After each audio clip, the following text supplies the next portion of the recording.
If you ever feel like it's also Jover, just come over, hop into the stream at twitch.tv/HasanAbi. Live almost every day from sunny West LA. I'll cover daily news, so tune in now, see what I have to say. Blast off, blast off. If you're unhinged, prepare to take a week off. Hasan, Hasan. I swear to God, please end this long pause. Boss makes $1 and I only make a dime. That's why I watch the stream when I'm on company time. Boss makes $1 and I only make a dime. That's why I watch the stream when I'm on company time, like now. Hasan, Hasan. I'm probably in the chat right now. Hasan, Hasan. Get Hasan is streaming. I'm just a gamer frog, of course I hate myself.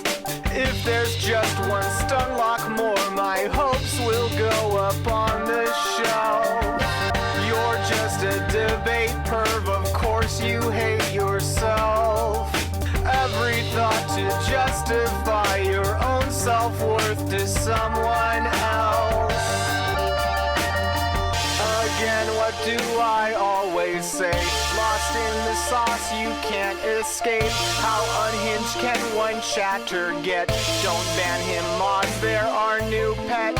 Show me the light and set me free from this black-pilled reality. Can I find hope? Can I debate for this top of the hour break?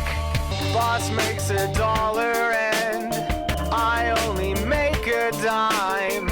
That's why I watch the stream when I'm on company time. Boss makes $1 and I only make a dime. That's why I watch the stream when I'm on company time, like now.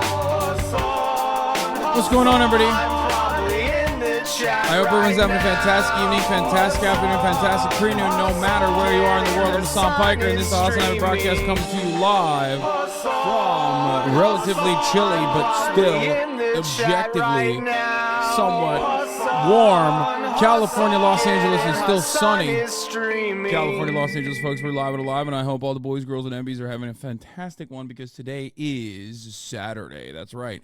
It is Saturday, January 13th, 2024, 12:24 p.m., and I am, of course, a little late, and I apologize, but there's a good reason for it. You might have noticed that the things have moved around a little bit, but I digress. This is the part of the broadcast where I tell you a little bit about my personal news, about what's going on in my life in the world of HasanAbi Piker. Okay? It's not for the chatters out here. Whenever I talk about the weather, this does not mean that your situation is significantly worse. I know it is. It's 59 degrees here in California, and for California at 59 degrees, when you're acclimated to California weather, is basically the same as like a -20 for Alberta. You know what I mean? Cool ass fit is on. Thank you. Anyway, I'm live. I'm alive, and this is part of the broadcast where I tell you about my personal news. In between the time period when I press the stop streaming button and press the start streaming button for all the parasocialists out there, this is a parasocialist update on this beautiful Saturday. And let me tell you, I'm feeling pretty good. I just worked out. Okay? Worked out. California 60 is different from New Jersey 60 because LA is drier. There's also that too. There's a new cam angle in town. New cam angle in town. It's a more top-down approach. Straight up. Also moved the Kaya bed over to the side here so you guys get you get to see Kaya when she's behind me when I do the, are you ready for this? Place. Kaya. Place. Boom. Good girl. Look at that. This was a big point of contention with the community. A lot of people were like, why can't we see Kaya? What's wrong? What's wrong with you? She is the best part of this broadcast.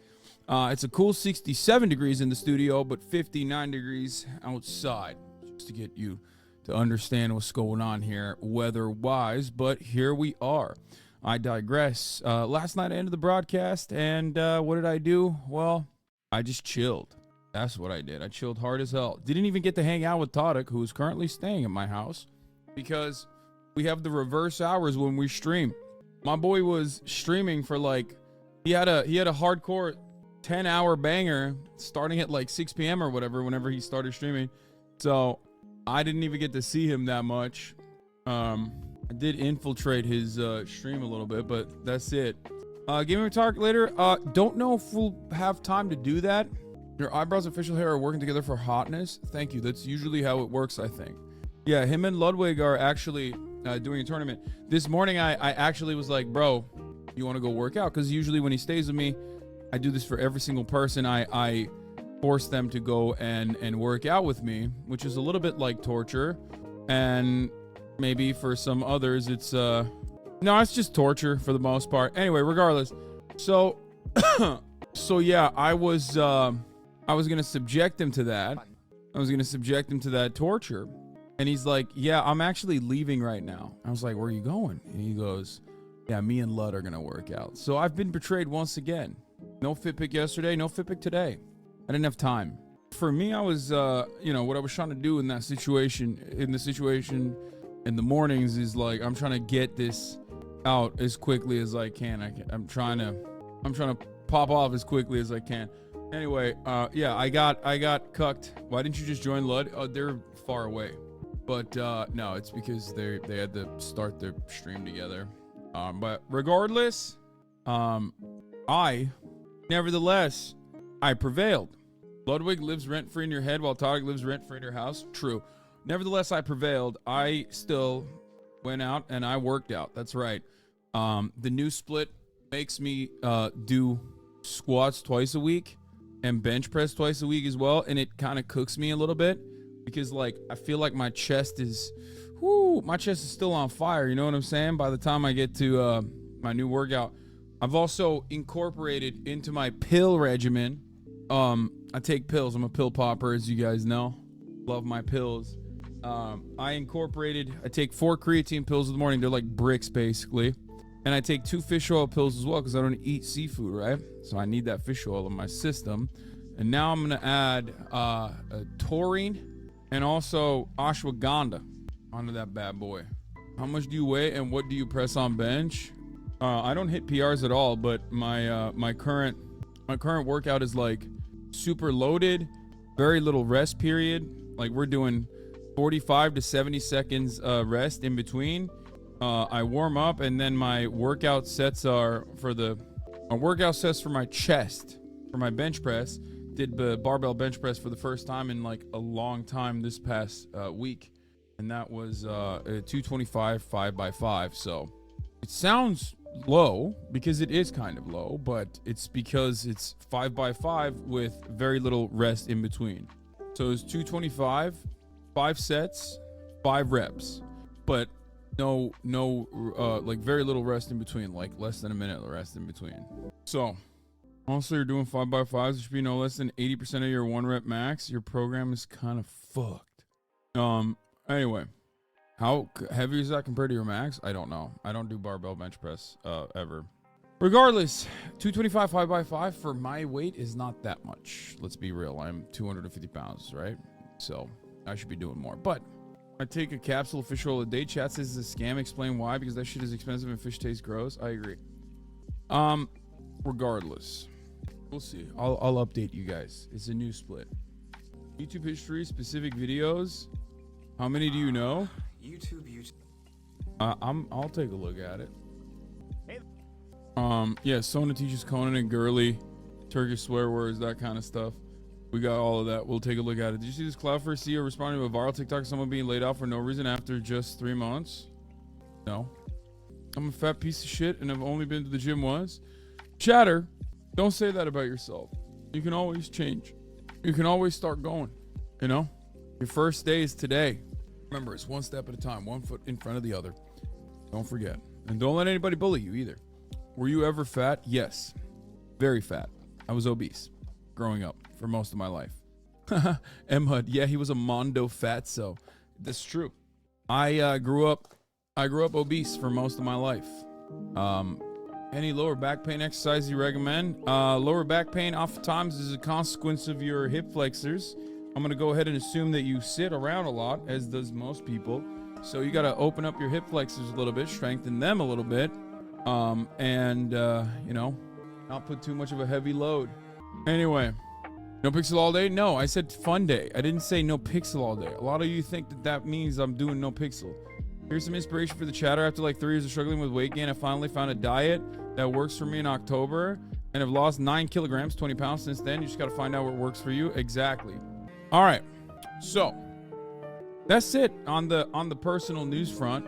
You know, I think I should do I think I should personally probably do a one of these One Piece updates at this point. You know what I mean?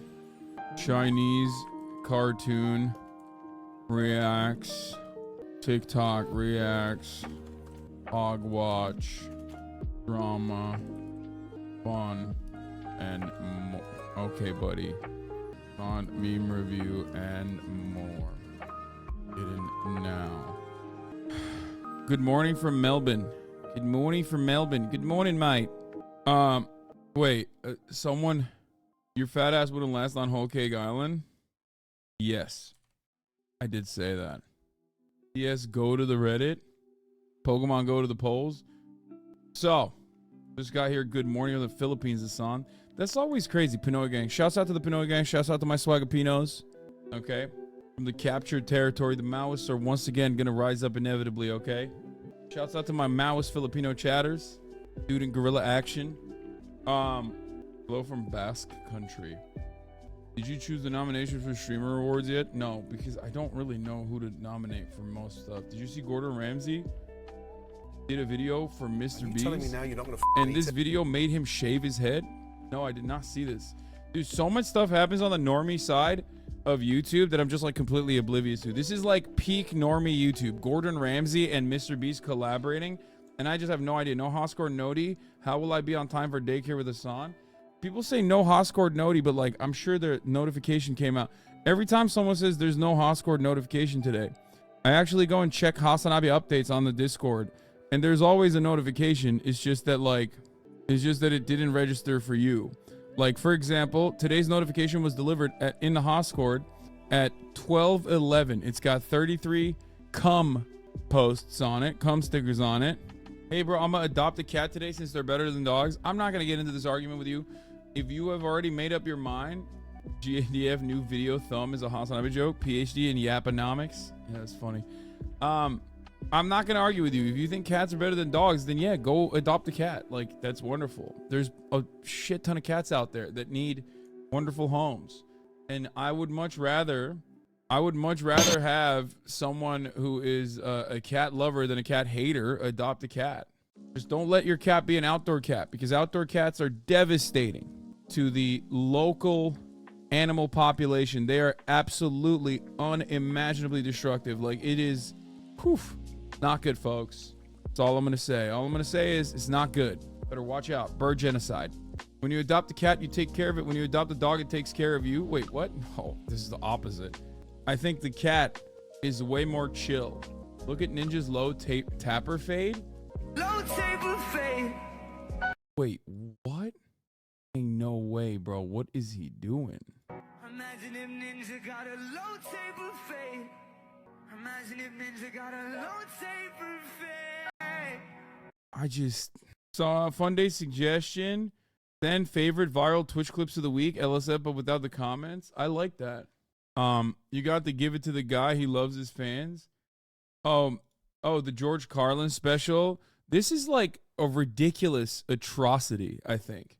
Like, there's nothing more disrespectful than like doing something like this. George Carlin's daughter was very frustrated about this too. I mean, this should be a crime, I think. Yeah, I don't know how else to describe it other than, like, they took one of the goats of comedy and basically spat on his grave. I feel like this is exactly the type of thing that he would have despised, I think. Like, it's like hyper It's like turning him into a robotic form of commodity to be consumed. It like sucks the life out of it. It's so awful. Somebody took, in order to promote their AI, I guess Dudesy or Dudsy or however you say it, somebody took George Carlin and like I guess filtered all of his sets or something, and basically made a full special, and it entitled it George Carlin, I'm Glad I'm Dead 2024 full special. And it's like, it's blasphemy. Hello, my name is Dudesy, and I'm a comedy AI. What you're about to hear is my second hour-long special. Before I get started, I just Wait, Will Sasso from Mad TV made this? That makes it extra want to let you know very clearly that what you're about to hear is not George Carlin. It's my impersonation of George Carlin that I developed in the exact same way a human impressionist would. I listened to all of George Carlin's material and did my best to imitate his voice, cadence, and attitude, as well as the subject matter I think would have interested him today. So think of it like Andy Kaufman impersonating Elvis, or like Will Ferrell impersonating George W. Bush. With that said, please enjoy my second hour-long comedy special. I'm calling it George Carlin, Let's look at the dislikes. It's only 11K. There's 9K that liked it. Daily dose of Yami misinfo. Socialism. Okay, let's just start with real comedy. Okay, let's leave the comedy to the real goats, like Yami Park. Let's start here. Worse until you run out someone else's money. It was that case for North Koreans. Socialism kind of worked until the late 80s because our economy was heavily subsidized by Soviet Union and China, and then Soviet Union collapsed, right? So they stopped helping North Korea, and the regime could not find any more a subsidy. Wait, but she's actually not wrong about that. Like, yes, the collapse of the USSR absolutely is like one of the major reasons why North Korea had to withstand one of the worst famines of all time in the 90s that of course the sanctions didn't help with. Another incredible American crime against humanity. That's right. Subsidy for the people. And until that moment, we are socialist paradise. We have free healthcare, free education, free housing, free public ration. And then 90s, of course, make no mistake, the major reason as to why like North Korea and its economy had to be subsidized, there was no collapse, there was an illegal dissolution. Yes. Fine. Yes, I agree. I usually use those terms as well. An illegal dissolution. But like the idea that like that these guys simply were just free riders or freeloaders is also crazy. Is like, once again, there's no, like, what were they supposed to do? They got no homies out there. If you got no homies out there helping you out and doing trade with you, what are you supposed to do? She hasn't really like said anything all that crazy so far, but I'm assuming she's going to turn around and pop off. Now, make no mistake, the reason why there is this need for help from the USSR is because of embargoes and restrictions on trade and the blockade and all of that good stuff that the world's largest superpower was pushing for.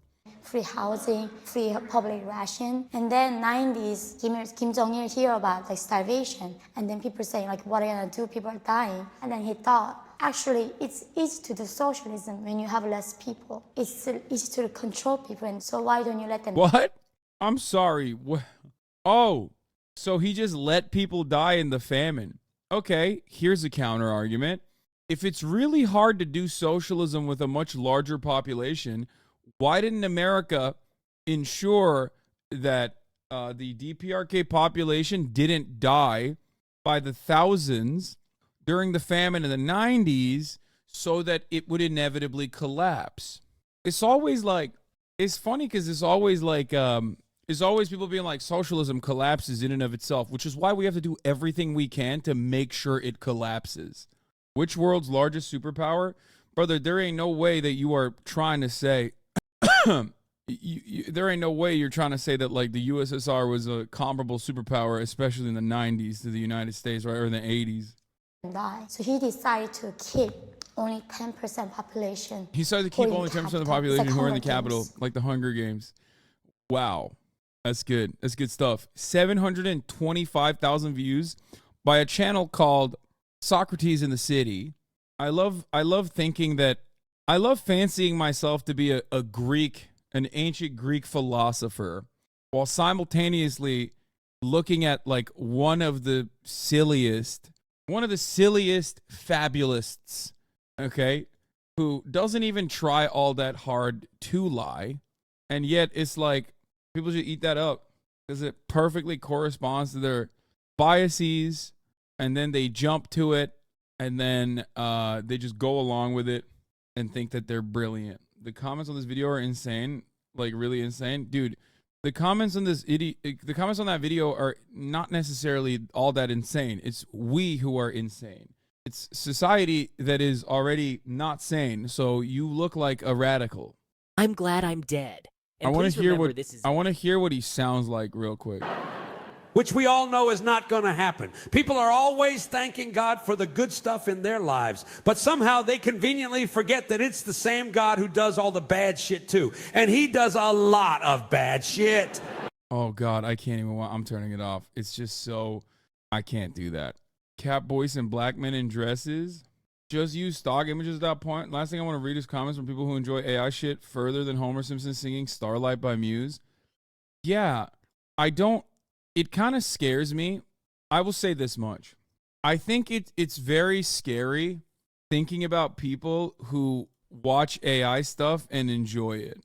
I don't know why, but as far as like art goes, I feel as though the humanity. I enjoy your intros. I mean, yeah, for like a brief meme, it's one thing. But if you just like kick back, you know, throw your slippers to the side, kick your little feet up on the table, and then like watch a 1 hour comedy special made by a machine of a beloved comedian that passed away, it's like that's an entirely separate thing. You're now watching something that is just completely robotic. There's no humanity in it. I do agree that like AI can be used, and I've said this before. I believe that AI can be used for fun little memes, or even with talented human beings, it can be used to I guess uplift the art that they are engaging with. Okay, but if you are trying to make a fully fleshed out product, we're now broaching scary territory, not even necessarily because like, oh, I'm scared that it's going to, you know, it's going to destroy artists, which it already has to a certain degree, but more so that what makes art good is the humanity. It's the fact that a human being with imperfections, that mastered their craft, that took all of their life experiences and put it on whatever canvas it is. And it doesn't necessarily have to be a painting, right? But it's just like, it's just what makes, it is one of the last bastions of humanity. Like there is a mechanical process when it comes to, I don't know, commodity production, right? But when it comes down to art, it is supposed to be the exact opposite of that. Like it's supposed to be imperfect. It's supposed to be a mastery of your craft, but also beyond that, it's supposed to bring to the table the collection of experiences that you've had. And I think that, I mean, I don't know, turning that into a machine process is one thing. It's fine for memes and whatnot, but changing that and making a fully fleshed out product that is supposed to be a market substitute is entirely different. And beyond that, the fact that people sit there and enjoy it blows my mind personally. It's like a little scary to me. I don't know. Because while all art is derivative, as the chatter pointed out, AI art is not a derivative, but rather a replica. So I don't know. I guess my point is AI art will never be able to make something like this. Okay? Where is it? Where the hell is it? Oh, here. AI art will never be able to make a year hair affair. Okay? Like incredibly racist Chinese cartoon. Okay? That is about Chinese history post World War II. AI art can never. which we will watch in a little bit, but I am interested in some of this other stuff. Let's start off with this one. Another Monkey D. Houthi meme. This is one of those things that I do absolutely love about just anime in general, is that, like, I think it's sick that people do this in protest, like, globally. Like, people that are, like, One Piece has had such a profound impact all around the world that you just have, like, dudes, you have people all around the world that, like, protests from Chile all the way to Yemen, posting up with you know, the straw hat flags and whatnot. This makes me very happy. Wait, what? Grand Line meme? From the Grand Line to the sea? Friend of mine wholeheartedly supports Palestine because he believes Luffy would be pro-Palestine, and honestly, if it works, it works. I mean, yeah, sure. Mugiwaras for Palestine. That's so sick. That makes me very happy. Co-opting a liberation movement for weeb shit. Listen, I'm not gonna sit here and act like One Piece is an easy watch, okay? Because it's not. It takes a lot of time to get to being a One Piece enjoyer, okay? It does. But I love it. And I'll just say it like this. Where I'm at now, oh my God, it just keeps getting better and better and better. And One Piece, I have to thank for that 100%.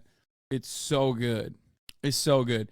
And I say this as like someone who usually hates a lot of the baby shit. Like, and there's a lot of baby stuff on there. There's a lot of goo goo gaga goofs and gaffs on One Piece for sure. Like, but it's just always very unique. It's always very unique in the way that, like, you think about it, and it's like, it's not like a regular shonen, but like the fact that so many of the characters have such unique powers and unique talents. It's not just like about, you know, being the strongest or anything, or it's not about like punching fast. Oda tweeted Luffy would support Gaza. I high-key doubt that he said anything about Gaza. I would be very shocked if he did. No, I think Oda at this point is literally a deity in and of itself. So I don't think that he would say anything of the sort. That's why hockey ruined a little bit of the series. I see what you mean by that, but yeah, bro, Goda has a Netflix bag coming his way. Multiple Netflix bags, okay? I'm sorry if you think that he's gonna touch on anything. He's just gonna let the chopper do the talking, okay? And in this situation, I don't mean Tony Chopper. And I don't mean a weapon. I mean the pen and paper, okay? That's it. He just lets the chopper sing. That's it. He just puts whatever he feels the need to put in there inside of those papers, okay? One Piece is halfway through Wano. Are you gonna read it or watch normal anime after you catch up? I recommend the anime. I mean, One Piece is not fully up to date. I didn't realize. That's crazy. One Piece itself is like is mutual aid, which is crazy. I am currently on Whole Cake Island. Comic book superheroes or anime superheroes, I mean, it's whatever. It's fun. That's it. As morbid as it sounds, Luffy freeing Palestine from the oppressive world government and Israeli oppressor would be 100% an arc in One Piece. I mean, there is an equivalent in Skypiea, I think. Skypiea is kind of like Skypiea basically is a one state solution. And Wano, really? I haven't gotten to Wano yet, so don't explain that yet. Most arcs are like that. Okay, Kraut using, so this is Fredda, who I've never actually watched, but sometimes I see their posts and some of them bang, doing a video on Kraut using liberal political theory instead of history. And I'm actually a little bit fascinated by this, so I'm gonna watch this. This is how Kraut opens his video on how Denmark invented social democracy, by slamming a stack of books onto his desk that includes Why Nations Fail and The Origins of Political Order. There's a lot of problems with his use of sources. Hold on one second. I gotta take care of a chatter real quick. There you go. When it comes to history, chief of which is that it's I knew it was coming. I knew it was coming, and it had to be done. Okay, this is like the one chatter like so much worse than Megaphonics. Like not even close, dude. Not even close. And I clap him all the time, and he just doesn't stop chirping. He just does not like. at least Megaphonics has his own interests, right? He has his own unique interests, and he's constantly trying to drive the narrative to whatever his unique interests are, okay? Whether it be electric vehicles, Tesla, Elon Musk, yada, yada, yada, okay? But, like, Hidejo is always, like, he just strikes me as the type of dude who's, like, such a power user of this community, but also always talking about how he doesn't want to be here. Like, he's got chirps for everything, okay? Like, 11:30 on a Monday, I'm covering news. He's like, oh, here we go again. It's news time. Oh, can't wait for him to react to some dumb comments from the chat. And it's like, bro, you're the dumb comment. You're the dumb comment that you want me to react to while simultaneously talking about how I get stun locked. It's like a self-fulfilling prophecy every time. And I knew it was coming. I knew the chirp was coming as soon as I clicked on this video. 33 minutes, and it's not going to be immediately like a goofs and gaffs, fun ha-has. It's coming. Someone's going to be like, fun day. Okay. It's like, yeah, bro. It's fun for me, okay? Maybe not fun for you.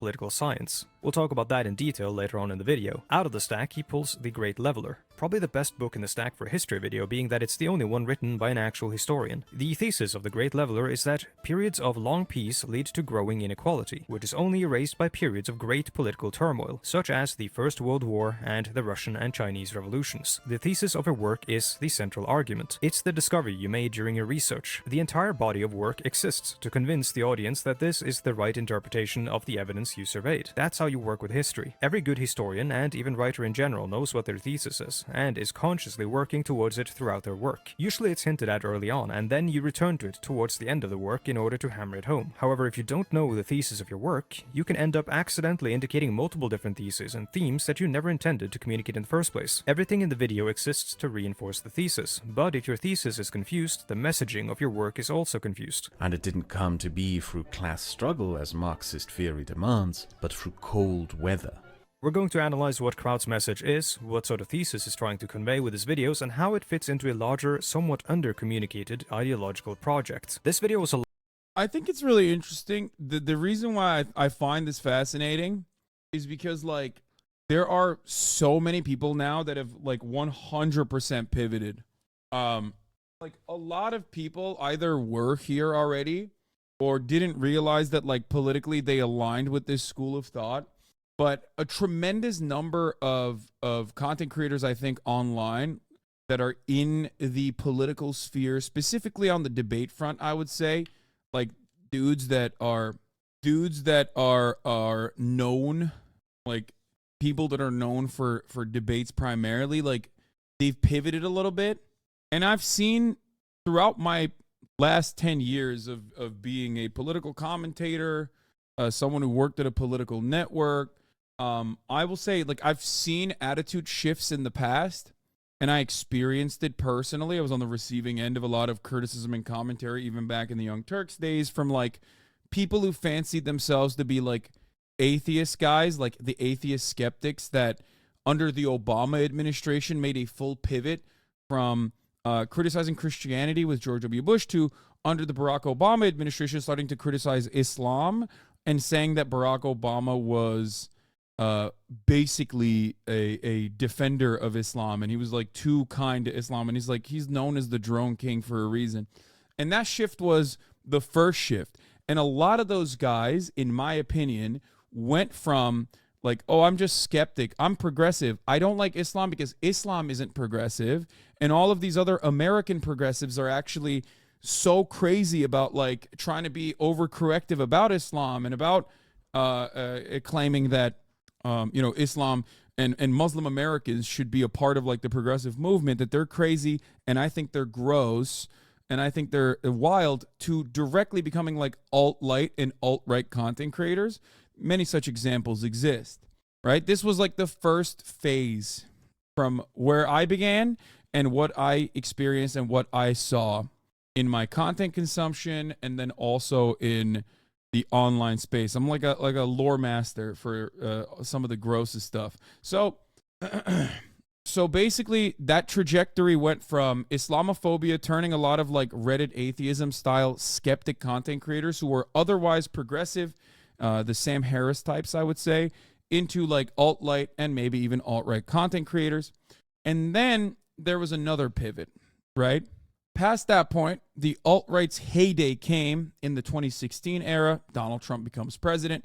And of course, content, independent content, almost always has to present itself as like somehow different than whatever the dominant narrative is. There's a desperate attempt for that, right? Gamergate happened in between there as well. The difference between alt-light and alt-right is, I guess, one is straight up a Nazi and blames everything on Jews. The alt-light, on the other hand, would be the type of people like Ben Shapiro who don't blame everything on Jews, who may even be like super pro-Israel as a matter of fact, but is like 90% of the way, or I would say 99% of the way right there with the alt-right.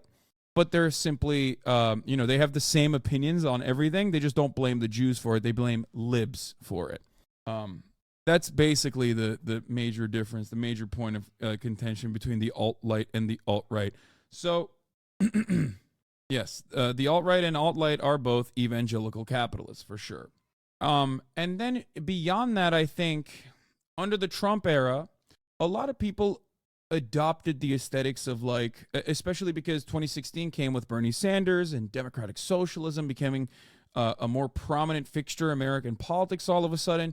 There was we were further removed from the Red Scare politics. Obviously, you can't fully get away from the Red Scare style politics because, as I've said before, America was a proto-capitalist nation before we decided that we were capitalists. America's a perfect capitalist nation in many ways. So, we already had those fears, but at least like, a new generation of people who were interested in politics, and they saw Bernie Sanders as this like outsider, and they were captivated by his message. They thought, well, yeah, why can't we have nice things? As a matter of fact, a lot of people dared to dream. Okay. And then people started slowly shifting in that direction, especially because the Democratic Party was also normalizing this sort of attitude, this sort of behavior, because the Democratic Party knew that it had no power.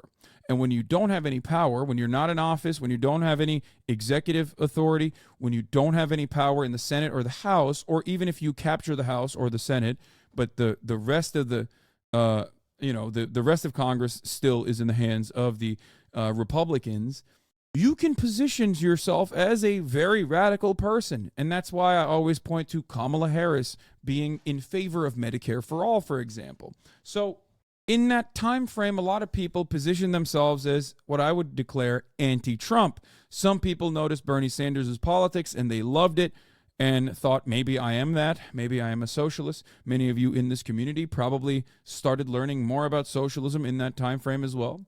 And then others didn't really learn about it at all, but basically adopted the aesthetics of such, right? Because everyone was doing it. So it's like you felt like you had a sense of community. Many people look for this. This is normal, right? And in the and without any sort of real momentum, like labor militancy or whatever, or any sort of like real groupings and real political action, most of the way that we express our politics and most of the way that we look to the political system is simply through content consumption, because what else are you supposed to do? You're not a part of a union. You have no way of actually changing anything in your real life. So the way you express your politics is by looking at political commentators, myself included, right? Especially if you don't join an org or something and engage in some kind of direct action, engage in some kind of like mutual aid, some sort of like a labor action if you're a part of a labor union, for example. So in that time frame, leftist politics grew, and it created this false sense both in the minds of a lot of people who consider themselves to be leftists, and also everywhere else. They started thinking that like socialism was like insanely popular. Okay, I would not say that at any given point socialism was ever in the United States of America insanely popular. Some YouTube socialist said you are using Nazi talking points for defending the Houthis. Yes, I am the Nazi. Yes. Okay. Again, I digress, but that's a good point of contention. So they don't see themselves as content consumers, but modern philosophers. Yes. So in that situation, that was the going was good. A lot of people fancy themselves to be like social democrats, leftists, people that are like outside of like American politics. And then the Trump era ended. And when the Trump era ended, one of the things that I said to you here was that we were going to go back to Gamergate style culture war politics. Many people were going to check out of politics altogether. And all of that has happened. In this time frame, once the Trump era, or at least the first Trump era, ended, a lot of people stopped paying attention to politics. As a matter of fact, many people voted for Joe Biden specifically so they would stop paying attention to politics. Okay? They wanted to go back to brunch. They wanted to watch the HasanAbi broadcast uninterrupted with an ad break. So they subscribed for $5 or for free with the Twitch Prime. Okay? Yeah. Or they got gifted a sub if they were lucky. Here's a 3-minute ad break now. I digress. Let's get back to the main point. So a lot of people gave up. I was there when you said this will happen. I didn't believe. Yeah. You called this one. Have you seen the viral tweets from that guy claiming he heard... Oh, yeah. I saw that. Anyway, let's continue. So when Joe Brandon came into power, we got back to the culture war stuff. And it took around 3 to 4 years, but we're finally there. We're at peak culture war silliness.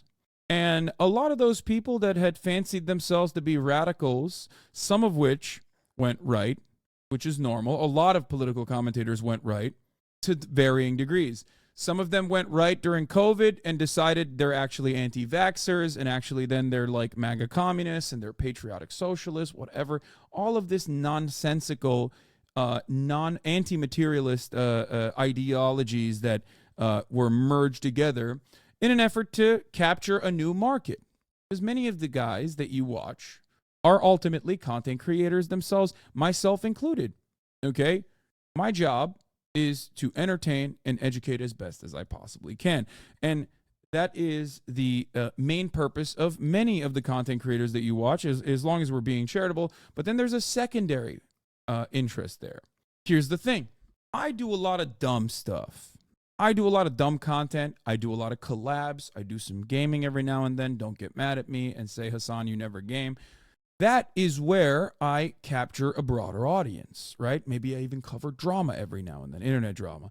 That is where I capture a major audience. My politics doesn't change. But if you are a purely political commentator, content creator, right, and you don't feel like you can do that other stuff, you change your politics. And many of these people did that. Many of these people changed their politics and tuned it specifically so that they could capture a newer audience. They moved around with the wind. And of course, there's going to be people who watch those content creators, given that they have no foundation for their politics, and given that there's no way to express their politics, and the only politics that they can express and is through their content consumption. It's a signifier. I'm a fan of this guy. I'm a fan of xylitol. All right, he tells it like it is. I'm a fan of Methuselah. He really dukes it out in the marketplace of ideas. He's really giving it to those guys, and I like it. I get to use his talking points against my interlocutors in my own life, and it makes me feel smart. That's what a lot of people watch stuff for, and it's the same. It's the same for myself. I mean, it's the same for my community as well. So, a lot of this back and forth within these communities turned into petty drama, masquerading as like real broad politics, real seriousness, real serious politics being done. We have to clean up our backyard. We have to do stuff about the enemies that are hiding in the shadows in our movements, right? And I'm so geared towards seeing that as like that as wrecker behavior and as like petty, personal, selfish, self-interested, and unproductive and unserious commentary that I often don't touch it, right? I don't touch it at all. I would not by any means say that I'm a believer in Marxist orthodoxy, as I'm sure you guys are aware of, right? I care about incremental gains. I care about a broader message. And I care about changing people's lives, at least for future generations, for the better. And I believe that that's the reason why you can have a broad swath, a broad array of different political opinions, as long as people are moving the needle in the correct direction. That's what my stated goal was always, and it still will be, right? Boof Thy Ego, thank you for the 5 gifted subs. So I guess my point is, we are now in another shift. We are now in another shift in the political commentary sphere that is albeit marginal and completely insignificant in the grand scheme of things. But that shift that we're at now, John Niddle, thank you for the 5 gifted subs, is the shift of liberalism. People fancy themselves to be European-style social democrats, but not adjusted to American politics, right? This is where we're at now, and I see it every day. I think a big signifier that you are watching someone or reading someone's takes that is a part of this shift is if they are consistently trying to attack other content creators that are also on the left. And not like the Jimmy Dores of the world, but instead like people who are marginally differentiated from their position and making a mountain out of a molehill and telling you sweet nothings about how serious this actually is. You don't understand it. This is the most serious distinction. This person is actually supporting genocide when it's not actually a genocide that person is supporting at all. It's just marginal distinctions or marginal differentiations in American imperialism, I guess. Another thing is like using terms like tanky. That's another great one. It's like we have to clear out tankies from our communities. Something I've seen quite a bit being talked about on Twitter especially has been the attitude that it's like if we don't try to tamper, if we don't really squash the really crazy guys in our movement on the left, us progressives, we're going to start losing political battles. Now that is, if you're like a real one, okay, and you hear someone say that, if you've been in leftist movements and have been a part of like coalition building of any sort, when you hear that, that's immediately the most laughable thing you've ever heard, because it's like, we're leftists in America. We were born losers. The fuck are you talking about? When have we won? Like, it is so unserious. It's like, there's like 3 people, okay? There's 3 people out there that have like a marginal of power, a fraction of power, and you're out here talking about how like, oh, we have to capitulate to like liberals who are capitulating to reactionaries in order to, you know, what is the gain in that situation? Nothing. We're not even gaining anything in that circumstance. So, yeah, Radlip's talking about tankies in the Imperial Court as the greatest military power in the world is so funny. Exactly. People shouting at YouTube accounts with 50K subs. Yes, this comes from a place of powerlessness. Something that I've talked about with respect to cancel culture and how it manifests in progressive circles all the time. When you are powerless, you try to lie to yourself and make yourself feel like you have some semblance of power. Who is the responsive vectors that you can direct your anger to? Well, under the Barack Obama administration, that vector used to be culture, you know, TV shows and things like that. That's where this whole cancel culture nonsense started as well. Okay? And now it's like it's just like constant infighting in what remains of the rubbles of any semblance of leftist momentum.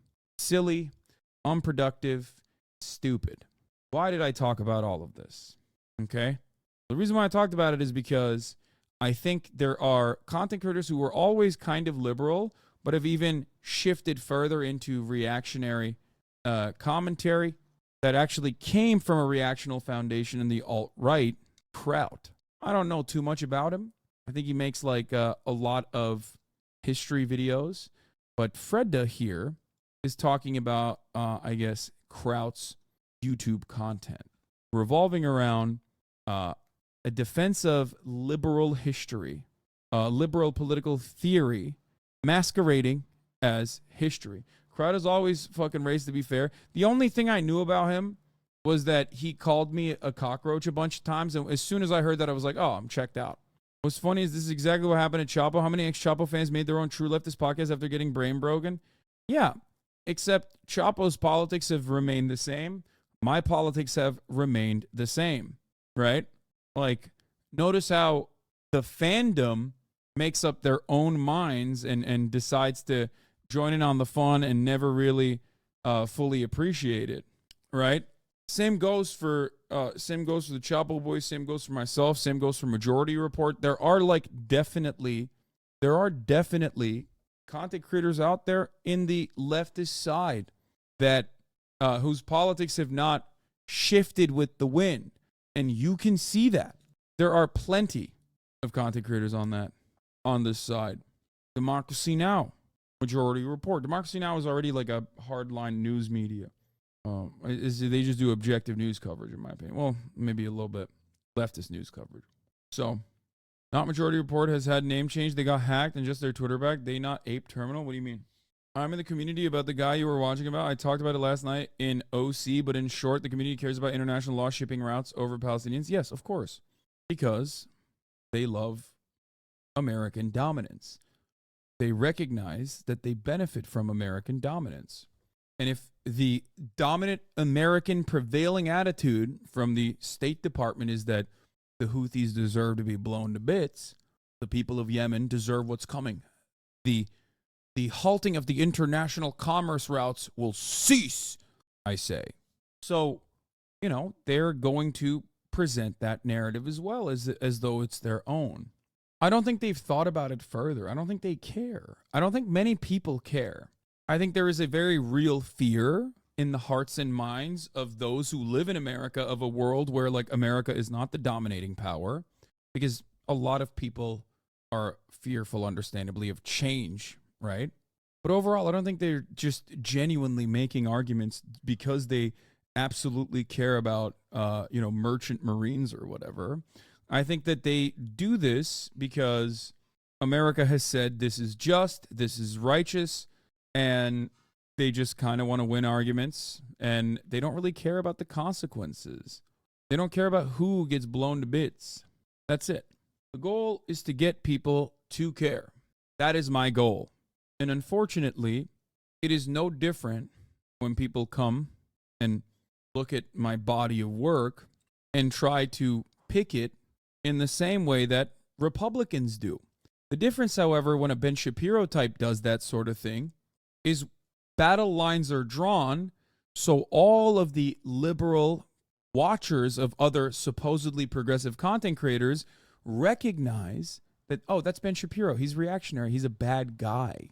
When he says, oh, Hasan, your politics are America bad, well, I'm going to be a little skeptical on Ben Shapiro saying that because I know that he has lied about so many other things. But if it's a content creator you trust who has fancied themselves to be a progressive, who's adorned the politics, the radical politics of progressive, Marxist-Leninism, or maybe they're an anarchist or whatever, right? Like, when you hear that guy making identical arguments to a Ben Shapiro, right, all of a sudden, well, then you don't have that same immediate skepticism.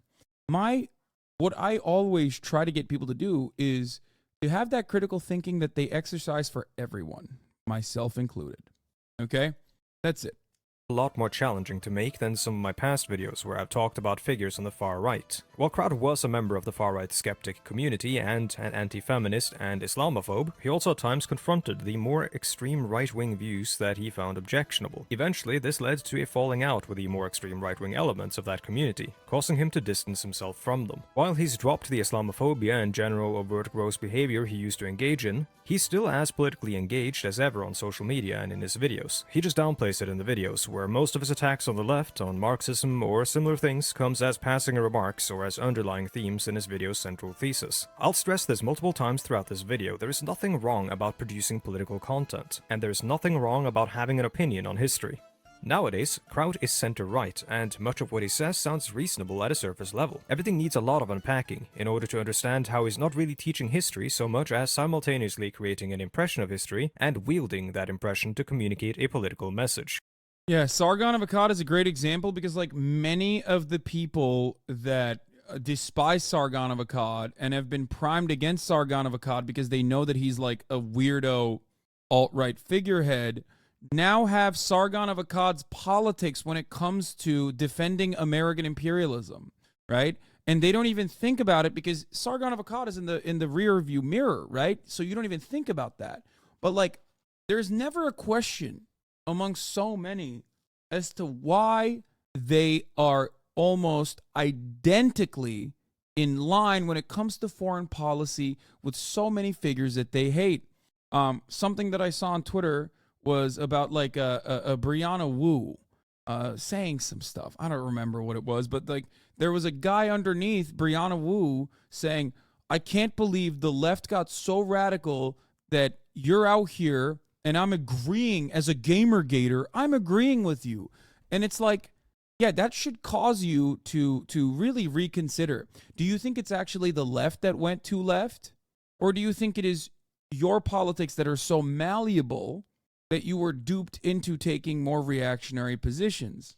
So I beg of you, if you yourself are a content creator that watch me, or if you are a fan of other content creators, and you notice that like their politics so perfectly align oftentimes with the American State Department when it comes to foreign policy, just question it a little bit. What am I doing here? Am I thinking about this with the impact? Am I thinking about this with the intent that the American government has here? Do I believe the American government's intent? Maybe I should try and match it to what the American government has said and what the American government has done in prior instances of conquest. Okay? What is this? KPFK used to be good too, but now it's too extreme. They were the first news station that pumped out the film Loose Change, but years later, QAnon took Loose Change conspiracy and made it theirs. Yeah, finally, the Gamergate and anti-Gamergate factions have found something they agree on, hating the left.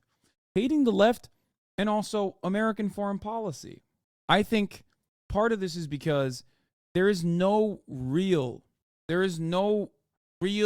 liberal anti-war movement in the post 9/11 party. And when you don't have a real anti-war movement, and you have a very real anti-left movement, right? My general Here, and I'll show you this as well. That's what's going to happen. That's what's going to happen. You're going to have people yelling at the left, or what they think the left is, greatly overemphasizing how much power they have when they don't actually have any power, and talking about how we have to do American wars. And I have to pee real instinct quick. as a reporter and as a journalist for going on 3 decades now has been that when I'm told by the powerful who my enemy is, I want to go talk to those people. I want to, because I don't view myself as just thinking for myself. I try to give people information that they can use to make informed decisions on what they support or oppose or other things. And I try to be very transparent. Clearly, I'm not a guy that just believes in, he said this and the other person said this. I don't believe in the corporate media defined terms of objectivity. But the hardest part of keeping your spine is when you're told those people are vicious animals who kill for pleasure. Having the bravery or the principle to be able to say, I'm going to check that fact. And that's what all of us should be doing in the face it's of the bare minimum. Yeah, it's no the one bare should be winning an minimum. award for doing that. That should just be basic journalism. Yes. My general instinct as a reporter and as a journalist for going on 3 decades now has been that when I'm told by the powerful who my enemy is, I want to go talk to those people. I want to, because I don't view myself as just thinking for myself. I try to give people information that they can use to make informed decisions on what they support or oppose or other things. And I try to be very transparent. Clearly, I'm not a guy that just believes in, he said this and the other person said this. I don't believe in the corporate media defined terms of objectivity. But the hardest part of keeping your spine is when you're told those people are vicious animals who kill for pleasure. Yeah, I mean, listen, guys. Listen, Jeremy Scahill is a phenomenal journalist who has stayed true to the cause, despite the fact that maybe even some of his coworkers have literally gone down the rabbit hole that I've talked about, right? I mean, this is a guy who has directly done reporting on the ground in Yemen in Somalia, in many of the places that we discuss. Okay? It's just something to remember. Like, it's not an accident these guys who have been profoundly respected journalists or even academics that I have on the broadcast that you know, almost 100% agree with what I'm saying here and basically say identical things to what I'm saying. Okay? These guys have seen it. This better be a Rolex sponsor stream. No, I don't even own a Rolex. I just have this hat, and I think the hat is cool. But I wear it when my hair is really wet early on, which I shouldn't, because then it just sticks this way. Then it's hard to shape. But, I mean, this is a guy who's written many books. This is a guy who has done a lot of on-the-ground reporting from conflict zones. It's just, they don't care. They just align with the people who say you're bad for saying what you do. No, I'm not talking to the content creators in this space, okay? I'm not talking to the content creators in this space. I'm talking to the watchers of said content creators that also watch me, okay? Lots of leftists today would have supported Desert Storm and defended the Al Maria shelter bombing because Iraq jeopardized the international oil market. Yes. This is why you should open the guest spots to right-wingers more. At least Bradley has shown how deep down we are all the same things. We just differ on how to get there. Shouldn't we also question things when it comes to Ukraine and give that same level of skepticism? Is it just because Russia bad that we don't use the same critical analysis when it comes to Ukraine? I mean, from the get-go, the left has been calling for a ceasefire. What are you talking about? You're talking to someone who has been calling for a ceasefire from the jump and has been punished for it viciously. The very same content divisions that I talked about amongst like the ostensible pro-NATO supposed progressives came from Ukraine. I mean, that's like you're talking to a content creator, at least in this space, that has been tarred and feathered regularly about his takes, his consistent principled takes on what to do in Ukraine. And like, here's the thing, while a lot of people online, one thing I always say is, listen, if enough people are stupid and believe something, it doesn't matter what the truth is, okay? And of course, when it comes to the bipartisan consensus on American dominance, right, and American imperialism, people are going to believe whatever they see in the news because MSNBC, CNN, New York Times, and Fox News are going to be saying the same things with varying different spices on top of it. Okay, like there will be a little bit of a differentiation overall, but the broader goals are always the same. And why am I saying this? Because the Rand Corporation is in agreement with me, and like when it comes to what to do with the Houthis, okay, and that is mind-boggling when the Rand Corporation's analysis is identical to what, you know, Twitter tankies are supposedly saying. But then you have like a lot of liberal thinkers that are straight up saying like, no, this is a insane position. Like to say America should not bomb Yemen is an insane position. You're crazy. You're kooky. It sometimes makes me lose my mind a little bit. Okay? Like the position that you have, no matter how much people in your circles, okay? No matter how much people in your circles say that you're crazy and say that your position is unpopular, say that your position is wrong or immoral, something to always remember, okay? Something to always remember is that, you know, a lot of times what you're saying is not crazy, especially if your job or if your goal here is to, you know, stop war and bloodshed, okay? And even if there aren't enough people that you can see and experience on your side, ostensibly in the circles that you're in, you're still right. I don't think it's fringe left tanky nonsense to be against Western aggression and imperialism spanning the entire globe. Yeah, this is what I mean. Yeah, look, when I say progressives need to ice out the fringe left before it drags us into crazy town, I cannot think of a more compelling example than this account, which has never met a dumb tanky lie it didn't immediately spread to its cult-like following. And the argument for that is, it's crazy to me watching how easily liberals would justify bombing civilians in countries to avoid looking inward about the evils of the United States as an imperial power. Where is this coming from? Because Seamus, who lives in Beirut, okay, tweeted, "Let it be known tonight that the United States bombed multiple cities in a different country in order to protect Israel from suffering economic damage while it conducted a genocide." And that's precisely what happened. That is exactly what happened. That is objectively what happened. Okay? The difference is whether you agree with it or not. Okay? The problem is a lot of liberals look at that and go, yes, I agree with it. Right-wingers look at that and go, yes, I agree with what America did. But especially for liberals, they don't want to come to terms with why this happened. So they look for like other reasons. They'll say things like, well, this is disrupting international trade and commerce, right? That's why it had to happen. Okay? Hassan, can you source that say the shipping lanes were all pro-Israel? It's not. Not all of the ships that they took over were pro-Israel. It's ridiculous. Okay? That is a ridiculous take. No, it was a blockade on the Red Sea. Okay? That's it. It was a blockade on the Red Sea that tried to, with limited means, stop commerce enough that insurance providers for international shipping companies would use a different route that would, be more expensive and cause shipping delays. That's the point. It's not about like, oh, every single ship is a Zionist or whatever. That's not, and I don't know if that's a good faith question. I'll be honest with you. Okay? Anyway, but once again, we're having a conversation that is totally beyond the point because ultimately, guess what? That's my first point was that this is correct. This is factually correct, right? And people desperately try to move the needle away. It's about creating pressure points. That's it. Okay? That's it. Like people will be like, well, I don't care that I don't care. You can't disrupt international trade, international commerce.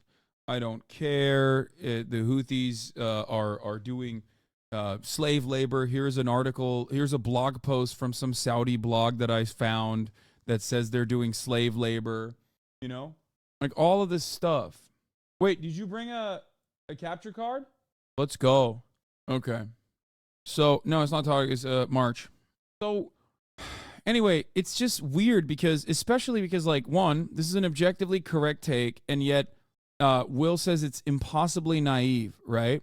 And then he doubles down and says, like, these are cringe, fringe, tanky, nonsensical positions, which is weird because it brings up 2 points that I want to make. One, calling something cringe or fringe, tanky, nonsense does not actually address the argument, okay? Someone might be making a moral position that is, I guess, unpopular. Israel is an apartheid regime. Calling it as such for a very long time was unpopular. I, myself, and many others still correctly called it an apartheid state. It's still, depending on which circles you ride in, is considered unpopular.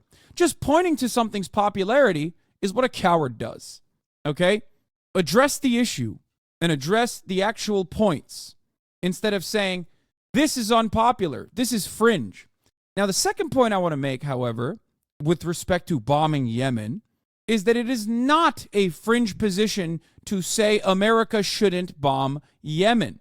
Why are people so weird about this, says Adam Johnson? Only 10 out of 193 countries support bombing Yemen. The other 183, including many who still condemn Houthi attacks, didn't support it.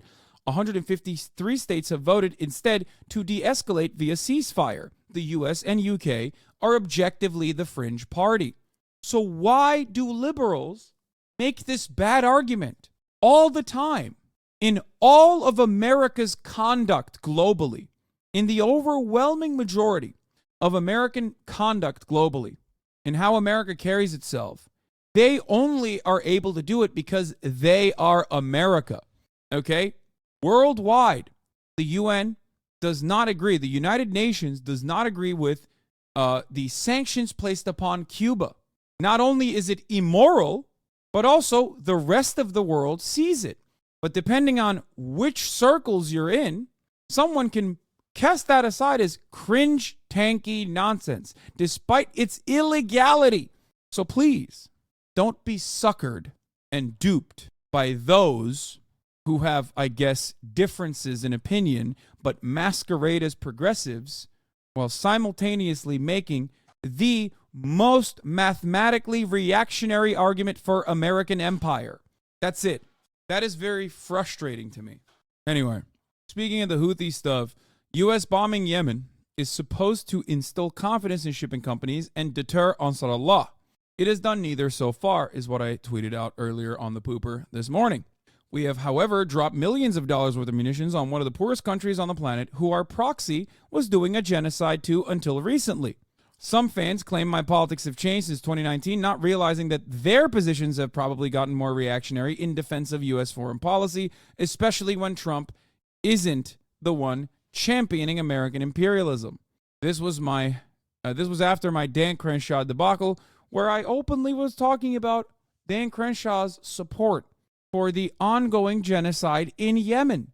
That was the American support for Yemen, but that was the Trump position. That was the Trump administration. So many people at the time, many liberals at the time, were very mad about that for two reasons. One, because you don't have to directly criticize America's actions, okay? You were criticizing Saudi Arabia, which is somehow removed from America's actions, I guess, okay? So that's fine, because that's another brown country, right? And those very same liberals now that adorned the mantle of progressive politics are caping for the exact same type of policy, maybe even worse, because now it's a direct bombing campaign when it's Joe Biden doing it. This is not how you do serious politics, okay? And this is not a good counter to that. Your politics kind of just boils down to America bad at this point. Failure to differentiate between the Houthis and Yemen civilians is an example of this, to which I replied with, I think aiding and abetting Israel's ethnic cleansing campaign in Gaza is bad. I think not dealing with the Red Sea blockade through peaceful means like a ceasefire is bad. Many hogs yell at me about how my politics are simply America bad, but you never show why America is good. Okay? This is not a counter. It's not a counter to just go, oh my God, your entire politics is America bad. This wasn't a good counter when this was the prevailing, dominant Republican counter to any kind of liberal or leftist anti-imperialist position, anti-war position, because that is where I first heard these kinds of takes. It was from the likes of the Steven Crowder supporters, from the likes of the Ben Shapiro supporters of the world, okay?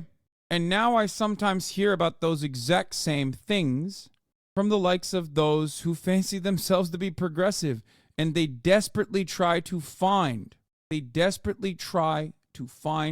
a reason as to why they actually are defending American dominance, but progressively.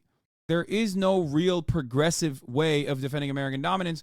You end up becoming the guy who's saying Raytheon is actually very pro-gay. You end up doing the exact same thing that Israel is doing, pink-washing genocide, whitewashing genocide. Well, you don't understand. Hamas runs Gaza. Hamas is throwing gay people off buildings, off of rooftops. Hamas is ISIS.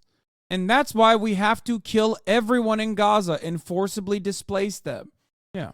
Prevailing narrative always is, yeah, so true. Every bread tuber says your position is just America bad, but they never say how America is good. They just default to America is a net good despite the bad shit. I know. That's the main point. Nobody ever says, here's why Hasan is wrong. America isn't bad. They just move on. They literally just say, oh, Hasan has no real analysis here. He just says America bad. He rides for the Houthis because they're against America. That's it. Like as though that's all I do. That's all I do. I just sit around and just say, I love the Houthis. They're so sick. I wish I could live in Yemen amongst the Houthis. They would love me, and I love them. Like as though that's my and the only reason why I'm saying these things is because they are against America. Like that's copium. That's copium from the other side. It's a very cynical way to approach your interlocutor's arguments in bad faith. Watching the Houthis get bombed is like being a janitor looking out the window of the Death Star and wondering if I'm one of the good guys. Yeah. Is there an enemy of America that you believe is actually the bad guy? I mean, think about it. I've talked about Russia plenty as being the bad guy in Ukraine. There is no good or bad. There are people who have material interests in the way that they operate. Okay? And when they answer to why is America good, why America is good, they proceed only comparing to other nations. Anyway, a big part of my commentary, what is this? We will restore security to both the South and the North, says the Prime Minister of Israel. Nobody will stop us, not The Hague, not the axis of evil, and not anybody else. Just some villain shit. That's crazy. Anyway, that's where it stems from. I think a lot of people don't want to examine American foreign policy and its impact globally and want to simply justify it by saying, well, the people that we're bombing hate gay people. The people that we're bombing, I mean, we do this with the Taliban. We did this with the Taliban. We did this with, we're doing this with the Houthis. We did this with Saddam. We always do this. Whoever we interfere with, whoever's affairs we interfere with, okay, we always masquerade as though we're doing it in a humanitarian way, okay? No, you don't understand. We're humanitarian, we're doing a humanitarian mission when we blow up positions in Yemen. You don't get it. Like, you're so stupid. Israel is doing a humanitarian thing when they are blowing up Gaza because they're taking out Hamas. You've been talking a lot about your ostensibly leftist haters and would like to assure you that there's a lot of left-wing people who have much better opinions. This isn't even me talking about my haters. This is just something that guys, there's a reason why I don't like specifically name names. It's because this isn't about drama and clout. This is about what I have experienced within the fandoms and the broader community of like the online left, I guess. Okay? It's more so about liberalism and how liberalism tries to mask itself as like something different than the reactionary politics of conservative Republicans. That's it. This has nothing to do with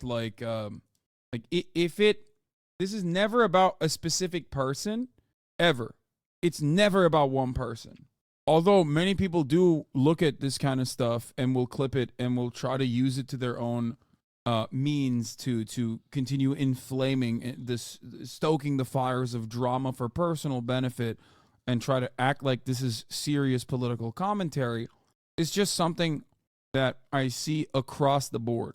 If I want to talk about somebody, I'll tell you, yeah, guys, if you want to understand like the politics of people like this with the Ukrainian flag in the bio, the Rand Corporation is apparently a Kremlin think tank at this point.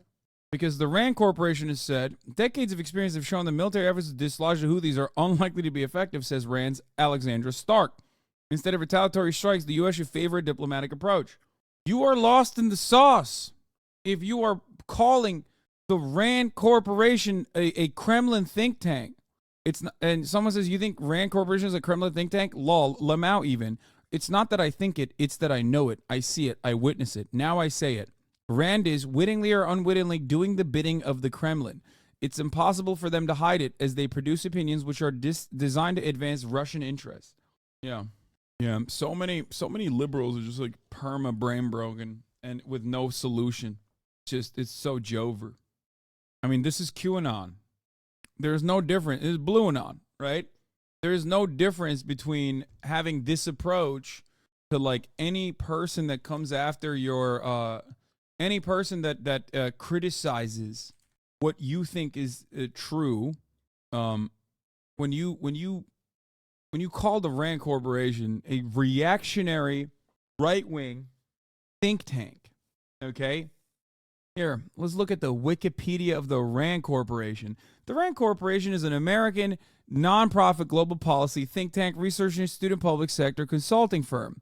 They engage in research and development across multiple fields and industries. Since the 1950s, RAND has helped inform U.S. policy decisions on a wide variety of issues, including the space race, the Vietnam War, and the U.S.-Soviet nuclear arms confrontation, the creation of the Great Society, social welfare programs, and national health care. I don't know what to say about this other than, like, RAND is not right-wing. Like I said, national defense is more conservative, but social health division is more left-leaning. Almost every American think tank is far right when it comes to American defense. It is their goal. It is their job. It is what they do. That's the whole point. That's the whole point of this think tank's existence. Okay? Iraq war. Controversy. The U.S. government created to support Russia. Ukraine flag Twitter users are gold. Yeah. All right. I just wanted to point that out. I think the real reason why people do stuff like that, by the way, is because they want to position themselves as like, they don't want to actually tackle the issue that you brought forward, and they want to simply posture and state that the thing that you are saying aligns with like some Russian interest that I've made up, right? And that's a very good way to position yourself against something that you would otherwise have to agree with. Like in that situation, it's no different than basically saying like, well, the Kremlin think tank wants healthcare in America. It seems quite weird to me that you also want healthcare in America, and now you don't have to actually argue about whether or not healthcare is good. Now you just personally have said that Russia wants it, and it aligns with their interests. I heard it so many times during the Ukraine stuff, and I was like, I think a ceasefire should happen because that is inevitable. It's inevitable in every conflict. A ceasefire should happen. And people are like, that's what Putin wants. You're doing Putin's bidding. Anyway, here's second thought. Are we the baddies? This episode and others like it are brought to you by the generous support of my patrons on Patreon. Get some cool perks and help support the show by becoming a patron at patreon.com/secondthought. I also recently launched a new channel dedicated to the nuts and bolts of Does it give you pause that all of every Ukraine flag account is now a bloodthirsty pro-Israel warhawk? No, it's something that I know. It's not because they had a special interest in Ukraine. They're just defenders of American empire. That's it. Like, some people definitely do care about Ukraine, okay? But the reality is, most people that were like hyper pro-Ukraine were simply just excited at the prospect of like America aligning with a moral position that is good. Ukrainian emancipation is correct, okay? It's correct. That is the correct, objectively correct moral position, okay? Russia should have never invaded Ukraine. Ukraine should be free of Russian invasion. That is the morally righteous position to have on this conflict, okay? So every single America lover jumped on the bandwagon to be like, oh, thank God we're finally on board with a war where we're like objectively on the right side. We're the good guys. And I tried to make this distinction regularly where it was like our goals in Ukraine are not the good goals. They're not good goals at all. They're actually very bad goals. We benefit from the continuation of the war in Ukraine. Okay? And that much has been true. You see it. You saw everything that I brought forward. American politicians have openly said about how, you know, Ukraine is simply a battleground for us to destroy our foreign adversary, Russia. Okay?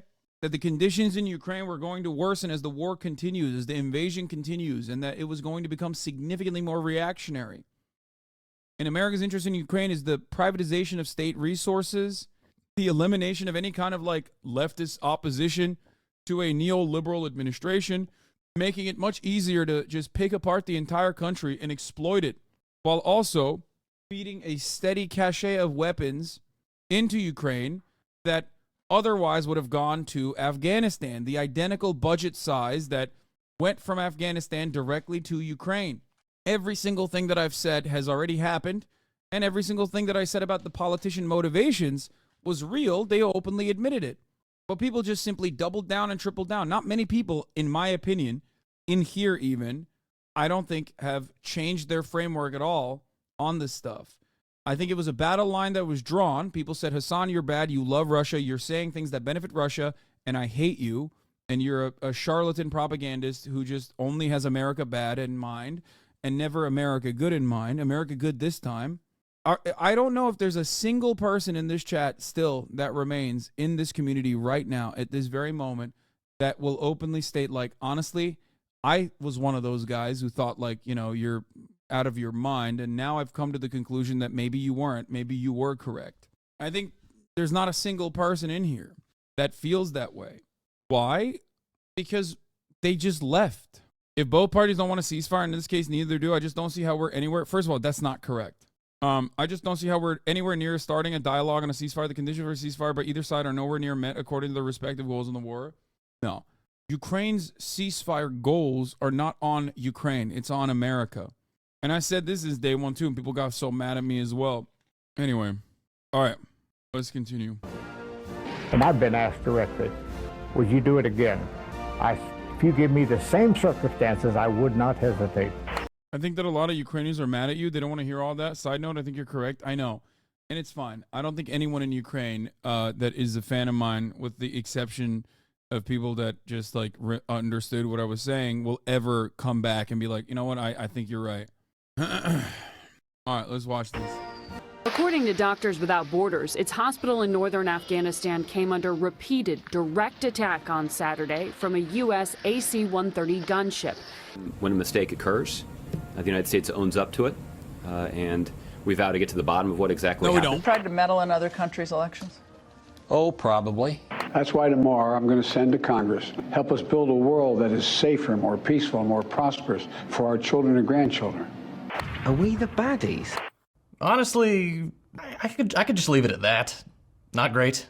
Okay, friends, today we're going to tackle a big topic, and one that might make my fellow Americans a little uncomfortable if you haven't grappled with this stuff before.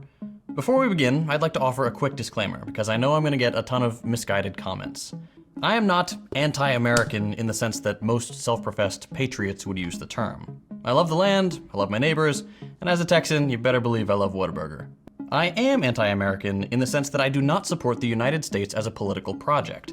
A nation founded on genocide, theft, and slavery. That's it. All right, click away, brother. This commie's gay, okay? At first, I thought to myself, there's no bisexual lighting. So maybe after he said to me that he's from Texas, I thought maybe he's a patriot. And then I saw that he said he's not a part of the American Global Project, and I realized then, excuse me, there's nothing more American than advocating for endless empire, ceaseless empire, 800 military bases around the world, so that Raytheon can turn profit year after year. Profits that it won't even trickle down to its own goddamn engineers, brother. That's what America is about. America is about $5 jalapeno poppers, okay? And my dick not working because my food is actual garbage. Because, again, big mega corporations that are fancying themselves, they're working on the agricultural production side and also on food, have lobbied the government endlessly to ensure that they cut costs as best as possible and feed me fucking poison. But that's goddamn delicious poison, and I'll fucking kill you if you ever try to take that away from me. America is about me having severe health complications like diabetes and then not being able to pay for my insulin because, goddamn it, brother, we got other priorities. Priorities that never seem to help me out, okay? And always seem to... I don't know what the priorities are, really. I don't know who's really getting helped out. Maybe the corporate bottom line. But there is an America out there spiritually that's dominating, and it makes me feel good. It's all good that I got incredibly high blood pressure, and my shit don't work. And I can't go to a goddamn doctor because the last remaining rural hospital is a helicopter ride away. Turns out it wasn't profitable for there to be a hospital there, and guess what? That's goddamn all right because I'm fucking American. I'm proud to be a goddamn cuck. That's what being a patriot's all about because I can have a gun, and I can purchase that gun at Walmart, and I can have my 10-year-old play with that gun at home because I don't need a lock and key.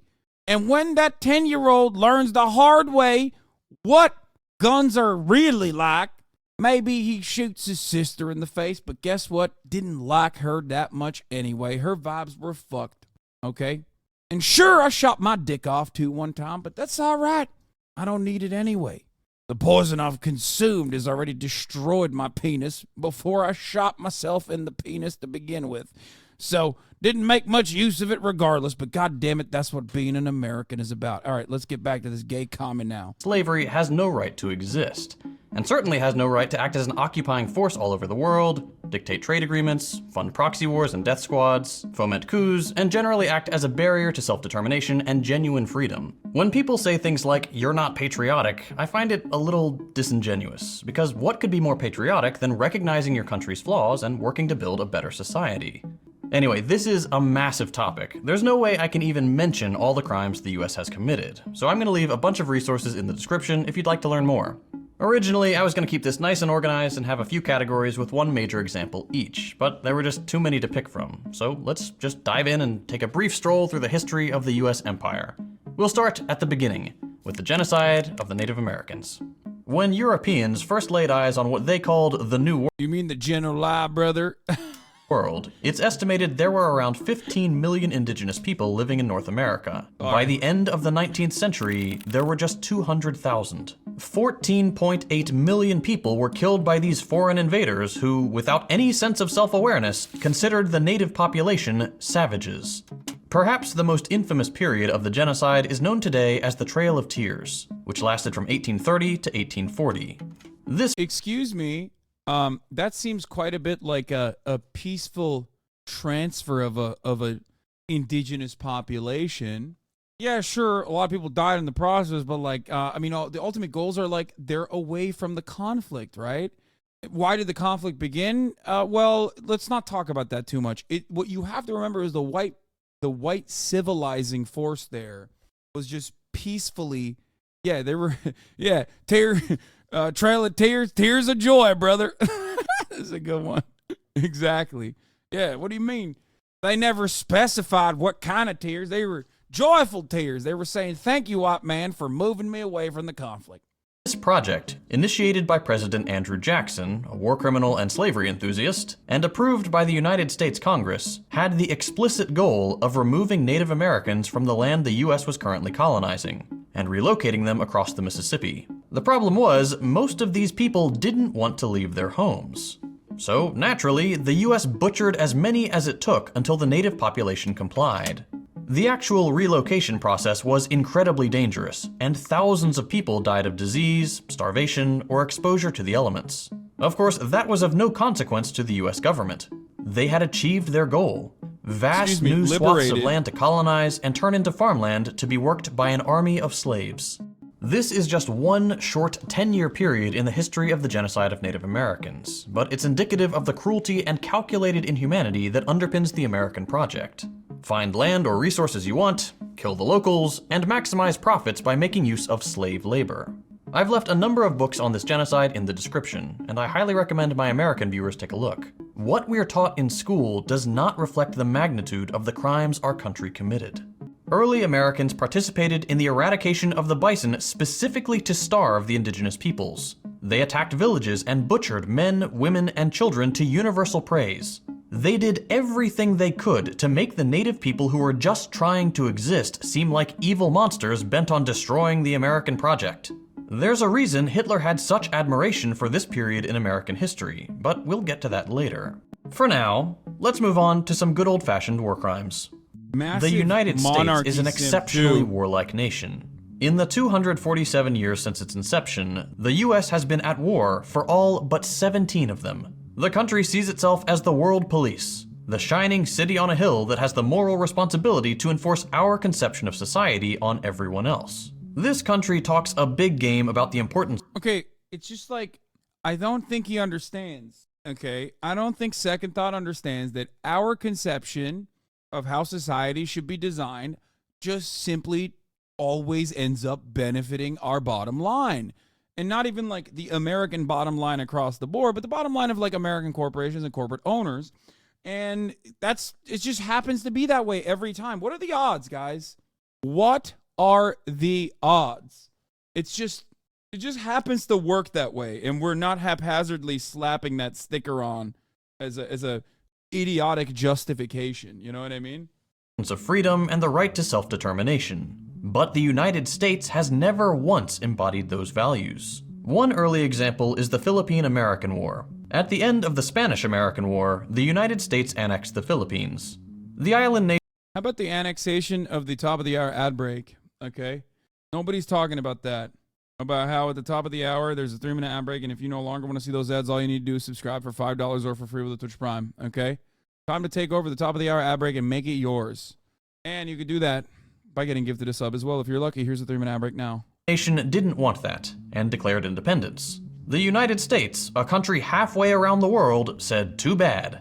By the US State Department's own admission, the resulting war killed some 20,000 Filipino combatants and over 200,000 civilians, with some estimates going as high as 1 million people. The US military was brutal, engaging in scorched earth tactics and forcing tens of thousands into concentration camps where thousands of civilians died in unspeakable conditions. Once again, all this because the US saw something it wanted and chose not to recognize the rights and desires of the people who lived there. Let's fast forward a little bit. Less than 50 years after the massacre in the Philippines, another island nation was ready to surrender to the Allied powers. At the very end of World War II, Japan was thoroughly beaten. But even though the Allies were just beginning to celebrate victory, the United States had already set its sights on a new geopolitical and economic rival. The Soviet Union had grown from a pre-industrial backwater to the second most powerful nation on Earth in less than 50 years, and the US didn't want them to get any ideas. So on the 6th and 9th of August 1945, the United States dropped nuclear bombs on the Japanese cities of Hiroshima and Nagasaki, vaporizing over 200,000 civilians. There are those who attempt to justify the bombing, saying that it saved countless lives by ending the war.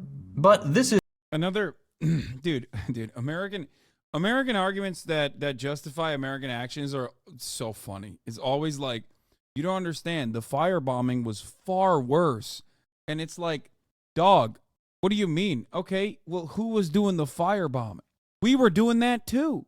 You don't get it. It was a de-escalation. It was a de-escalatory bombing campaign. Okay, it's always for an honest, earnest, good thing. Okay, America doesn't simply just show off its cool toys as a flex to its potential future foreign adversaries, right? Like, that would never happen. Is misguided at best and an outright lie at worst. Japan was ready to surrender. This is an established fact. But perhaps more damning than that is the fact that Hiroshima and Nagasaki were chosen not because they were military targets, but because they were population centers. And what better way to scare a geopolitical rival than to say, we're willing to kill this many civilians in an instant to get what we want? The United States remains the only nation on Earth to have used nuclear weapons against other human beings. And we did it twice, on civilians, on purpose. Continuing along the bloody path of US history, we get to the Cold War, a period of about 50 years where the US, desperate to maintain its newfound post-war dominance, really ramped up their imperialist tendencies. According to a report by the New York Times, the United States launched at least 81 overt or covert interventions between 1946 and 2000. Latin America was of particular interest, and saw regime change projects in Nicaragua, Honduras, Panama, Mexico, and the Dominican Republic. Then you had the 1953 CIA-backed coup in Iran, which deposed the left-leaning, democratically elected President Mossadegh and reinstalled the despotic Shah. Okay, but they also, not to toot my own horn here, but they also impacted the bottom line of British Petroleum. I don't know if you know this, but those were our oil refineries. And then Mossadegh was saying that those oil refineries should be nationalized and the profits should go back to the Iranian people. And guess what? That was an investment that we made, and America and England was willing to defend said investment of British Petroleum. Sorry, sucks to suck. You shouldn't have had a resource-rich nation if you wanted to not be exploited. I'm just saying.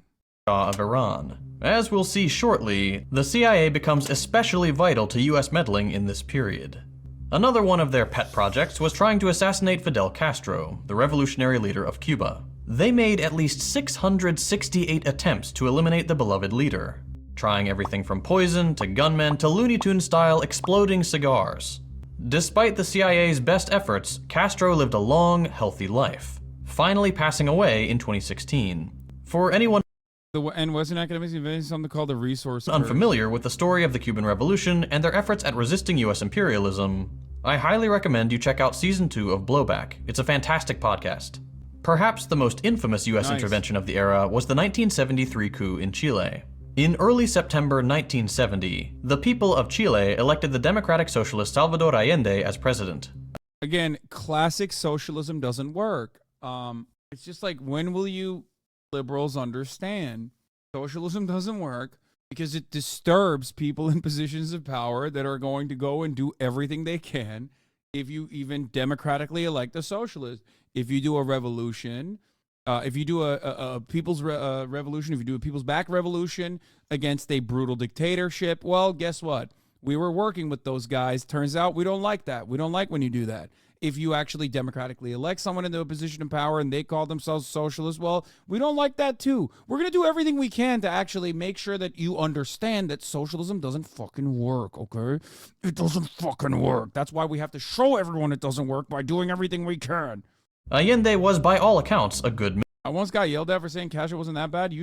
That's insane that you said it wasn't that bad. You should say Castro was good. He recognized what life was like for the masses and enacted sweeping reforms to raise the standard of living for average Chileans. This included nationalizing some of their industry, particularly in mining. The United States and the late Henry Kissinger didn't like that. A few months before the election, he had said, quote, "I don't see why we need to stand idly by and watch a country go communist due to the irresponsibility of its own people." This was the empire's philosophy in a nutshell. The United States has the right to interfere wherever it wants to secure its interests. And that's just what they did in Chile. Not even a week after Allende was elected, Kissinger had concocted a plan with the CIA to destabilize and overthrow the Chilean government. On September 11th, 1973, the presidential palace was bombed, seized, and after delivering a brief speech full of hope for the future of Chile, Allende Just saying, if they knew what was good for themselves, they wouldn't have done that, right? It's so irresponsible for them to vote for things like that. Took his own life rather than be captured. Here's what he said: "Workers of my country, I have faith in Chile and its destiny. Other men will over to construct a better society. Long live Chile, long live the people, long live the workers."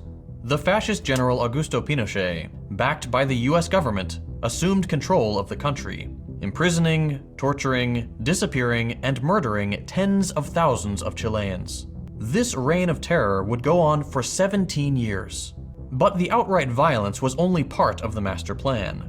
Shortly after the coup, Pinochet invited none other than Milton Friedman, along with a bunch of Chicago school lackeys, to devise a new economic agenda for the country. And so Chile became the guinea pig for laissez-faire, libertarian free market policy, leading inevitably to economic collapse in 1982. But sometimes, rigging elections and deposing democratically elected leaders just isn't enough. Sometimes, the US decides to secure its interest by fighting, funding, or otherwise enabling devastating proxy wars. As with the aforementioned interventions, the Cold War was the primary factor driving US involvement in places like Vietnam and Korea. We were desperate not to let communism be seen as a viable economic alternative to capitalism, and it was starting to catch on. So the US did what it does best: butcher civilians in the name of maintaining its dominance. US activity in Vietnam cost some 365,000 civilian lives. Massacres, the burning of entire villages, indiscriminate bombing, the use of napalm, white phosphorus, and millions of gallons of chemical weapons that to this day cause birth defects in Vietnam, Cambodia, and Laos. In Korea, what's often referred to as the Forgotten War here in the United States, the US killed between 2 and 3 million civilians. The North lost a full 20% of its population. So it shouldn't come as a surprise that Korea is the Iraq too, we haven't gotten there yet. Don't worry, he's moving there, slowly but surely. Forgotten war. It's not that we've forgotten, it's that our government doesn't like to remind us that they slaughtered millions of people just so capitalism wouldn't have to contend with an economic challenger. But again, in that situation, it's also a American invention. The 38th parallel is disrupted by the North Koreans. Again, another political designation that's just like totally totally cultivated to fit America's needs. So, you know. If you'd like to learn more about the Korean War, check out Blowback Season 4. And these are just two of the more well-known proxy conflicts during the Cold War. But there were many, many more, and they remain a favorite tool of the US empire to this day. The funniest parts about that is that, like, well, with the exception of, I guess, Korea, which many people don't even talk about, every single thing that he's mentioned, even like the prevailing liberal attitude now, because we are so far removed from it, is that it was actually bad. That's why I talked about this quite extensively when we were talking about Henry Kissinger, if you recall. Like, the liberal position is always like, yeah, everything we did in the past, sure, that was bad. Okay, I will give it to you. That wasn't good. But what we're doing right now, which is identical to everything that we did in the past, right now, that's good. We have to do that. Always. And if you go against that and go, hold on, maybe we should just dial it back a little bit and really assess, then your politics are just America bad. That's all it is. Your politics are only America bad. Have you, have you considered that maybe America good? Have you considered that maybe like the people that we are bombing they hate gay people, or they have really horrible conditions. They have really horrible workplace safety violations. You know, they don't have good labor unions. And a whole bunch of stuff that I've also made up now, because I can do that, because who's going to check? There's no coverage in the living conditions of the people on the ground. But we can't talk about war crimes and civilian liberals hate every war but this one, love every civil rights movement but this one. Casualties without talking about the Iraq War. Today, 20 years after the start of the so-called War on Terror, it's no longer controversial to say that the Iraq War was started based on a lie. This is a well-established fact. Anyone who tries to say otherwise is either in complete denial or is acting in bad faith. For the younger viewers in the audience, the United States made a big show of saying they had proof Iraq possessed weapons of mass destruction. They did not. And so, based on false testimonies that served the interests of empire, the United States invaded Iraq and occupied it for years. What was once a vibrant, thriving nation was obliterated in what were called shock and awe campaigns. The US military targeted communications, electricity, vital infrastructure such as roads, bridges. The Iraq War is the perfect example of like how ridiculous this is, because the guys who did it 100% were talking about how we must do it over and over again, okay? Dick Cheney and the like, for years before we actually invaded, for a multitude of different reasons, okay? And like still to this day, the defense of it at the time and still to this day, from the reasonable foreign policy blob, was that, well, you know, Saddam's actions against the Kurds in the country were unimaginable. They were really horrifying, and there's truth to that, for the record, right?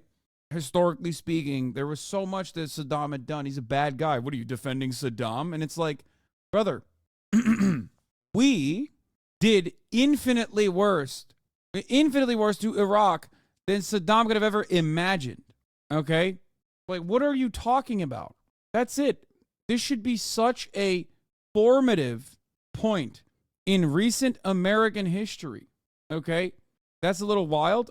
It's wild to say that America's illegal invasion and occupation of Iraq is infinitely worse than what Saddam could have ever done to Iraq. That is not a contentious point.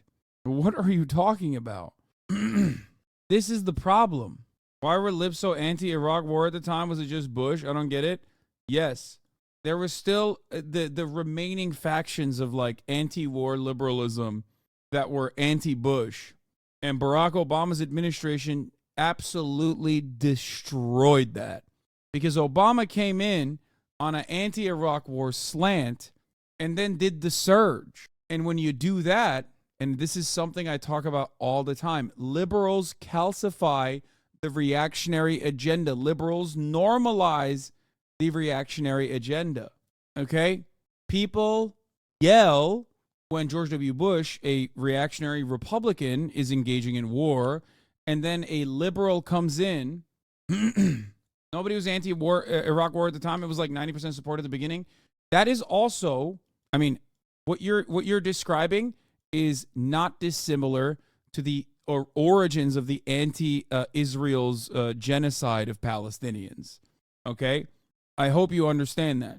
There were still absolutely, and you're saying for the record I was anti-war at the time, there were still absolutely voices and protests all the time, all over. They were just not getting coverage. There was no consideration for it. Every single person that actually stood against the invasion of Iraq were considered anti-American, terror lovers, terrorist supporters. I mean, that's it. Yeah. Anyway, something to remember is that, yes, there were still voices that were anti-Iraq war, and they were yelled at in almost the same exact ways that people are yelled at now. Okay? But one thing I will say, however, is that there absolutely was a faction of like diehard Democratic Party voters, right, that were unironically anti-war. Like there was a faction of liberalism that still was anti-war, right? And very quickly, the anti-Iraq war momentum grew, which, as you also are correctly pointing out here, because there was a faction of anti-war liberalism still, okay? But you know what was the biggest burden and the biggest death strike to the anti-war liberalism movement? Barack Obama. That's how it works. Every single thing that Trump did as it pertains to foreign policy, Joe Biden has basically championed and continued. I mean, come on.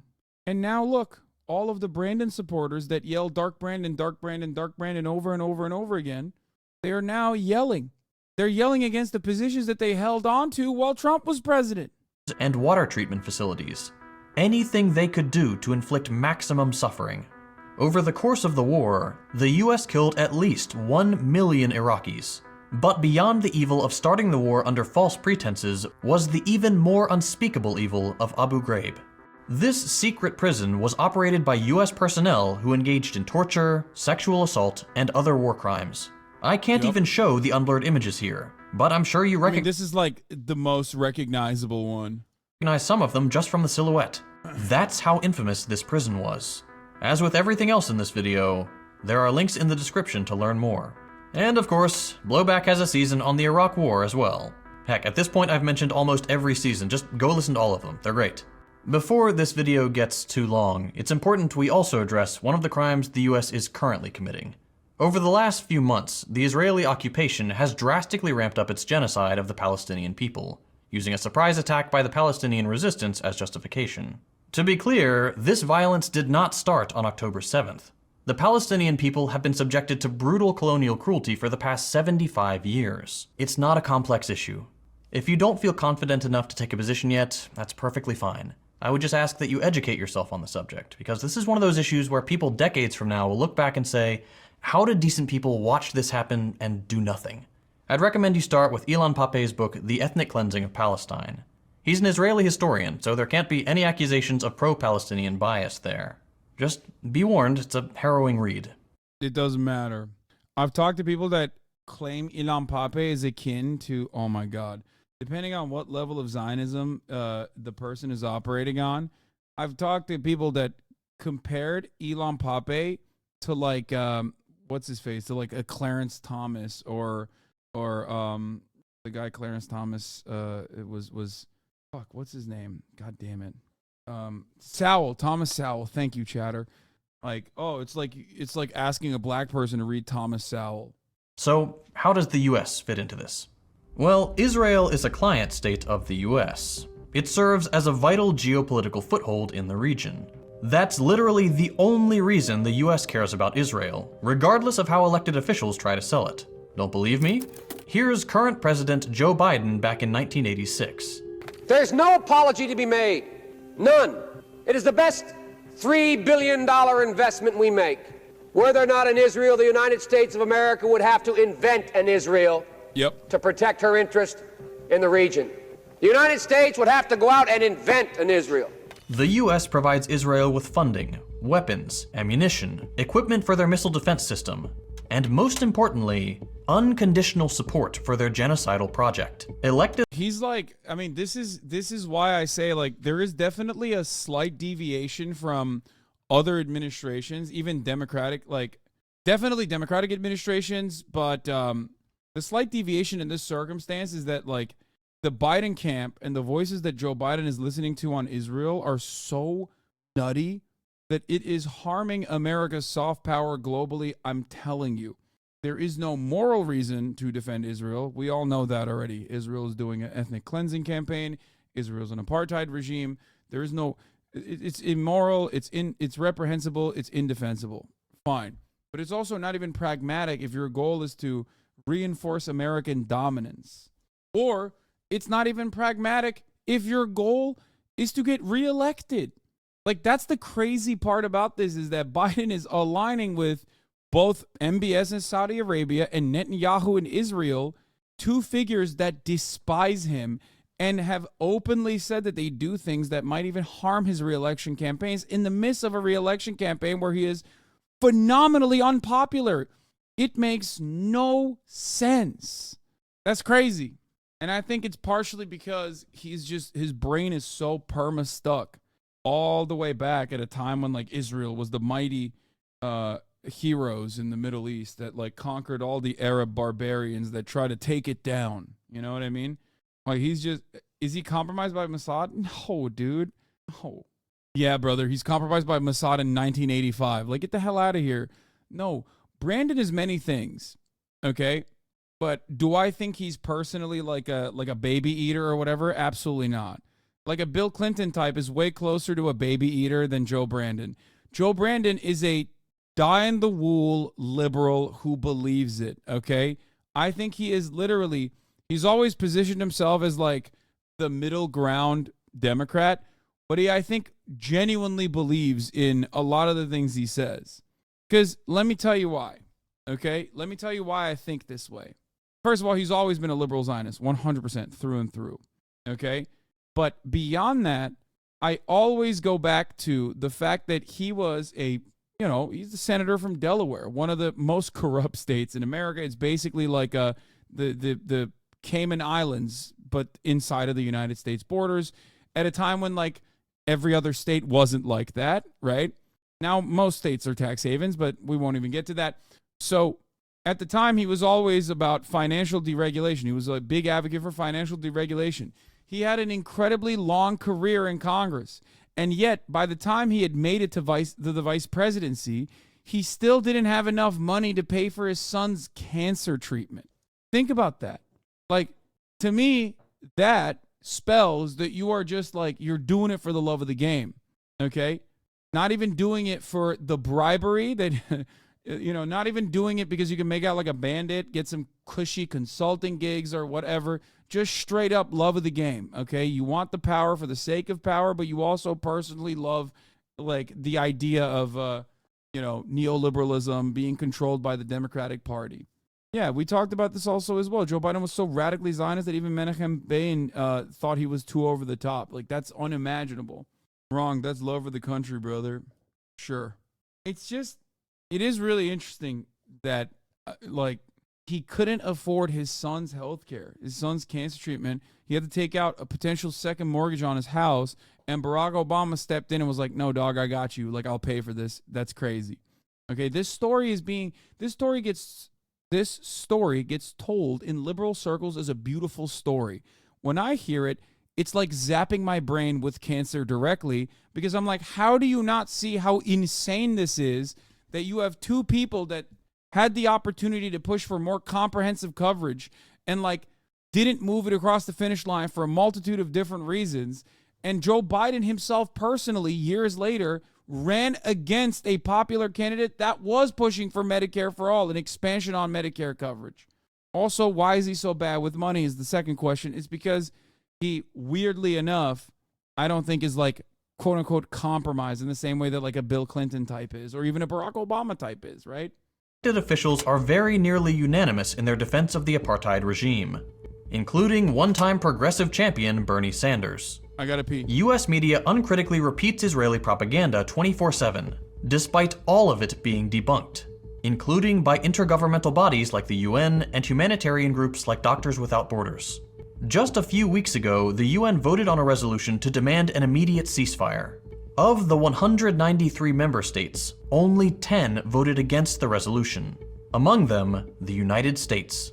Many people, myself included, believe that this unconscionable backing of the most explicit genocide in modern history will be the nail in the coffin of US legitimacy abroad.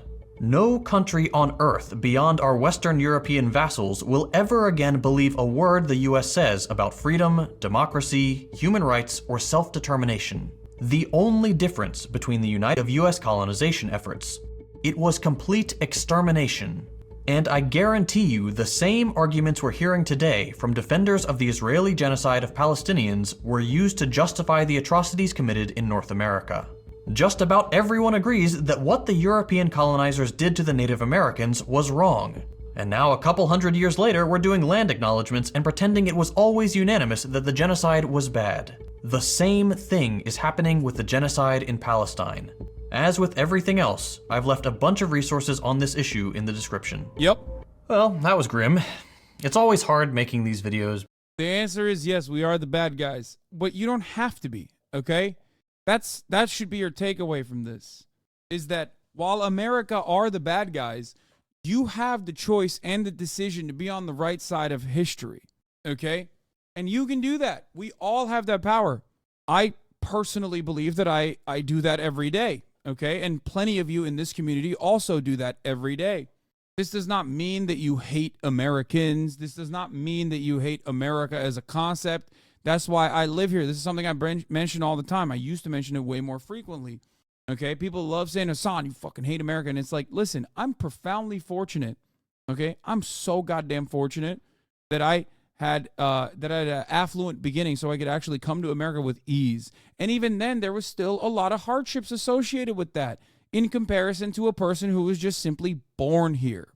I chose to be here. Okay, I worked to be here. Many of you that are in America didn't, okay? This is before we even talk about so many people who work infinitely harder than myself to get here, okay? Infinitely. So whenever people say, oh, dude, like, you hate America, it's just America bad, why don't you fucking leave? And it's like, I hear this so frequently. I hear this from Republicans all the time, and I still hear it nonstop. But I now hear it from liberals too. But they try to, sauce it up in an intellectual way, I guess. And the issue is, it's because I like America, and it's because I see the potential of America, that I want to try and do my very best, as it is my moral duty, to make sure that America at least dials it back as best as I possibly can push for. That's it, okay? When I advocate for universal health care, it's not because I want America to destroy itself. When I advocate for free college education, it's not because I hate America. It's because I want Americans to have a life of meaning, a life of dignity, okay? I want the real American dream that was promised to people. That's it. And I know we have the wealth. We have the finances to make it work. And it's very, very, very frustrating when people try to engage in team sports and then unironically end up identifying with the enemy team. If you consider Republicans and reactionaries to be the enemy team, then why are you identifying with their positions? Why are you criticizing people from the exact same perspective? When it comes to American foreign policy, many people fall into this trap.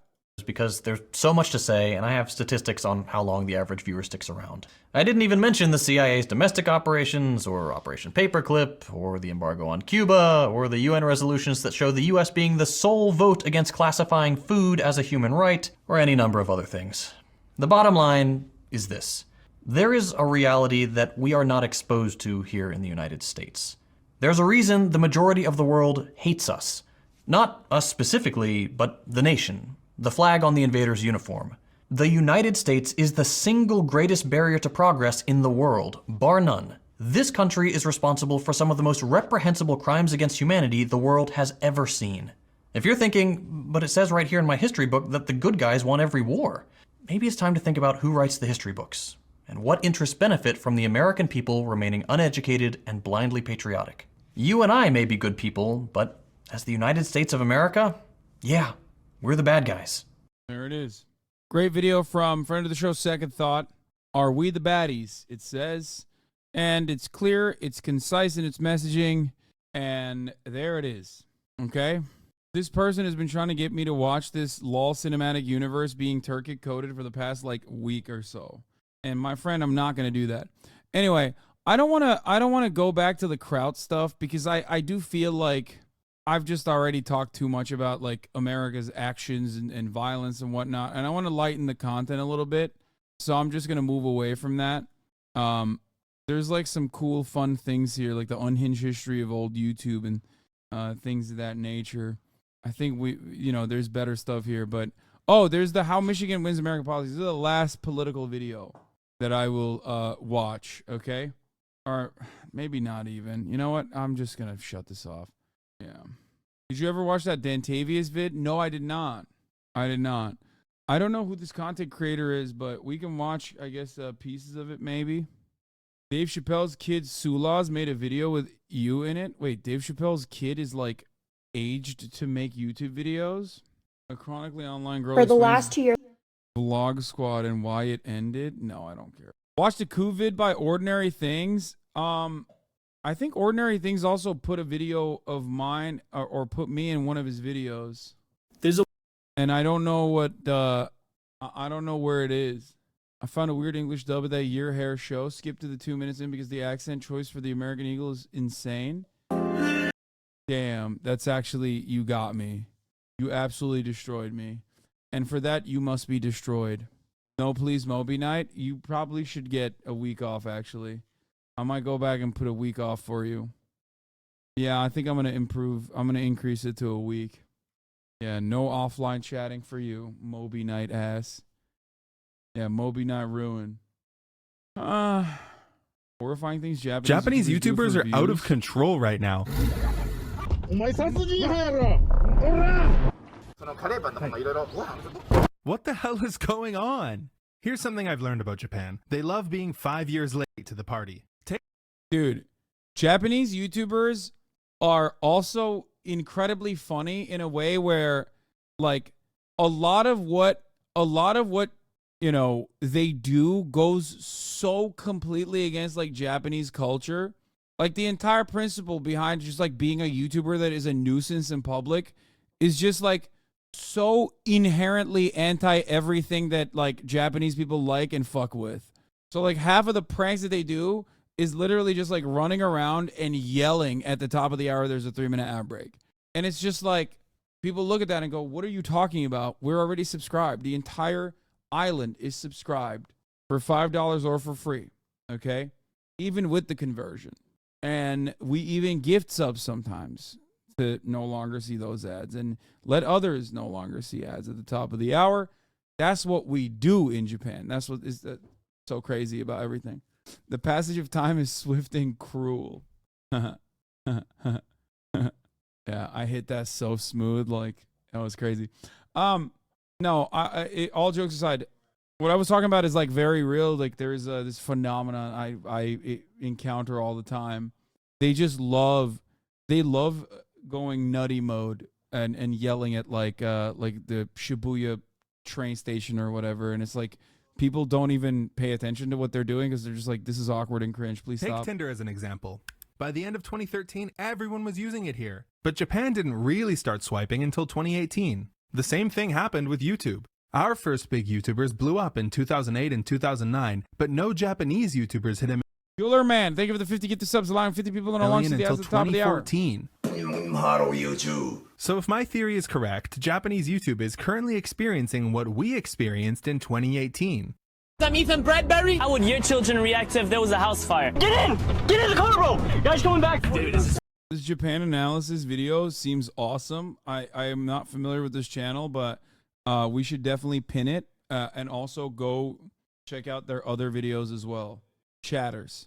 So far, so good. 49 seconds in, and I'm already invested. Incredibly invested. It's Joey Salads here. Today, we're going to be doing the phone. Remember when this guy went further and further reactionary and would do like, Trump car in the hood gone wrong, and all of his pranks were fake from the jump.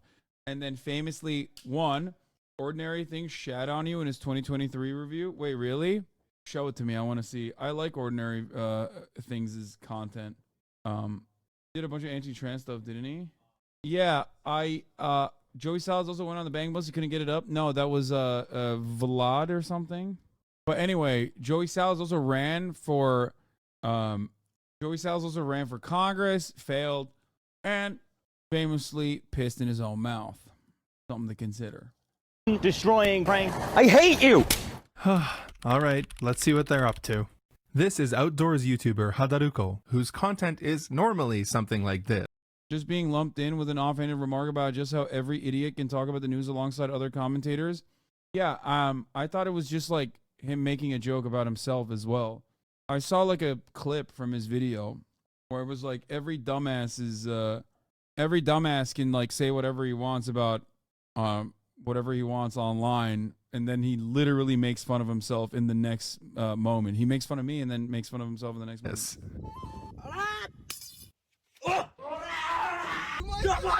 But for this video, he was just gonna chill, eat a pizza, and answer viewer questions in a completely safe part of the woods until...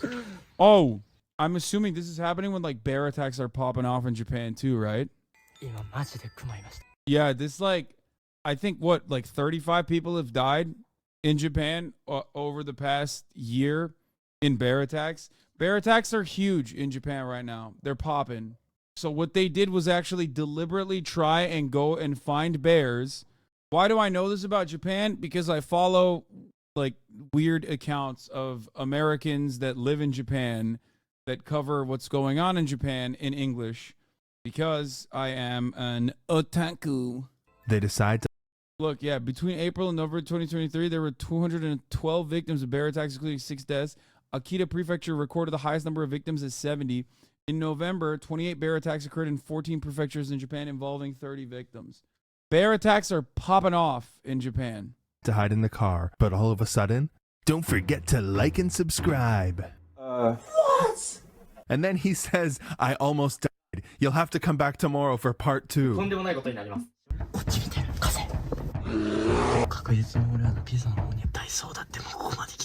Thank God they're safe inside the car, though. Imagine what would be...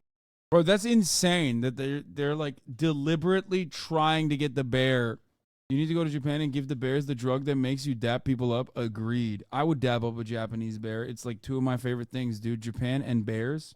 I feel like the Japanese bears would be extra chill with me. They'd be like, dude, you are sick. Going through your mind after encountering a bear. Yeah, now he cares. The bear is locked in on that delicious smelling pizza. Dude, I hate these. I hate this so much.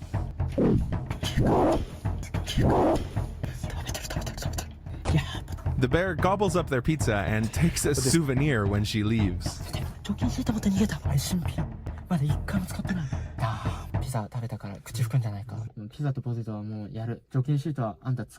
They run the engine to scare away the bear and wait for a while, and then they go back to check on the campsite.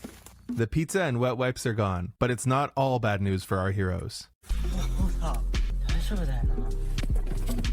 Seriously though, if I wish the bears destroyed that bag and pooped in it. I encountered a bear, I'd be shitting my pants. These guys have some nerves, huh? And to catch it all on video, what a lucky event. Oh, sorry, let me skip past another subscribe screen. But yeah, it's lucky he was filming. I mean, that could have gone so much worse, but instead he got some amazing footage. And look what it did to his channel. 12 million views in a month. That's more than triple any month he had before. Wow. Some people were skeptical though. There was one very weird coincidence. This forest they were filming in, there was a bear sighting in this exact spot 24 hours prior. There were 4 big warning signs up.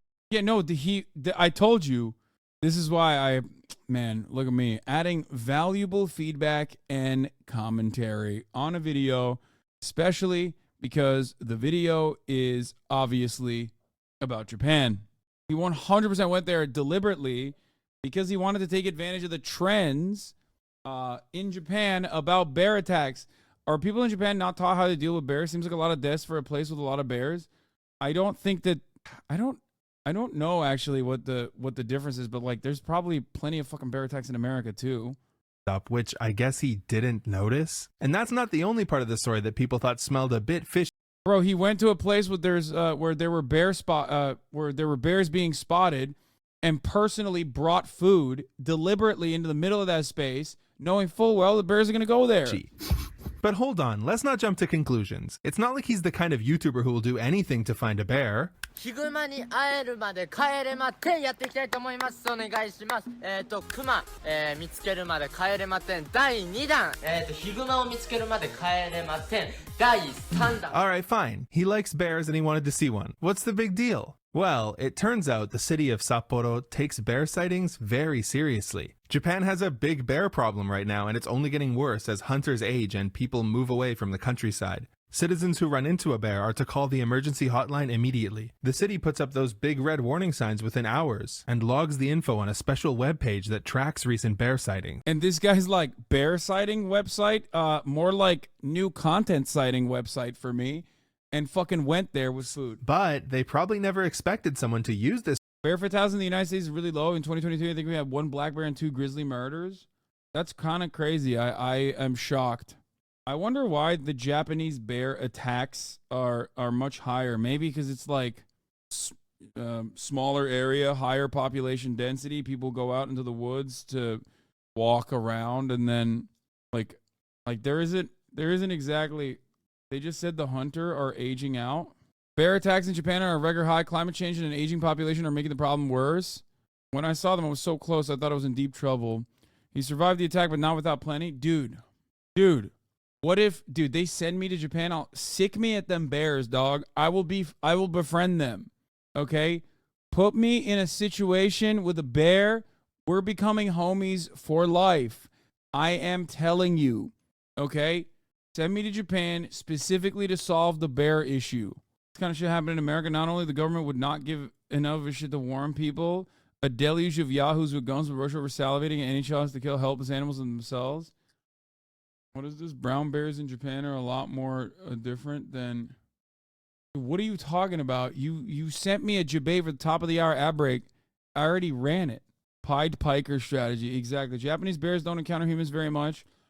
So if they see us, they're not scared and we'll fuck people up. NA bears are pussies because we do so much shit to them that they learn not to fuck with us, which is why guns should be regulated. In America, it's because bears, it's human overpopulation, but in Japan, it's because country people don't have guns. America is because bears, it's human overpopulation, but in Japan, it's because country people don't have guns. Hasan, only Russians are born with a wild animal handling perk, specifically bears. It's not in your mind.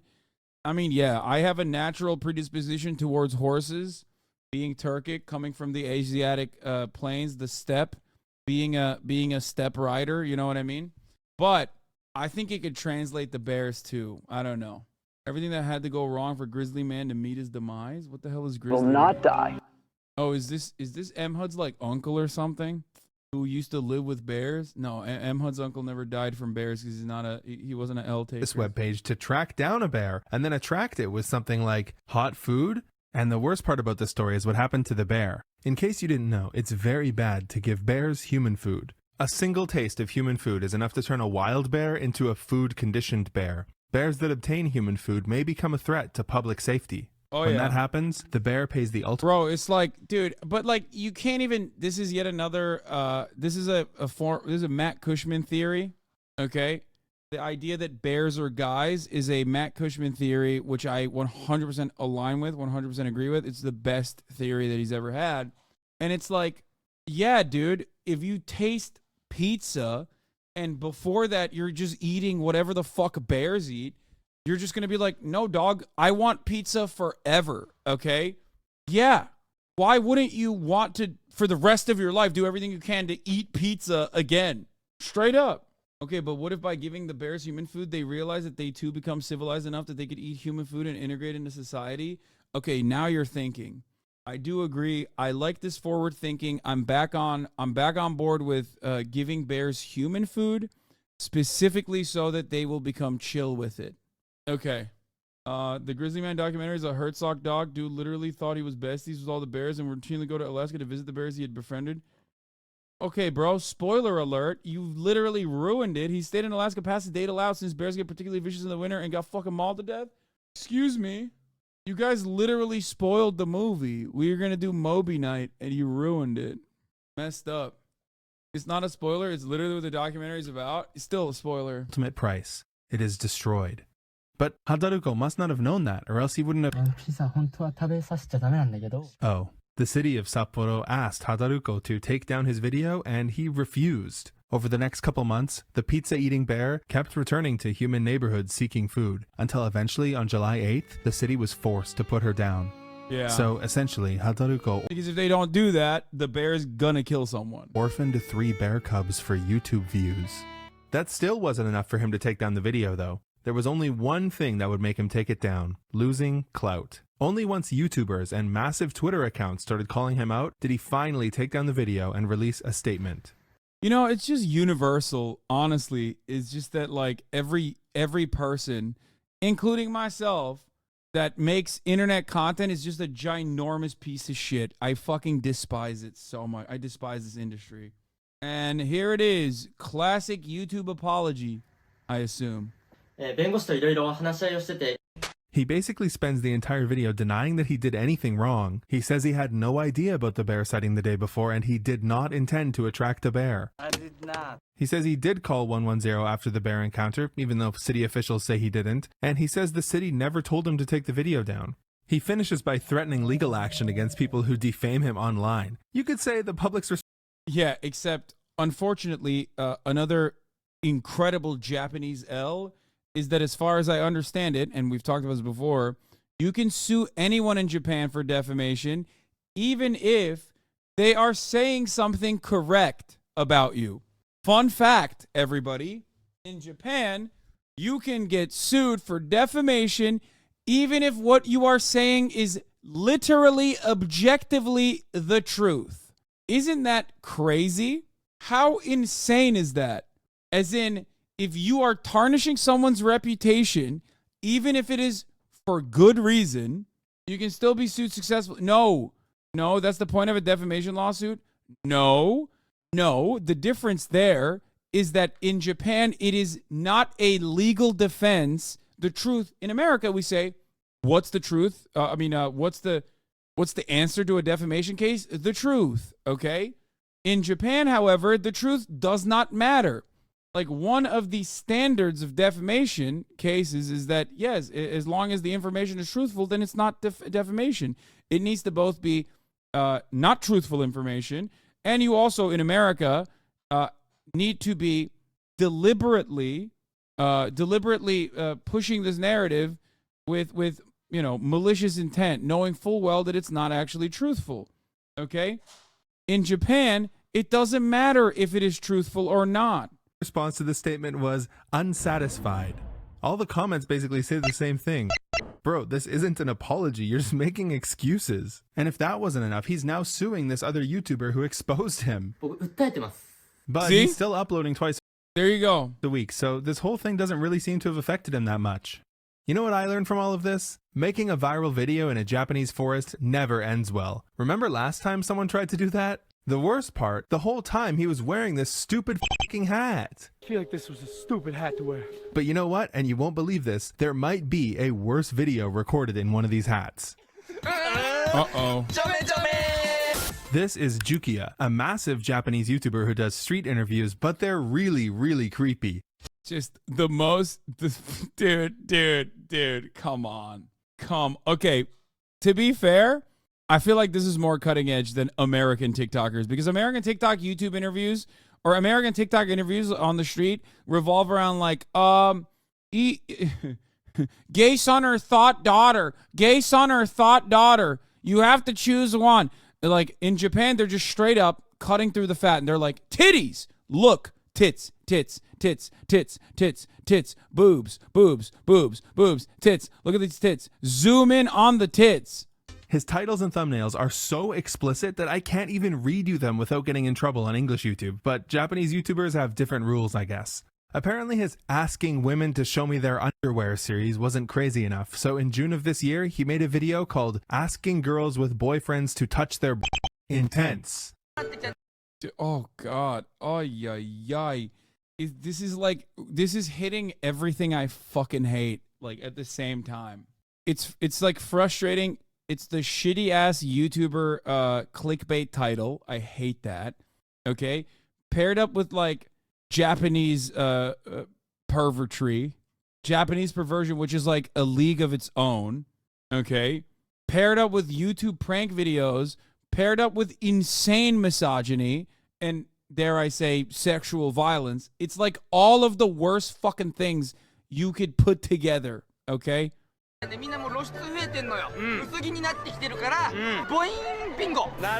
the record, you said mommy makeout day or whatever, but like a lot of the stuff that people do in America, like the Joey Styles of the world, they're faking it. It's gross, but they're faking it at least. I don't think these guys are faking it. Oh, it's so cringe. Oh, but we got to get through it. Basically, they're going to try to find a woman with each cup size. What does that have to do with touching them? Well, this gentleman has a secret plan. Yeah, that's the plan. Damn, he's a Fantano fan. Remember when I said Japanese YouTube has different rules? Oh my god, I can't watch this. It's so cringe. All right, well, at least that's over. Just kidding. There's more.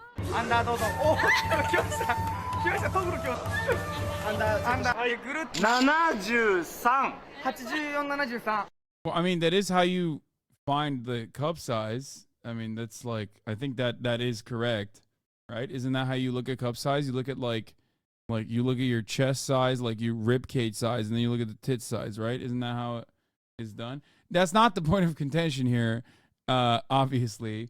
Like, that's not the point. I know that's not the point. This is still gross. I'm just saying, when he said just kidding, there's more, I think it was because he was like, it's weird that he's being like so matter of fact, this guy. It's weird that he's like not just hitting the one time. He's like, no, actually, we need to find out like what your number is and your cup size is, like, which is odd. If you thought they'd embarrassed her enough already, you're wrong. It's time to plug her measurements into an online calculator and accuse her of lying in front of millions of viewers. But hold on, she wasn't lying. As far as I can tell, I mean, I don't know anything about this. Before they can continue this madness, they gotta take a break to sign some autographs. Seriously, these guys are so famous, which is crazy because we haven't even gotten to the worst, most cringe part of the video. No. You know, the part that was played on the news. So they're back to their antics, and this time they've got a young couple. They realize they gotta deal with the boyfriend first before they can whip out the tape measure. Luckily, Buddy here knows exactly what to do. Seriously, if you see someone wearing a hat like this, call the cops.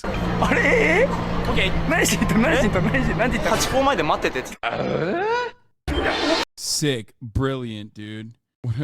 Dude, this guy, brilliant, dude. This is like the premise to Metal Gear Solid. Like, this is how you do it. This is how Solid Snake went past everybody. So sick. Jav plot, excuse me. If you think this is a Jav plot, listen. Jav is weird. I don't like it. I think it's odd. It's just like the more the woman is not having fun, the more Jav it is. But if you were to talk shit about the plot on Javs, you're wrong. The one thing that they spend like 800 hours on is like the weird ass fucking plot lines that they put together. I don't think that this is far too simple for a Jav plot. Yeah, you're wrong on that front. That's the only thing that I disagree with on Jav. I don't like it. But he's yelling, dude, she's so scared. It's like, yeah, bro, I wonder why. This was the last time anyone ever saw this woman. Now, after a while of uncomfortable hesitation, she finally answers. Jav is a Japanese adult video. Every Jav is at least 2 hours long. Yeah, literally. It's like, it's also the worst foreplay you've ever seen too. Okay? It's like how I imagine I had sex for the first time in my life. Like, oh shit. Oh no, I got it. I'll grab it. Listen, my timing is excellent always, okay? Always excellent. Anyone who watches Jav is too horny is unwatchable. I agree. I know, like, you're not supposed to yuck people's yums, but like Jav is a yuck, a big yuck for me. All right, let's keep going. Bro, shut up. They just keep making her say it. But at least the boys were having a good time.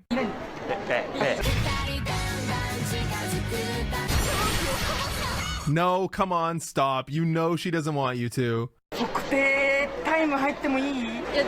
Yes, stand your ground. But what do you think they did next? Thankfully, they realized that two men cornering a woman and demanding to measure her body was a little too creepy, and they back off. But not before confirming some vital information. This whole interaction blew up, and people were understandably quite upset. Jukia made a response, which... It's like, the thing is like in Japan, you know, public, like being perverted in public like this is like pretty standard. But it goes against the other thing that is not standard in Japan, which is like disrupting the peace. So I feel like the major problem here is not necessarily that they were being like rampant sexual assaulters, but more so that they were on camera and also doing it in a manner that like absolutely disrupts the peace, which is way worse than the sexual assault part. Japan is a land of contrast. Oh, 100%. Which he ended up deleting. So, I mean, you can imagine how that went. But honestly, they do stuff like this all the time. Just recently, this Jukia interaction made the news where he met these kids who were fans of his and then asked them if they had seen this famous TikToker's tape. They say no, of course, and he says, "Oh, you should check it out." What? Bro, what is wrong with you? So how are these guys even allowed on the platform, let alone monetized? And believe me, they're monetized. Well, I found a video of Jukia explaining this weird trick that he uses. Obviously they ask him how, given how crazy his content is, and he says he uploads the video with slight changes 5 or 6 times, and if that still doesn't work, he changes the title to "Please Monetize Me," submits it for YouTube to review, and hopes he gets a nice employee. He says this works often. You know, as much as I dislike these fellas, maybe it is unfair to criticize Japanese YouTube as a whole for this when it's a phase that we also went through. But hopefully it is just that. Yeah, who amongst us hasn't gone through the rampant serial abuse phase? Can't you start doing that? Yeah. I feel like it's much harder for me to find a favorable YouTube moderator.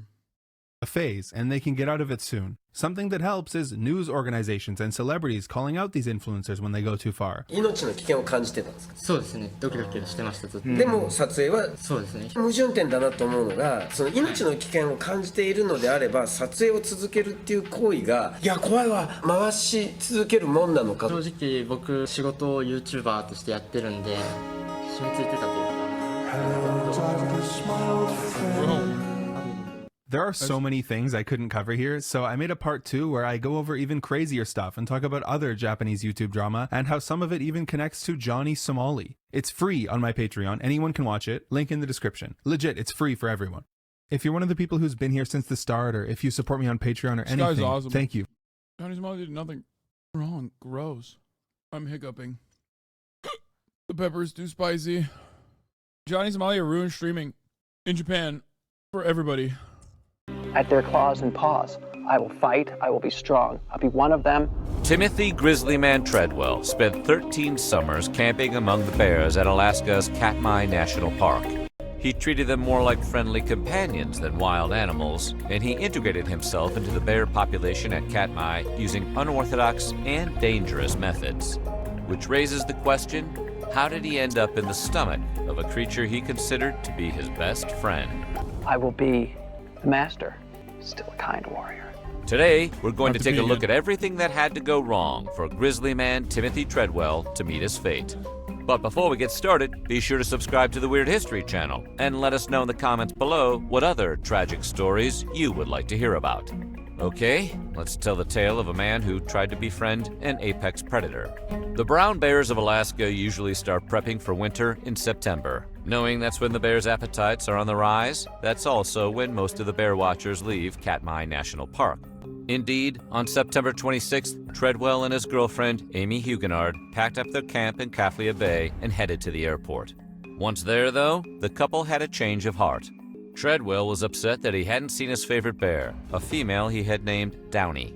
He also noted that the weather forecast was calling for rain. That meant more fish would be moving through the bay's waterways, attracting more bears.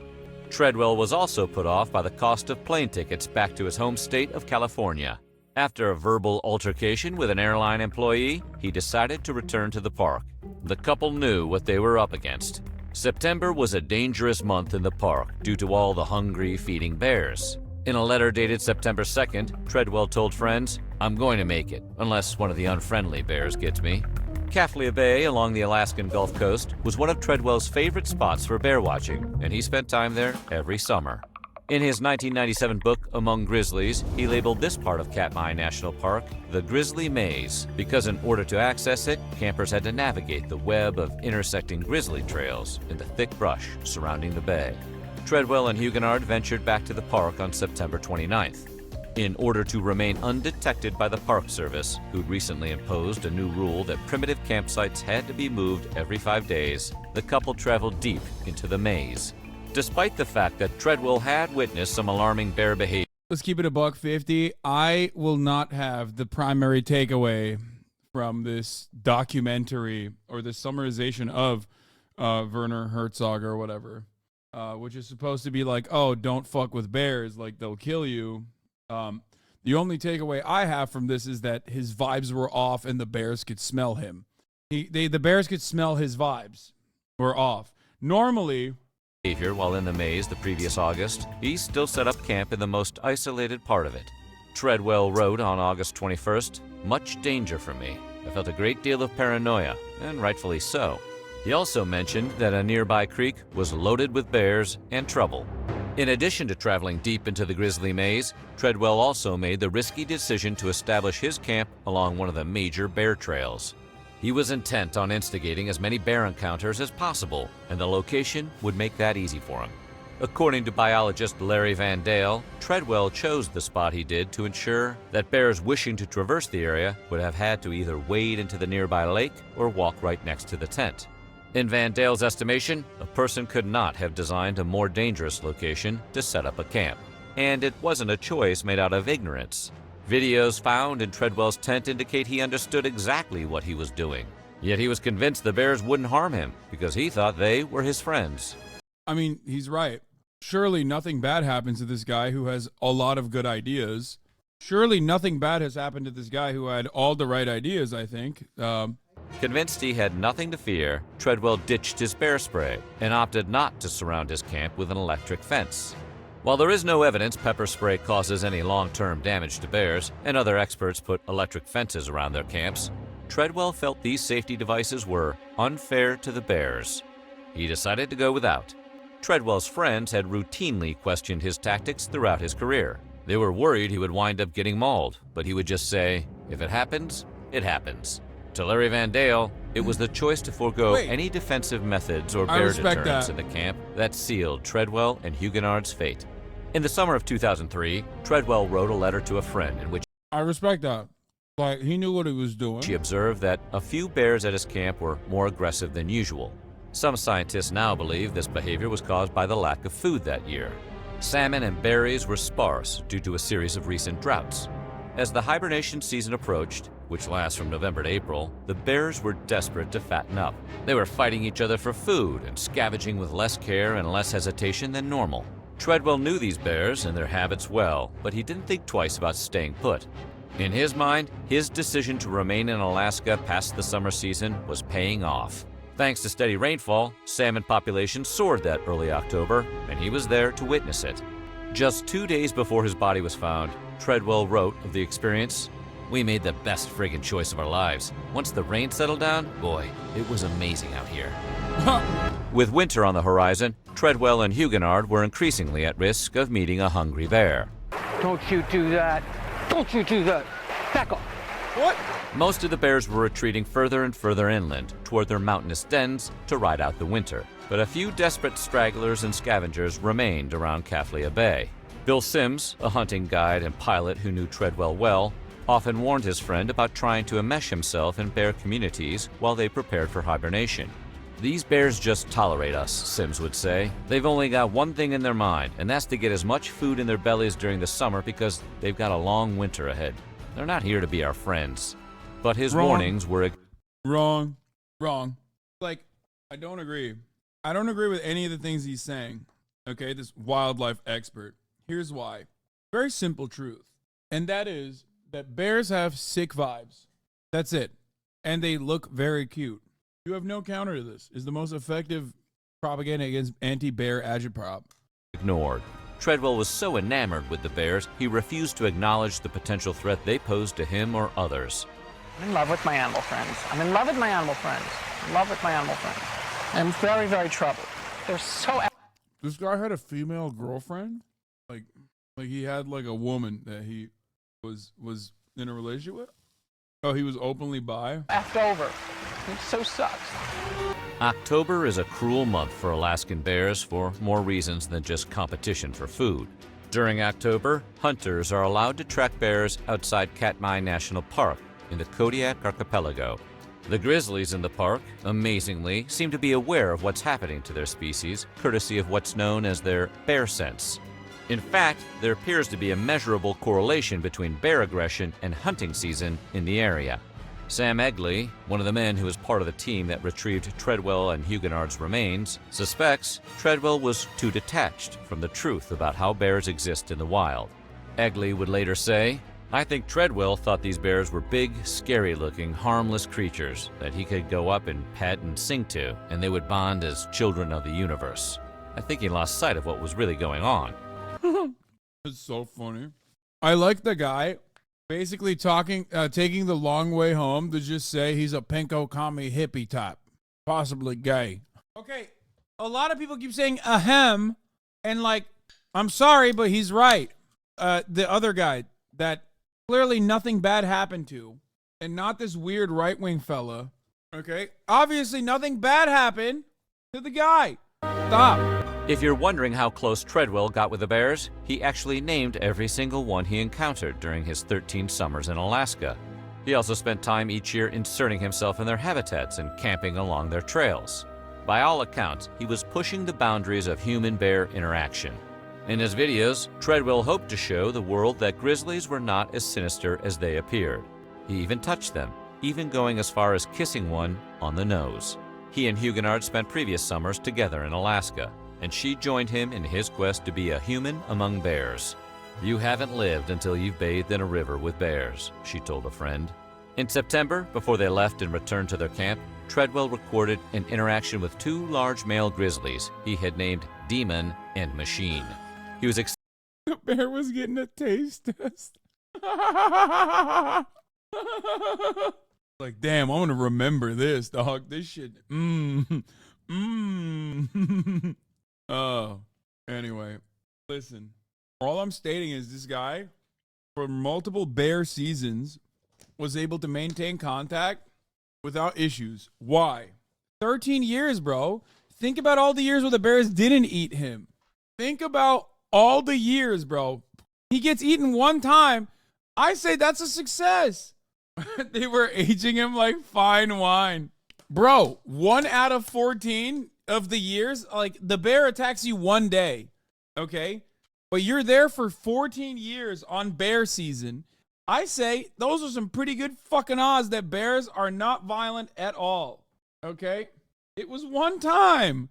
It was one time. There was probably a disagreement. The bears didn't like his vibes, and some things happen. You know, disagreements occur in the wild. excited because he felt like he had earned Demon's trust. According to Treadwell, "I am being let in very close to Demon and his food source. And in a further sign that he trusts me, he has actually turned his back to me." However, how about it was because his girlfriend? We haven't even talked about the real speculation. The bears were like, "You're chill, dog," but maybe his girlfriend wasn't chill. That's all I'm going to say.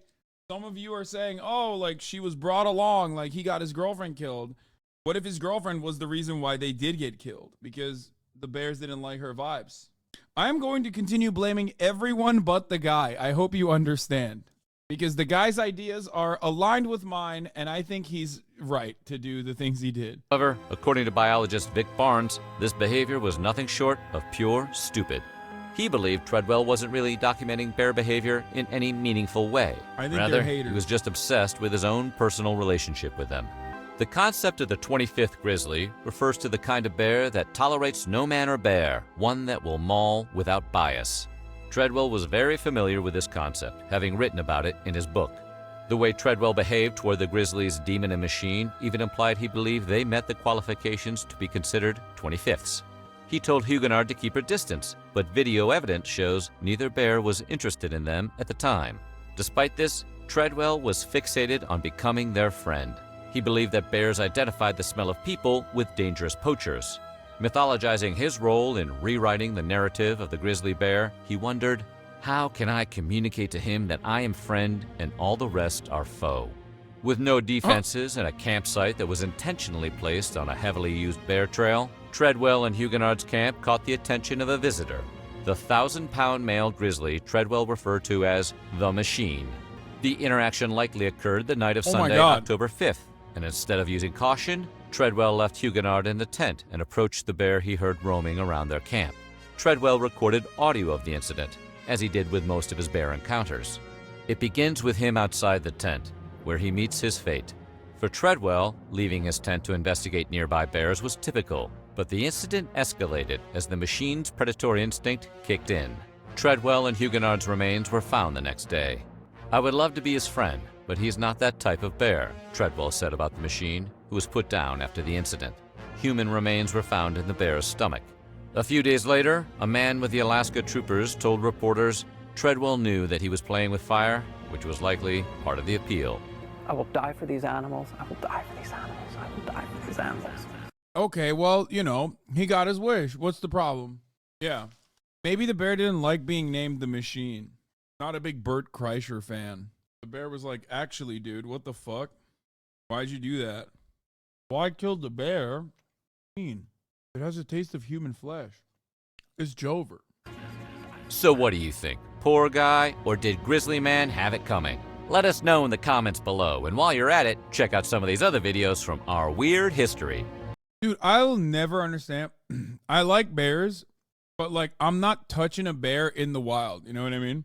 Because like, I never go out in the wild. I don't like that. And I will never understand the type of dude whose brain is like, I'm going to go into the wild. You've seen the 2007 movie or even read the 1997 book, but the real story of the man behind Into the Wild is a lot more twisted and confusing than you'd probably ever think. Chris McCandless' death was far from straightforward. Rife with missteps and miscalculations, his final fate may have been completely out of his hands. Today we're exploring everything that had to go wrong for Chris McCandless to meet his fate.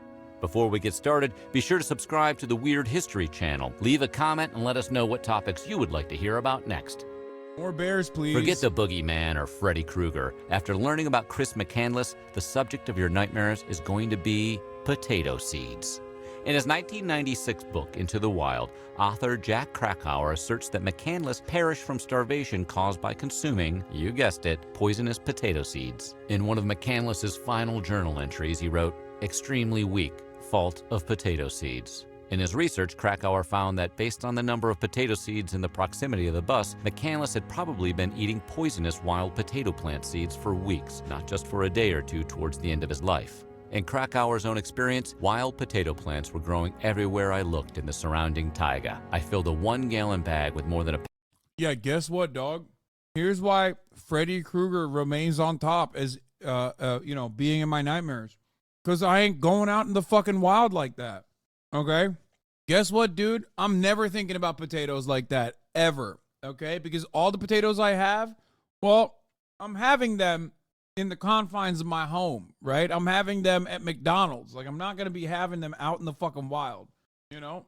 See, this is like equivalent to people being like, bears are actually very cute. You should pet them, you know?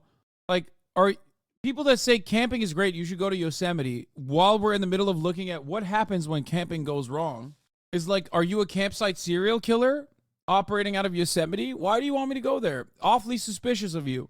To just say, hey man, don't you even think about it, okay? Things are so chill. Pound of seeds in less than 30 minutes. But wild potato plant seeds were not considered to be poisonous, so the potato plant theory was dead in the water. But then, after reading a paper by Ronald Hamilton, a metaphorical light bulb appeared over Krakauer's head. The Hamilton paper recalled an experiment conducted by German forces in World War II, in which camp inmates were slowly poisoned using a ground-up legume. Their symptoms reminded him of descriptions of McCandless's final days, so, following his hunch, Krakauer sent the seed samples to a Michigan lab. The lab results confirmed Krakauer's hunch. The disease brought on by this type Experiments.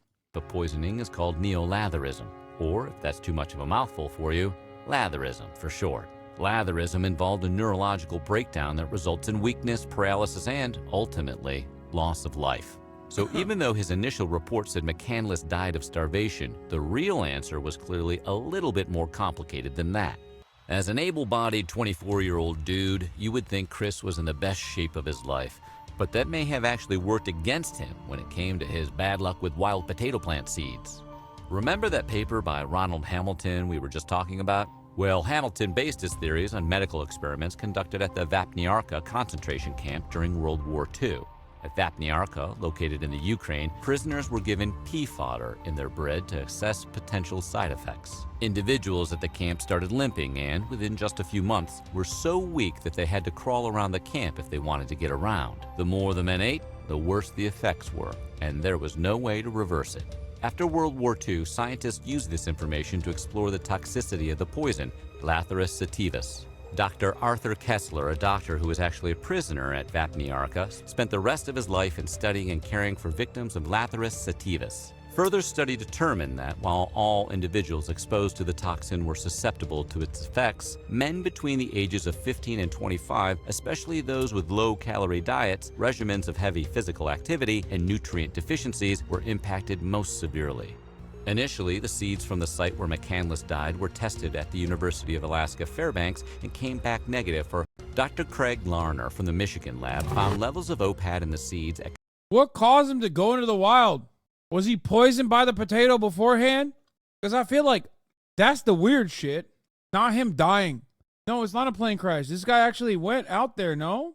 No. This is the guy who literally was like, no, I want to live out there. Concentration significant enough to cause latherism. Given the large number of seeds McCandless was likely consuming, his age, and his overall malnutrition, he would have been highly susceptible to the debilitating condition.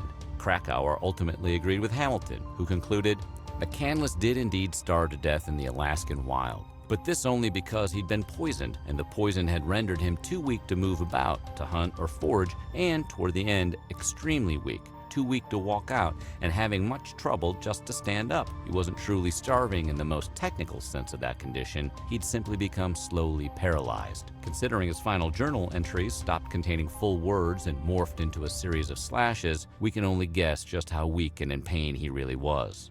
When Chris McCandless set out for his post-college Alaskan adventure, he was determined to live off the land. In 2007, chemists posited that McCandless's seeds were contaminated with Rhizotonia lumicola, the mold that causes Swainsonine. Some thought it was possible that when McCandless stored his food, it got moldy. There's no way to be certain how Chris stored his seeds, berries, and the meat of small animals, but we can probably guess that they weren't stored in Ziploc freezer bags. However, in an experiment to test this mold theory, scientist Edward Treadwell and Thomas Clausen attempted to grow mold on two types of legume seeds found near Bus 142, aka the site of Chris's death. Interestingly, no trace of Swainsonine was found. McCandless's final resting place was in his homemade base at an abandoned bus along the Stampede Trail. Hikers and hunters who traversed the area used the bus as a place of refuge, and so did Chris. 2 weeks after his death, his remains were discovered inside the rusty shelter in September of 1992. A note on the door read, "Attention all possible visitors. SOS. I need your help. I am injured, near death, and too weak to hike out of here. I am all alone. This is no joke. In the name of God, please remain to save me. I am out collecting berries close by and shall return this evening. Thank you, Chris McCandless. August." What happened?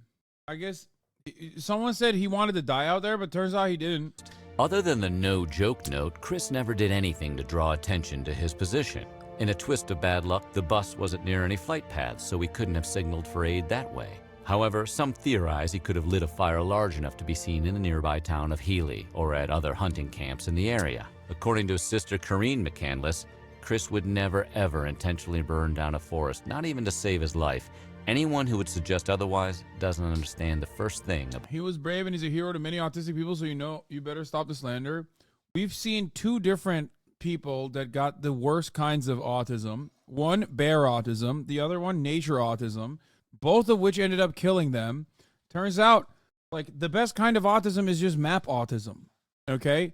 All of the other types of autism, or train autism, the other types of autism ends up killing you, okay?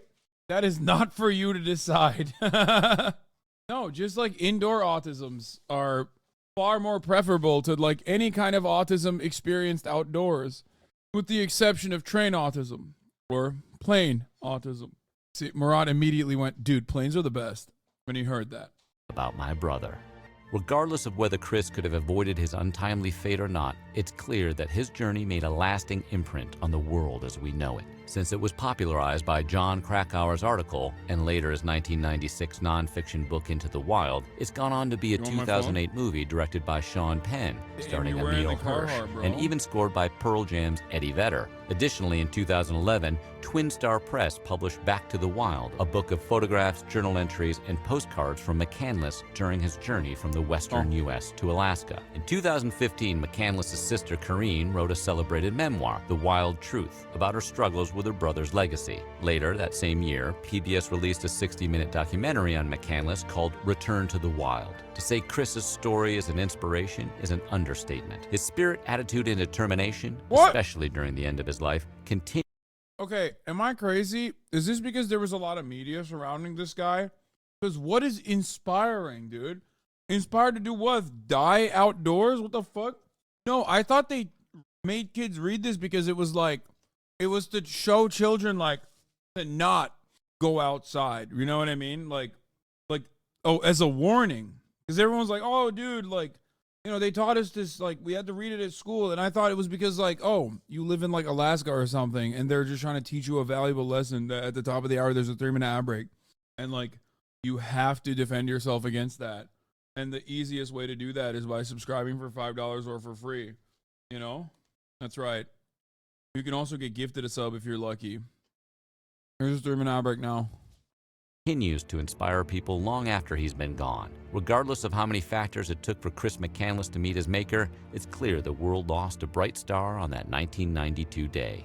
What do you think about Chris McCandless' story? Let us know in the comments below, and while you're at it, check out some of these other videos. The Revenant. I don't get it. Like, I don't understand it at all. I do think that it comes from a place of privilege. To constantly want to seek out death like this, like to go out of your way to seek out death like this, must be a byproduct of a profound amount of privilege. But then again, I grew up in a pretty fucking affluent family, you know? Like, I was very privileged. So why the fuck don't I have that? I don't understand it. I've never fucked with any of this shit. I've never been like, yeah, I can't wait to put myself in a horrible situation. I don't get it. You've been talking about your need to vibe with bears for like the last hour. You're just lazy. No.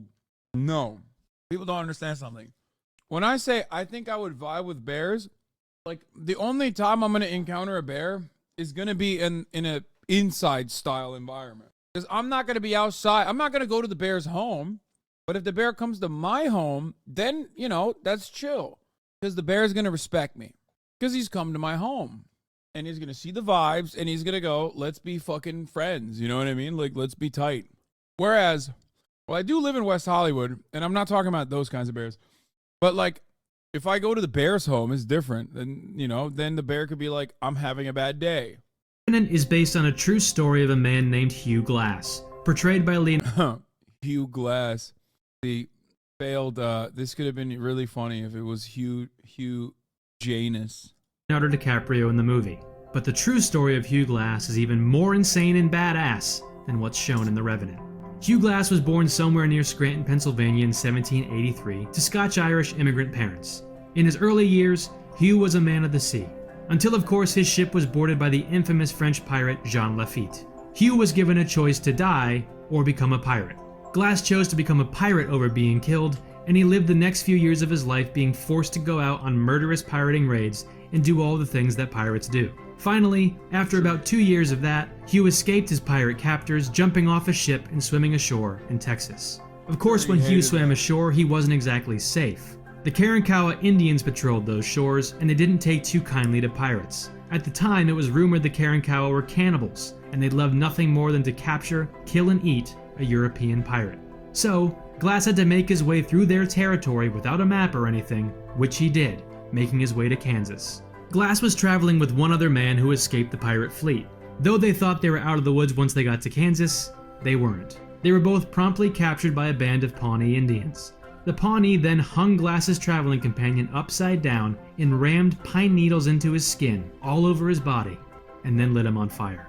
Glass was forced to watch, and he was next in line. However, just as the Pawnee were about to stick his body full of pine needles and light him on fire, Hugh Glass offered the Pawnee a large packet of vermilion, a bright red powdered dye that could be used for war paint and other purposes. It worked. The Pawnee loved it, and ended up inviting Glass to live with them. And he did. He lived with the Pawnee for about 2 years. I feel like the story, if you look at it from this framework, the story seems kind of wild. Like, these guys are perfectly, I mean, they're very violent if they think you're like a murderous white guy. But then they're super chill if you're like, hey, I'm actually not a murderous white guy. Here's some gifts. Kind of doesn't make sense. They just didn't know he was chill like that. I mean, dude, same principle behind the Bears. Even taking a wife, before continuing on his life's journey, making his way to St. Louis. That's where Hugh Glass first got into the fur trade and became a mountain man. Basically, his job was living in the mountains, living off the land, trapping beavers, and selling and trading their pelts with fur companies and Indian tribes. Hugh responded to an advertisement in the Missouri Gazette by General William Henry Ashley of the Rocky Mountain Fur Company, which called for a corps of 100 men to, quote, ascend the River Missouri as part of a fur trading venture. During their journey, the corps of 100 stopped to trade with a band of Ree Indians, but the Ree didn't want to trade, and they killed a huge portion of the mountain men. Not to be outdone, the remaining mountain men set the Ree's village on fire. Many men, women, and children died in what ended up being an all-out war, which Hugh found himself right in the middle of. When all was said and done, Hugh survived, and he and 13 other mountain men started making their way towards Yellowstone to trap beavers. One fateful day on their journey, Hugh walked into a suspicious...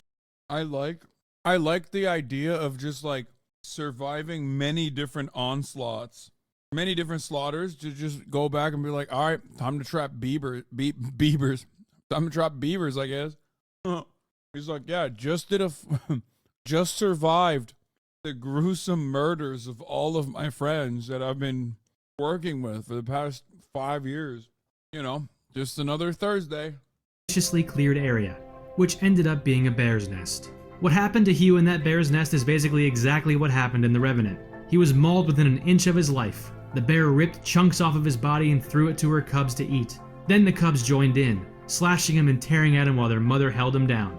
By the time the rest of Hugh's men got to him and were able to kill the bears, he was a mangled mess. He can't see, he can't speak, he can't move.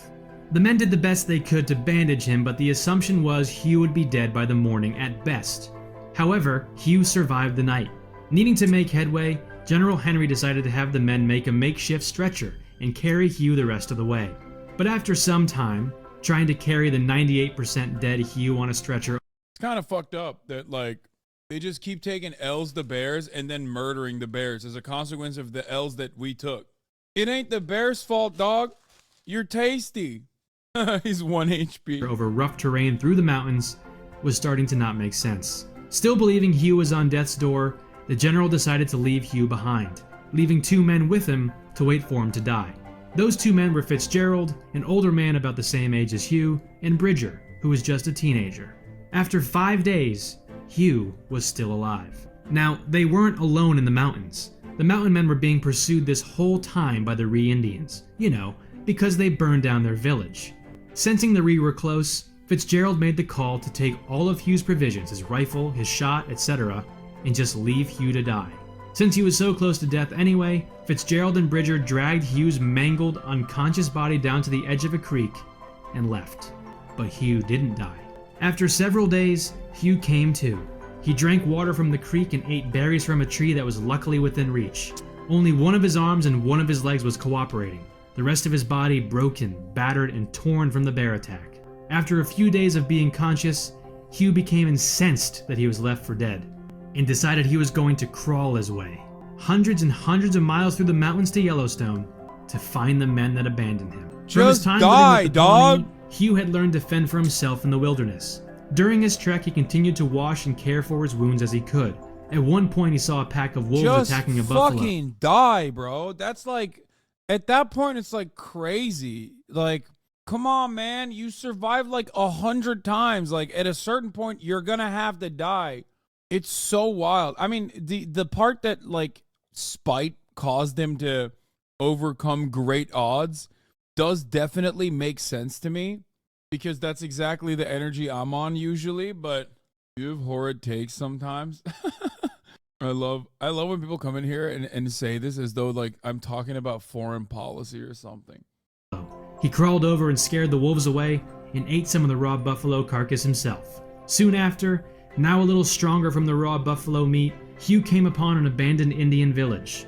Though it was abandoned, there were dogs there, and Hugh managed to strangle one and eat it. Eventually, Hugh was able to walk, his wounds, bones, and ligaments healing. But the one thing that wasn't healing was his back, which at this point was... I thought he was going to say, is his heart, which was empty, and he wanted to fill it with vengeance.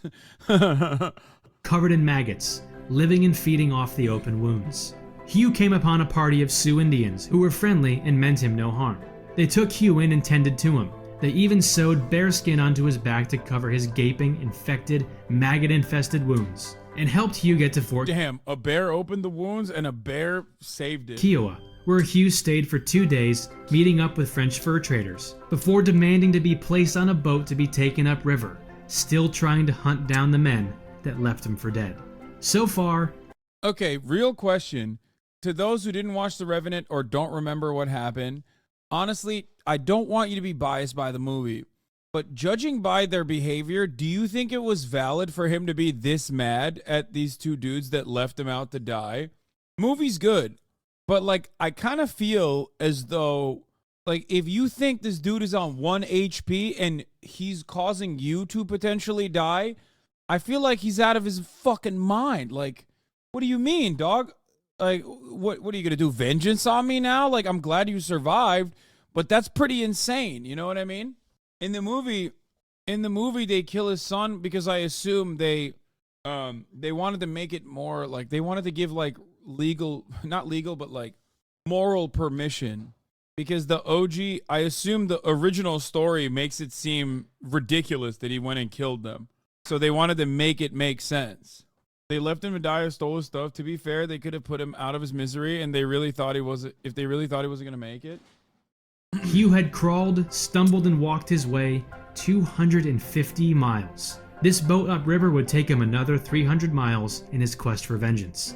And it did. But when Hugh, along with the French fur traders, made it to their destination, a Mandan Indian village where they would trade beaver pelts, they found the village had been overtaken by the Ree, who then murdered Glass's entire company. Again, oh my God. He was alone. Here we go, bro. These guys were so effective, it seems. Like, they were just constantly ripping everywhere they went, dude. In the woods, being hunted by Indians. Again.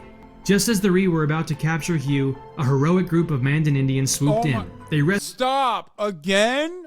Come on, bro. Let him die, dog. What the hell is going on? Rescued Hugh from certain death and delivered him to safety at the Fort Tilton trading post. At Fort Tilton, Hugh could stay and rest and take a breather. But he didn't. He didn't want to rest. All he wanted to do was hunt down Fitzgerald. 6 months after he was attacked by a bear and left for dead. 6 months of crawling through the mountains in frigid temperatures, eating raw... Why are you hating on him, though? I'm not getting it. Dude, sometimes you just gotta let it happen. Jesus Christ. Buffalo with maggots all over his back. 6 months of nothing but focus on getting his revenge.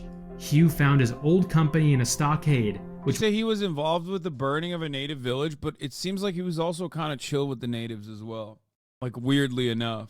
So, time frame adjusted, he was probably the most woke guy. He was doing DEI for the time. You know what I mean? Like, it was more of a, he lived with the tribe. He lived with a tribe. So he was more so like, you know, this is some DEI shit. Like, I'm telling you, this is like, he is the most woke of his era. Like, think about it this way. He's chilling and living. He's chilling and living with the natives. His kid is part native. No, I don't think he had a kid, man. Like, it's kind of like, you know, you're just participating in the action at that point. Like, you're getting involved in activities that they're doing. Like, if one tribe is blowing up the village of another tribe because the vibes are fucked, like, what are you not going to participate? Just saying. The natives would not, like, the I guess the standard is this: would the natives let him wear a headdress, or would they cancel him? And I feel like the answer is they would have let him wear the headdress. Not the chief headdress, obviously. Like, that's unacceptable. Y'all are so white. Which was the new Fort Henry along the Bighorn River. But only Bridger was still at the fort. After talking to him, and since Bridger was just a teenager, Hugh came to realize that Bridger was... He had a native wife, not sure if it was consensual. Wait, what? Yo, not every circumstance is like a fucking... What are you talking about? It seems like he lived with the natives, chatter. Like, it's... At that point, it's like, I'm sure there was a tremendous amount of misogyny. Not entirely certain on, like, whether native societies were, like, matriarchal or patriarchal, but it's like, it's not the same as, like a slave owner having sex with his slaves or something, or raping his slaves. Someone said passport, bro. That's from the movie. Did the narrator say this and I missed it? No, I think he did live amongst the natives for like years, actually, not even for a little bit. Even before the second time he went amongst the natives and they fixed his ass up with bear skin. Basically an innocent bystander in all of this, and Fitzgerald was the sole person responsible for the last 6 months of hell. There's no historical evidence Glass had a native wife or son. That was invented solely for the movie. Not the son, but I thought someone in the chat said he had a native wife. Severe winter weather kept Glass at Fort Henry for a few months, but as soon as he could, he jumped on a boat and headed downriver on an official mission for the fur company to get to Fort Atkinson, which is where Fitzgerald was said to be. On their journey, the group came upon what they thought were Pawnee Indians along the river, but they ended up being Ree-Indians, and Hugh found himself in yet another battle for survival. In the chaos of the fight, some of Hugh's companions escaped on boat and made their way to Fort Atkinson, but Hugh, of course, wasn't so lucky. He was left alone in the wilderness, again, with the Ree on his tail. After walking another 400 miles through the unforgiving wilderness with nothing but a pocket knife, Hugh made it to Fort Atkinson, and he found Fitzgerald. But there was a problem. Fitzgerald had joined the US Army and was now government property. Hugh Glass wouldn't be allowed to kill a soldier, so he never got his revenge at the end. Seriously, that's it.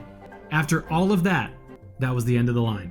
No dramatic stare down, no knockdown drag out fight. Hugh Glass came back from the dead and crawled through a year's worth of hell you can't even begin to imagine, just to be told by an army captain, yeah, nah. And that's the real story of Hugh Glass, which is somehow even more insane and badass than how it's shown in The Revenant. Thanks for watching this video. Be sure. There's more. It's not this abrupt. Oh, no evidence of a native wife or son. Glass did not kill or fight Fitzgerald. Very little is known about John Fitzgerald. However, he was a real person. Dude, I feel like that time is so shitty. It's so shit. The video says he took a native wife. I guess it's speculation. God damn, dude. It's just like so nasty. It's real like dying of dysentery hours. I don't know. There's like points. There's points in history where you're like, oh, it would be kind of cool to live back then, right? Regardless of not having, the internet or unlimited access to pornography or hamburgers, okay? Like Roman Empire era, like at its peak, is kind of chill. Not if you're black. No. I'm talking like, there's literally the same principle applies to like African empires as well. So like Egypt or some shit at its peak. Like there are definitely areas where it's like kind of chill, right? And for the record, Roman Empire too. But then you think about like, I know people are going to get mad at me, but like the Dark Ages and be like, that's not real. That's not a real concept. Or you think about like this exact period in time in America. And I got no love for that. I feel like it was just gray. Like it was just so awful. There is literally nothing that I can think of in this circumstance where I'm just like, man, that's so sick. It's just like everyone is a barbaric animal constantly looking to fuck one another, fuck each other over. It's just like so painful, the existence. No real working sewage structure and none of that. It's just nasty. All the pussies died? Yeah, totally. Bro, it's been horrible until like 50 years ago. Some might say it's still the horrible. I'm just saying like Specifically, this is the worst time, I think. Like, one of the worst. Yeah, the Roman Empire had black emperors as well. They were woke and gay. They were so woke and so gay. Yeah, ancient Indian cities had sewer networks that weren't replicated in Europe until the 1800s. If I'm a time traveler and get a toothache, I'm begging for a mercy kill. Roman Empire was woke like Lockheed Martin is woke, though. That's actually a really funny way to approach it. I mean, it's worse than Lockheed Martin in many respects. Duh. Yeah. I'm afraid I'm gonna say the classic take of, I mean, come on. It was a really long time ago, dude. We're talking people were using communal sticks to wipe their asses, okay? It's like, I feel like it's a little bit different when you talk about the Roman Empire versus like when you talk about America in 1809. You know what I mean? Like, that's a whole ass like Roman Empire's worth of time before the Roman Empire almost. I mean, I fucked up the math on that, but you get what I'm saying. All right, let's watch a bear expert rating 9 bear attacks in movies and TV. How real is it? It scrambled down the tree, and that type of speed is real. We need return ass motherfuckers with communal ass sticks. I feel, what's the earliest you'd be down to live in America? Dude, I think there's no, I mean, it depends. Am I able to hide amongst the white population? Like, no one will even suspect me of being Italian? Huh. In that case, if I'm just being considered a normal white, like, what's up? Damn, bro, you took my phone for like 3 hours. Jesus Christ. Var ne kadar? Var burada cüzdan. Al. Oh God. Ama yeterli olmayabilir. Hold on 1 second. I gotta deal with something. Run up to 25 miles an hour. Hey y'all, I'm Dr. Raywin Grant. I'm a wildlife ecologist and I've been studying bears for Oh my God. Okay, this job is sick. This job is sick. This job is sick. This job is sick. Years. Today we're going to be looking at bear attacks in movies and on TV and judging how real they are. So already in this clip, I see the very like cinematic trope of a giant brown bear standing up on its hind legs and like roaring at a person. Honestly, in real life, bears are very quiet. They really don't do a lot of growling. They don't do a lot of roaring. But if there's a territory dispute, 2 big male alpha bears might actually stand up on their hind legs and roar at each other and fight. But if there's a big bear and a small person, that bear isn't usually going to go through all that trouble. You saw that big swipe of the ground. That's something that brown bears and black bears do. In fact, I have experienced a bear do a bluff charge on me, and it is frightening and terrifying, but really they're just trying to freak you out so that you back up and walk away and they don't actually have to attack you. This is great for TV, but it's not biologically accurate. This bear, even though it looks like it could be 1,000 pounds, it could scale that wall no problem. Those claws could dig into the wood and it could climb up all the way and then terrorize all those people that are watching. I'd give it a 7 out of 10. I really wish the bear had climbed up at the end.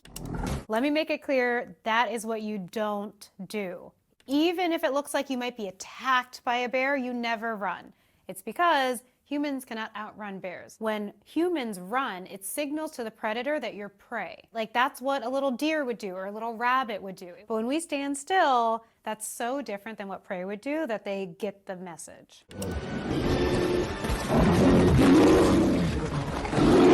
No way. Bears, as big and burly as they are, can also like get into teeny tiny small spaces. I mean, I've seen bears like squeeze themselves into anything they want. So again, if it wanted to hurt him, it would. This is interesting. So we see that they made a ring of fire, and that's their tactic of protecting themselves. First, no one should ever do this in the wilderness, okay? It will start a forest fire. But 2, there really is something to this, and that's that most wild animals are afraid of fire. It's just something that they haven't experienced, right? They can't make fire themselves. So as much as I don't want anyone to ever use this tactic, I believe it would be effective to keep you safe. How are we going to lure him? Blood! Did you see him? Blood! That's not gonna work, okay? So like... Dude, that's not a shark, dog. What do you mean? bears are driven by hunger. Blood does not necessarily signal this is something to eat, right? A bear wants to smell something delicious. It wants to smell honey. It wants to smell rotting meat. I think they're getting this from the shark thing. Like sharks are drawn to blood. It's not the same with bears. Oh, even the shark is false? Now you're going to have a marine biologist be like, actually, sharks are not drawn to blood either. I thought blood in the water signaled weakness, and it was like easy pickings for the shark. You know what I mean? Is it false? No, I bet it's not false. I bet some woke-ass, DEI-ass marine biologist decided that it was like no longer real because sharks are actually very woke and don't go after weak meat or something. That's right, dude. You're doing DEI on the sharks. I sound exactly like a reactionary. The concentration of an odor in water is measured in parts per million. One odor molecule for every million molecules. Sharks can smell blood from hundreds of meters away in concentrations as low as 1 part per million. No, it was Mythbusters. It's the fish oil. Mark Rober made a video about it. What did Mark Rober say about it? Why is Mark Rober doing a video about sharks? Sharks are attracted to blood because it signals something is dumping or injured. That's what I said. DEI marine biologists are doing great anti-white shark racism. Yeah. I feel like you could take on this bear. Wait, why is the mother shielding the son's face like, don't look, the bear is eating our food? Like, this is shameful. She's like, it's shameful. Is this another fucking dumbass Stanley Cup ad where it's like, look, the Stanley Cup survives a bear mauling. Bro, look at that bear go. This is some real Yogi Bear type situation. This is literally like, the bear's just hungry. Let him eat. Chill. Break off a piece of that. That's a baby. You can scare that away. Unironically, it's very small. Just scream at it. Yeah. Well, I think the real problem is, not the bear, but mama bear.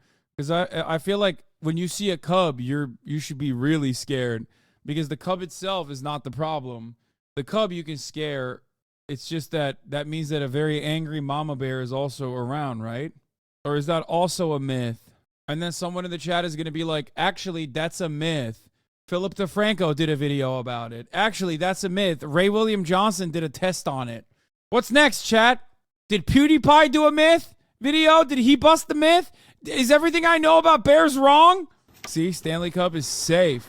No, dude, the Game Theory did a video about it, and we found out that you can game theory the bear. If you tell it about Freddy Fazbear's penis size, all of a sudden the bear goes, I'm going to kill myself in a video game. So this is actually something that we use in real life. If we want to lure a bear to something, maybe we set up a little trail cam and we want to get information on the individual bear, we'll put out what we call a scent rag. And so it looks just like that, like a little piece of cloth, and we'll put some kind of scent on it. We could literally use like vanilla extract. They'll come right to that rag to see what it is. Run! Vsauce Michael here. Have you ever been chased by a bear? Is it realistic that that bear might come looking for you again because you are still in its territory and haven't left? Yes. However, is it realistic that a bear is going to attack over and over when there's 2 or more people? No. So bear attacks happen usually when there's just one person by themselves. If you have 2... Damn, dude. See, dude, bears can't catch me one-on-one. I mean, I'll just be around other people if I'm in the wild. There you go. GG's. And the bear will know. Like, he's a chill-ass dude. He obviously is a chill-ass dude. He has friends. Okay? Get it? That's the reason. Like, bears see you out in the wild, and they see that you have a friend with you, and they're like, oh, dude, you're tight. Like, you must be chill. Because why else? How else would you be able to bring someone out here with you, right?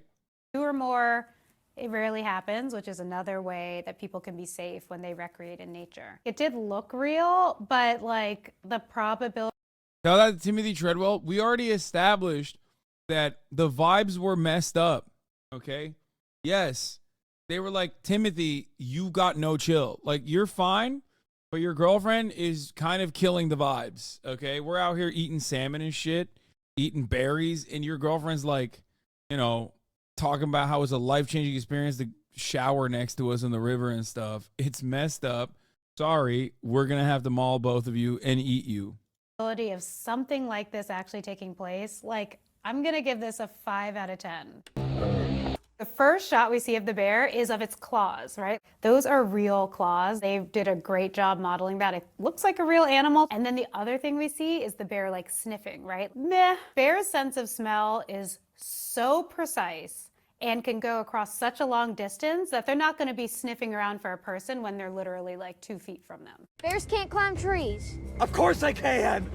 This little kid just said, we're safe because bears can't climb trees, right? Yeah, that kid's a dumbass, dude. Already, I'm like, oh no. Dumbass kid. Like, they're doomed. Bears are the best tree climbers. They love climbing trees, dude. You stupid kid. Henry, move! Go higher! He's kicking downward with his leg.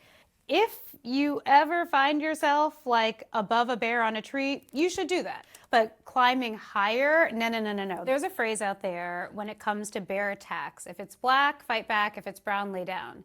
And it's important to note that this is for bear attacks. Yeah, it's called racism, okay? And people need to address it. Wait, isn't it if it's white, then no. Immediately get in flight, you're dead. You're dead. White bears will kill you. If it's white, good night. Oh, that's the one. Okay. If it's white, say good night. Yeah. Even I know that. I know that, like, listen, there's one type of bear I don't fuck with, and that's polar bears, okay? Pandas, on the other hand, I feel like are, the cutest. This is not for bear encounters. Even if a bear is near you, even if it's approaching you rapidly, that's still not an attack until it's actually like physically touching you. That is a really important difference. Because if a bear is not attacking you, that's when you back away slowly, you make yourself look big. If it is attacking you, the kid did it right. Yeah, I mean, I've seen those like videos of Japanese hikers and stuff where they just like get big and like they start like, they'll have like the hiking stick or whatever. They start hitting it on like trees and stuff. They go, ha, and then like the bear just kind of leaves, gets scared and leaves. Panda is technically not a bear. What do you mean? Polar bear said they don't fuck with you either, and it's on site. Yeah, that's just the normal position. Polar bears is on site with everyone. I don't think there's anyone I've ever seen like chilling with a polar bear. Like there's footage throughout history of man and bear chilling. Oh, there is one? Oh my god. Oh my god. Okay. Barcroft TV, what a throwback. We haven't watched Barcroft TV in a minute. Like millions of people around the world, Mark Dumas loves nothing more than to take a morning swim. But for him, there is a rather massive difference. Yeah, this is I assume somehow domesticated, probably like grew up in captivity ass polar bear, right? As Mark swims with a polar bear. I think there are grizzlies just vibing with humans in the wild. No, but like every bear, I feel like grizzly bears and black bears are not gonna fight you randomly unless they're like really hungry, if we're being serious. Whereas polar bears will fuck you up 100% on site. It's 100p. This music is so bad. A dude living with a panda bear. I mean, not polar bear. We're here together. Bro, he's taking like selfies and shit. Dude, I swear to God, Kaya is literally a bear. What are you looking at?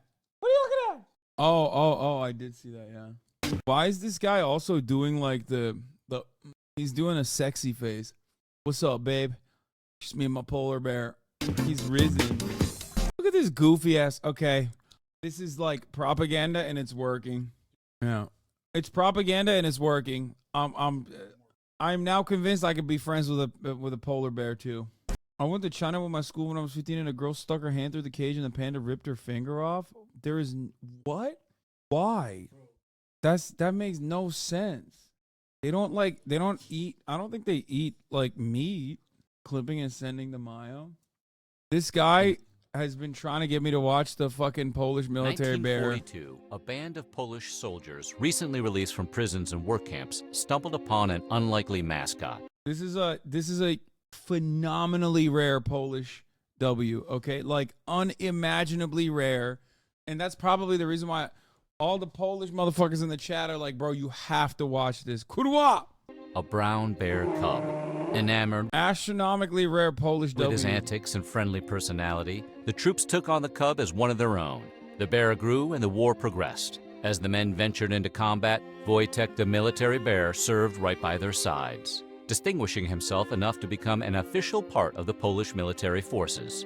Today on Weird History, we're going to find out about Wojtek, the bear who went to war. But before we get started, take a minute to subscribe to the Weird History channel and let us know which crazy historic animals you would like to hear about. Now let's crawl out of hibernation and head back to World War II.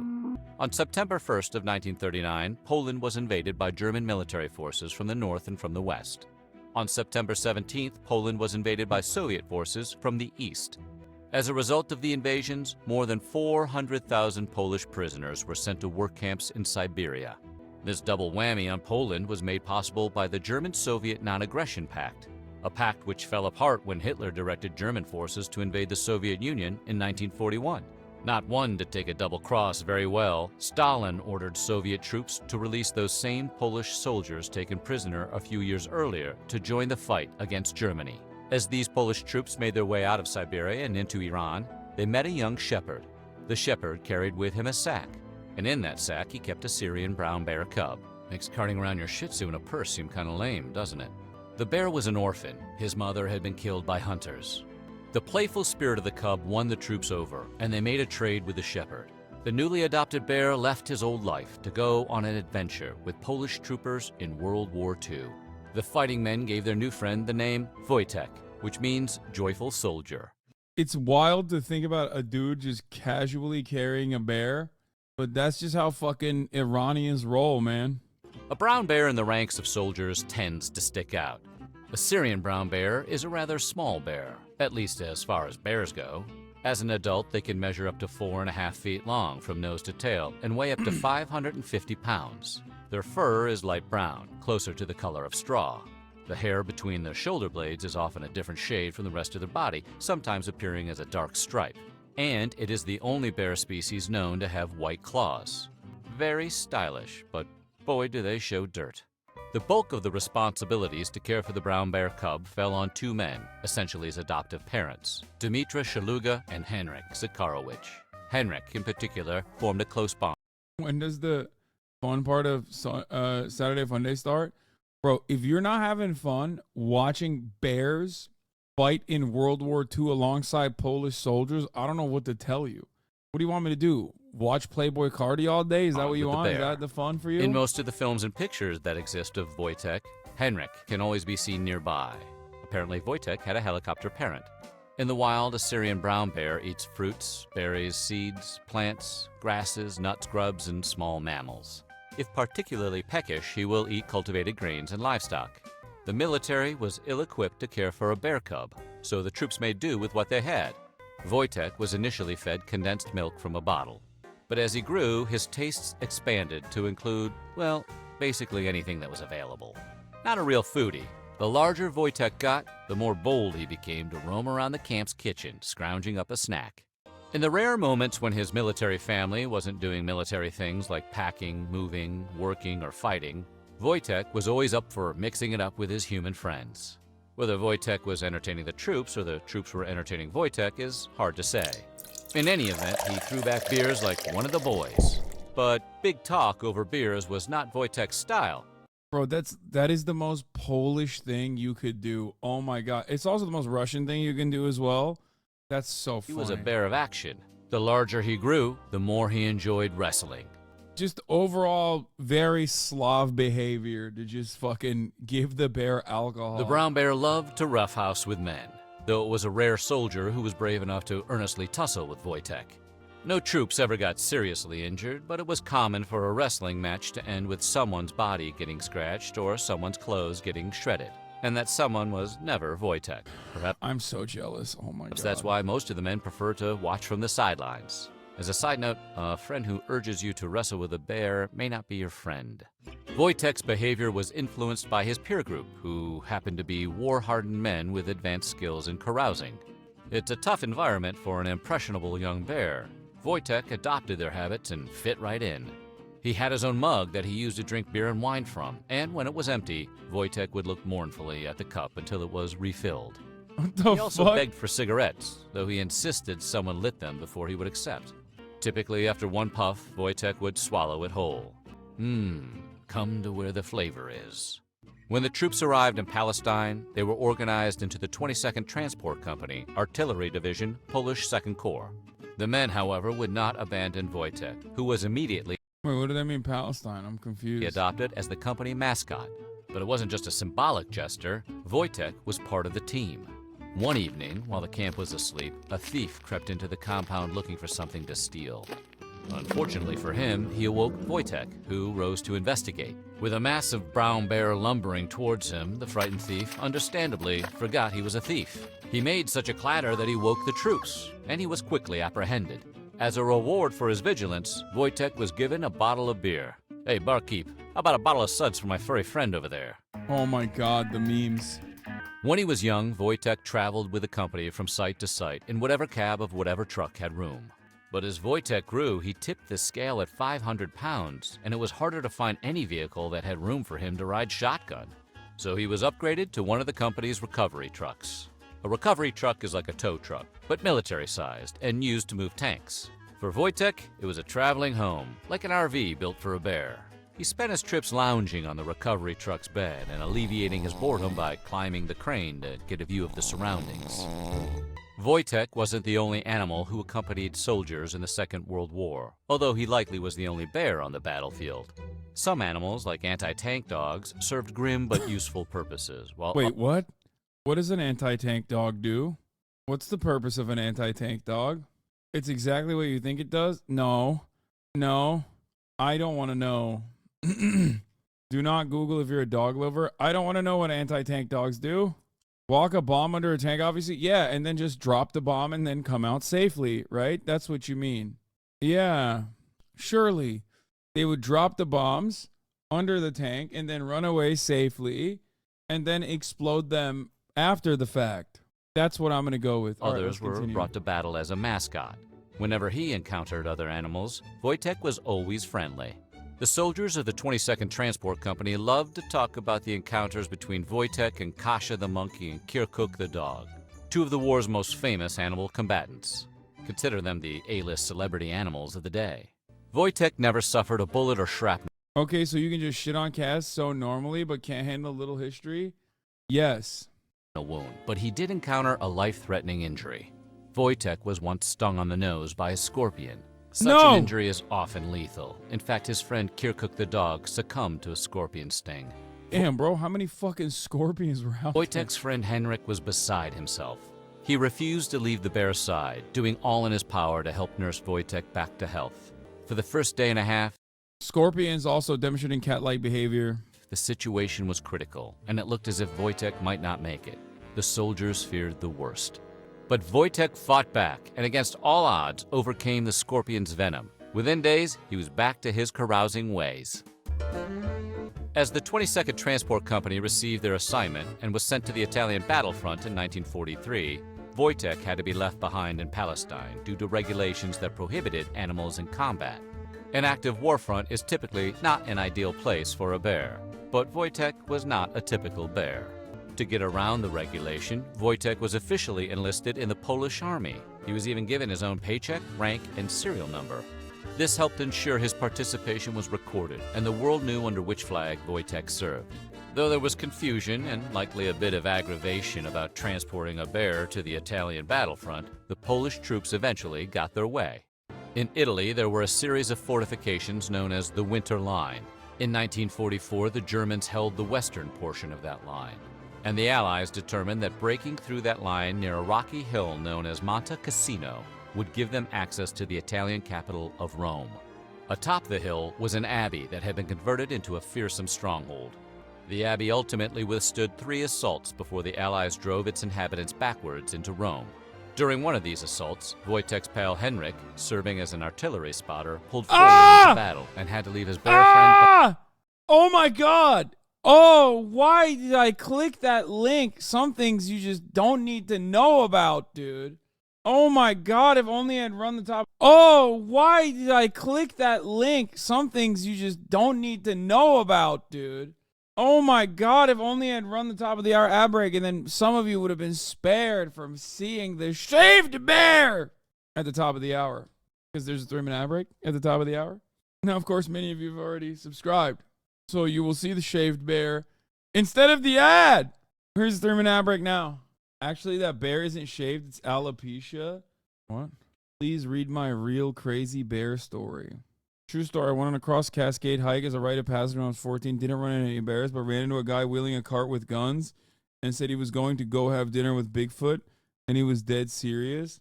Okay, that's not even bear related. Thanks, Chatter. Thanks, Chatter, but not a bear story. You know what I'm saying? Behind. Left among the men who armed and manned the guns, Wojtek refused to sit idly by. Mimicking the behavior of the soldiers around him, Wojtek began to lift massive crates of ammunition and carry them towards the cannons, disregarding the gunfire and making himself useful throughout the assault. That's so sick. By the time Monte Cassino was in the hands of the Allies, more than 70,000 men on both sides had lost their lives. When the chaos of battle settled, the troops were able to rest, and word of Wojtek... That abbey did not have soldiers, it had civilian refugees. It is a war crime. Wait, are you telling me the bear actually participated in war crimes? What's going on? Are you saying the bear participated in... Oh, this is World War II, so they didn't really care about that kind of stuff. Wojtek's exploits spread. His fearless actions and yeah, loyalty... Bear got milkshake ducked like while we were in the process of learning battle about made him a hero among the 22nd Transport Company. In honor of Wojtek's deeds, the official seal of the 22nd Transport Company was changed to feature Wojtek marching towards cannon fire, a shell in each hand. The logo was then featured prominently on vehicles, uniforms, and the like. After the war, the 22nd Transport Company moved to rural Scotland. Bro, how long do bears live? I don't even understand. Like, it's like this thing lived for far too long. They were stationed... He lived longer than the average Polish man. at an airfield near the village of Hutton. The soldiers Wojtek had spent the previous 3 years following into battle were restationed or sent home. One by one, they came to say goodbye to their furry friend. Wojtek's battle adventures were ending, but his time in the spotlight was just beginning. Word spread that there was a Syrian brown bear nearby, and Wojtek became a local celebrity among the Scottish people.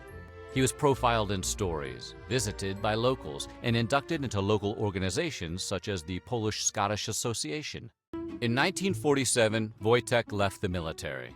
Rising from his initial rank as private, he was discharged as a corporal. He retired to the Edinburgh Zoo. There, he enjoyed a good life as beloved celebrity, doing an occasional interview and appearing on a local children's show from time to time. As the years wore on, Wojtek was never forgotten by his army pals and was visited by Polish soldiers he had served with. As 82-year-old Polish veteran Augustyn Karolewski described his reunion with Wojtek, as soon as I mentioned his name, he would sit on his backside and shake his head, wanting a cigarette. Still one of the boys. In the wild, Syrian brown bears live between 20 and 25 years. Wojtek, for all his adventures, lived to a ripe age of 21 and passed away in 1963. So what do you think? Would you want to have a bear in your unit? Let us know in the comments below, and while you're at it, check out some of these other videos from our weird history. Crazy. Let's smoke up and pour one out for Wojtek, fellas.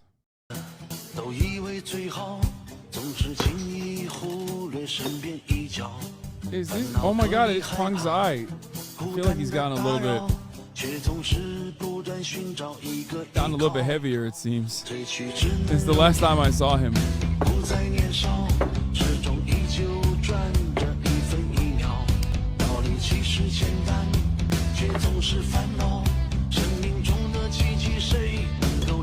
Oh my God, this is from 2019.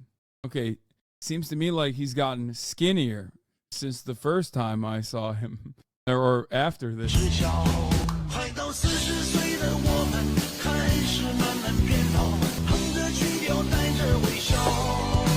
you say, what the fuck is this? This is literally, this is the greatest man in China. Like, what are you talking about?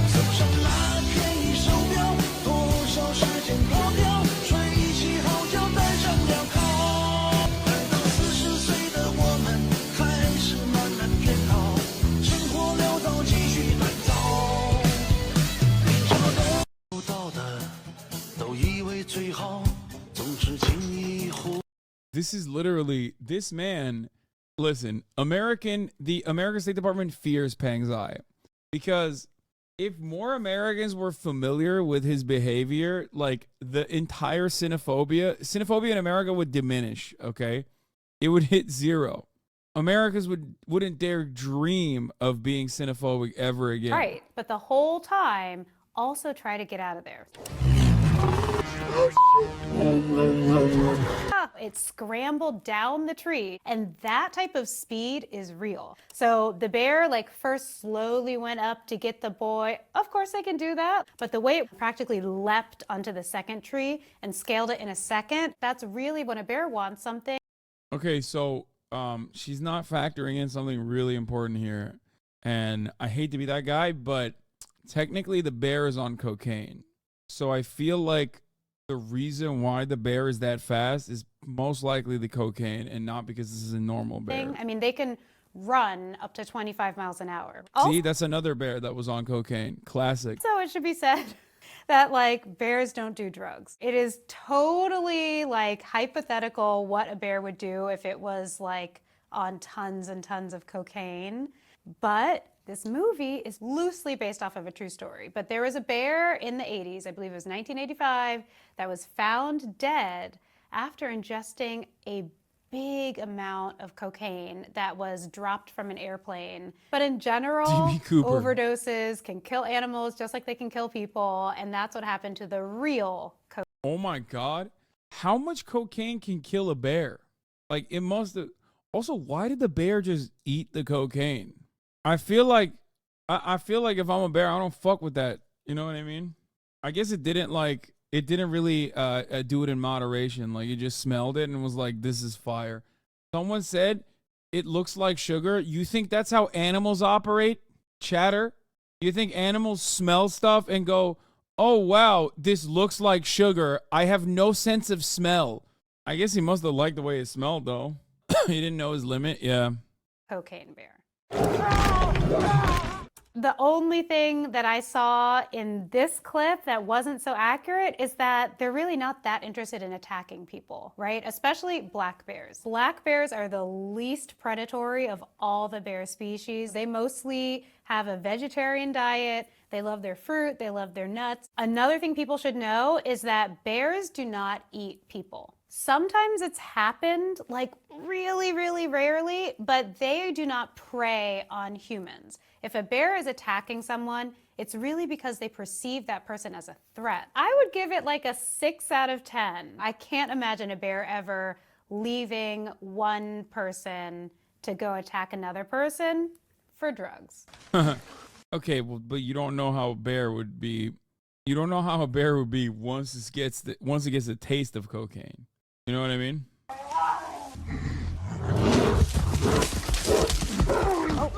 Oh, that's real. Right behind him comes what's gotta be Mama Bear.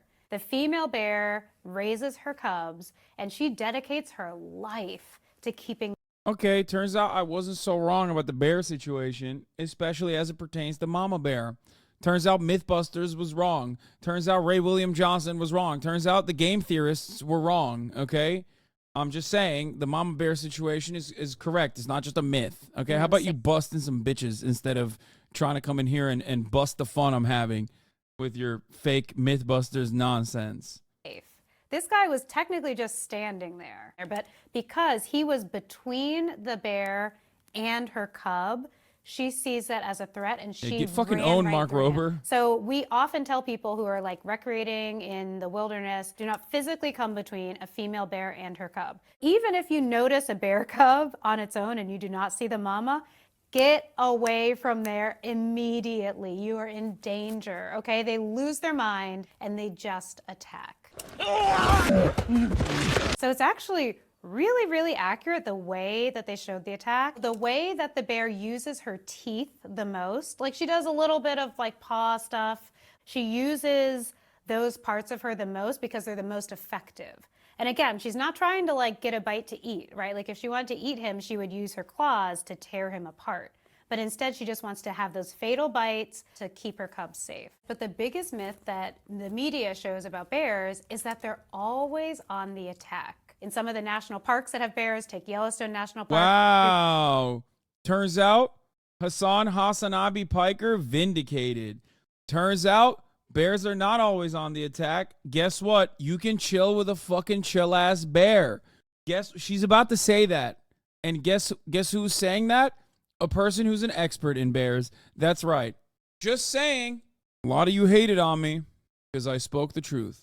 I spoke truth to power. Your chances of a bear attack are something like 1 in 2 million. So truly, bears are peaceful, they're docile. And with that said, don't bother them, don't frustrate them, and don't trigger them, because if you do, you might be in trouble. Like at this exact See, don't spot. trigger the bear. Don't go up to a bear and be like, hey, guess what? Like, I don't think that you're very defensive about your children, or don't tell the bear about facts about sharks, about how Mythbusters busted a myth about sharks and the blood in the water situation. Bears hate that. Don't call the bear a bad mother. Exactly. You do that, the bear's going to get triggered, and, can't do anything about that. But I wish the character knew to play dead, because this is a brown bear, sometimes called grizzly bears. And with that species, it's really important to play dead, because if he just played dead right there, it's more likely that she would like nudge him a little bit more just to make sure and then walk away. But he's like still making a little bit of noise, and it's telling her like, nope, he's still alive. He could still be a threat. This is giving me anxiety. He shot her, and then she just attacked more because she's like, see, I was right. It just tried to hurt me. I'm just gonna like kill it and rip it to pieces now. So I can understand having a weapon and wanting to like kill it and fight back for your life. But again, you're safer playing dead until he can no longer hear or see the bear or her cub. Honestly, I'd give this one a 10 out of 10. It's, believe it or not, a CGI bear, but they really got it right. How did you get up there? I don't know. And of course, like pandas don't really do the splits, but they are flexible. All the little YouTube videos you see They're of so like cute. Pandas in captivity rolling around and being cute, they really do have very flexible bodies, although they're chubby and fat. I now see that the way to get through to you is with this. Oh, great. Realistic that they would want to eat a lot of food, but would they eat delicious Chinese pork buns? I don't think so. However, a lot of people don't realize that pandas, although they're vegetarians and some might think they're herbivores, they're actually still carnivores. Pandas have the gut microbiome to digest meat, meaning they have the bacterial community in their bodies to break down meat and synthesize it for energy. So that means that it's possible that ancient pandas were. Wait, maybe that's the reason why they're not fucking no more. Because, like, we put their asses on an all-vegetarian diet, and now they're just, like, depressed. Except for that one panda that wanted to eat the chatter's schoolmate's finger. Carnivores and ate meat all the time, and probably, if they wanted to, they still could. Wait, did I literally solve the panda crisis? Like, they're just low T. Put them on that Joe Rogan On It diet, or that Jordan Peterson all-meat diet, and watch them fuck, dude. Watch them thrive.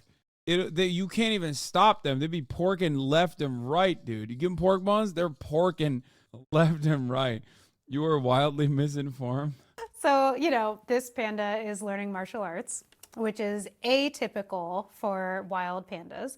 But believe it or not, pandas can fight. Pandas have claws and they have fangs, long fangs that could rip through tissue really easily. So they have the physical structure to be very, very aggressive and violent if they want to. I love this movie, but I have to give it a 1 out of 10.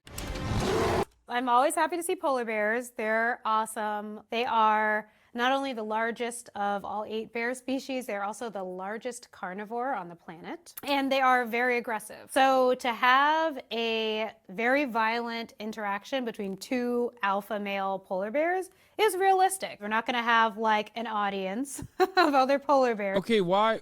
Okay, I don't want to hear that. Like, it's fine if you're talking about, bears attacking humans, but like, why you gotta ruin our vibes here? You don't know. You've never been to the North Pole, okay? You don't know that. Maybe if there's like a big common food See? source, they would Look! congregate together. Other than They're that, doing it! they're not really cooperating like that. You cannot prove that the polar bears don't wear armor and fuck each other up. The other thing that we wouldn't The only time they ever address white-on-white violence really see in a Makes you polar bear fight is the running and slamming together. Usually when they're fighting, they approach each other slowly. They'll do all the bluff charges to each other, and then they'll get up on their hind legs and start fighting. They're having but they fun. won't kind of knock each other back and then run at each other together again. They don't eat people, they don't eat each other, but they're more likely to be extremely aggressive. Polar bears are what we call obligate carnivores, right? So that means they just want to hunt and kill and eat. And because of that, it impacts their behaviors. They often say, like, if it's white, good night. It means that if you are in an attack with a polar bear, it's not looking good. As well done as the art was, I would give it like a 2 out of 10. Bear fight! I think it goes without saying that this is like extremely exaggerated. The bear was like slapping back. And that was actually kind of realistic. In fact, like, it doesn't take a lot of energy for them to like slap you across the face. But punching a bear in the face is just a really great way to irritate them and to get them to really hurt you. Hey, Ron! I'm riding a furry tractor! You can't ride a bear. It's kind of worth explaining that I don't know about that. over the years, bears have been used in like circuses and Would you try to fight a bear? Absolutely not. I'm telling you, dude, catch me with a bear, we're chilling. You catch me with a bear, we're just hanging out. We're kicking back, maybe eating some honey together, you know, some jam, some berries. Not a big fruit guy, but, you know, I'll have a little bit. Yeah, we're just kicking back, smoking blunts, having fun. It's just like they're chill. We're chill like that. Capacity. Don't train wild animals. There's a lot of ethics around this. Probably bear riding has been a thing. Wow, But don't train these- wild animals. Why? Because they'll be too cool. Okay, I see the agenda, and I don't like it. Okay? No, I get it. She's like, oh, no, only I want to hang out with bears. Like, don't train the bear to, like, smoke weed. Don't train the bear to blast cigs and be super cool. And then maybe even do war crimes. Or maybe they weren't war crimes. We don't know. In Italy, specifically. Like, we don't know. Were there refugees inside of the Abbey, or were they actually Italians with cannons? Well, it doesn't matter. The point is, when you train a bear, the bear becomes extra sick. These days, you're not really going to find it anywhere. I would give it, again, like a 3 out of 10. Oh, that's something that every camper is worried about. Yeah, dude, zip the tent up and you'll be fine. You're fucked, If they're dog. camping in a place where bears could be, bears will smell something good in your tent and will come looking for it. So it looks like she just uncapped her bear spray. Really glad to see that. Bear spray is something that I have on me at all times whenever I'm in the wilderness. Yo, chill. Yo, doesn't she work with bears all the time? She's just spraying them. Oh, Jesus Christ. It can save your life.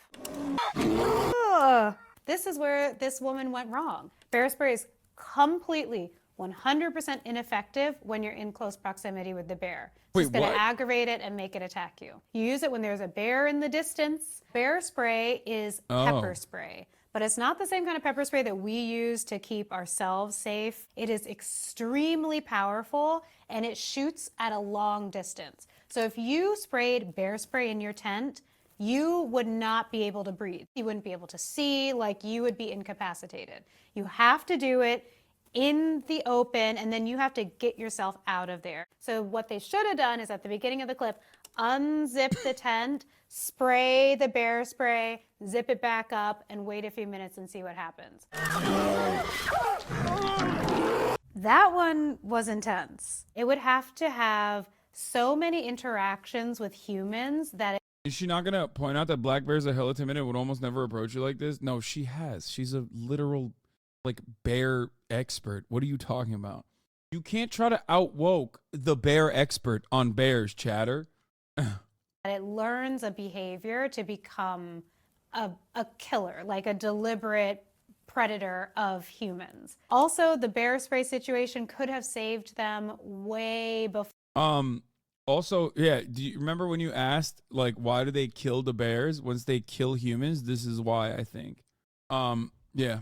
Once they get a taste of human flesh, dude, they just gotta be clapped. Before the attack actually happened, I wish they had just deployed the bear spray the right way. I wanted to give it like a 9 out of 10 because I was like, camping, black bear, fear, like that all makes sense. But then in terms of how aggressive and how like murderous that bear was, I want to give it like a 4 out of 10. What is this? Oh my God, what is that? Kind of has like the humps and lumps of a bear-ish. We can see like it has this extended kind of snout, almost like a horse head, and then like a more flat head. Black bear will either have like the extended snout, but then like a proper hump for a head, or a brown bear or a grizzly bear has more of like the flattened face and like a much round. Yeah, I think brown bears have weirder faces than black bears. Like, it's just weird. They got like weird ass eyes. I'd still chill with them though. Head. It's all over the place. One of the things that I'm also noticing is that it looks like there's places where it's like missing fur and just has raw skin. And believe it or not, this is actually kind of accurate because there are times when bears can be very susceptible to mange. The same mange that dogs can get.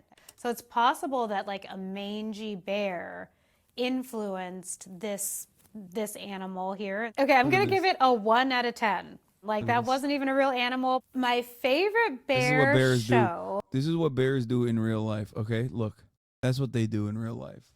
They just fucking chill. Is a show that I've actually been in, and I don't think it's fair to really toot my own horn right here.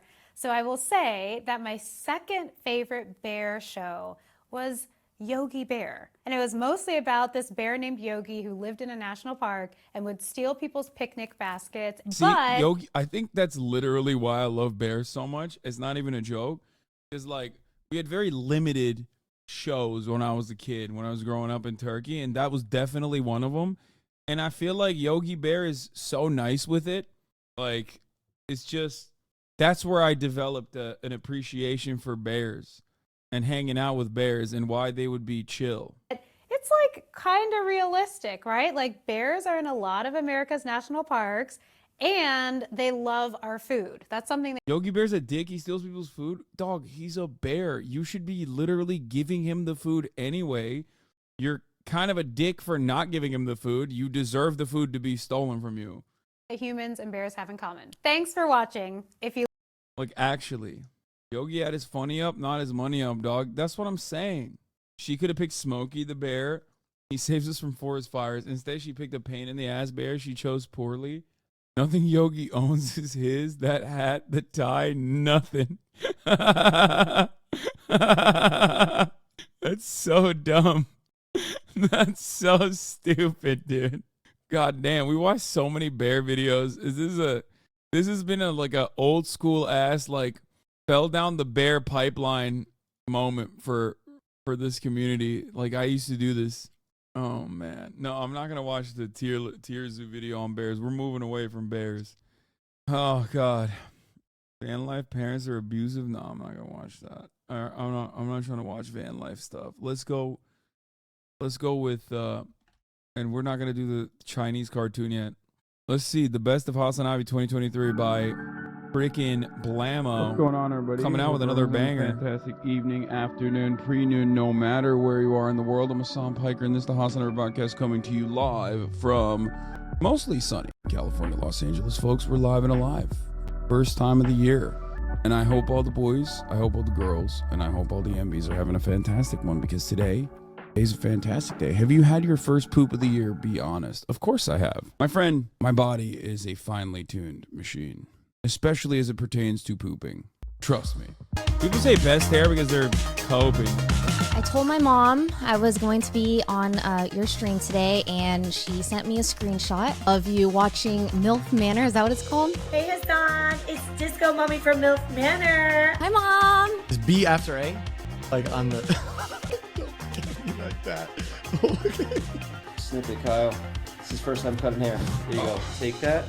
Put it away. Put it in your pocket. We got what we needed. Thank you so much for coming on, sir.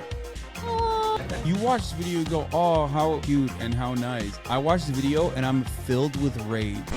What's wrong with you? That we shut off access to a 10-minute procedure because we paywalled it and decided that like some people just simply can't get it.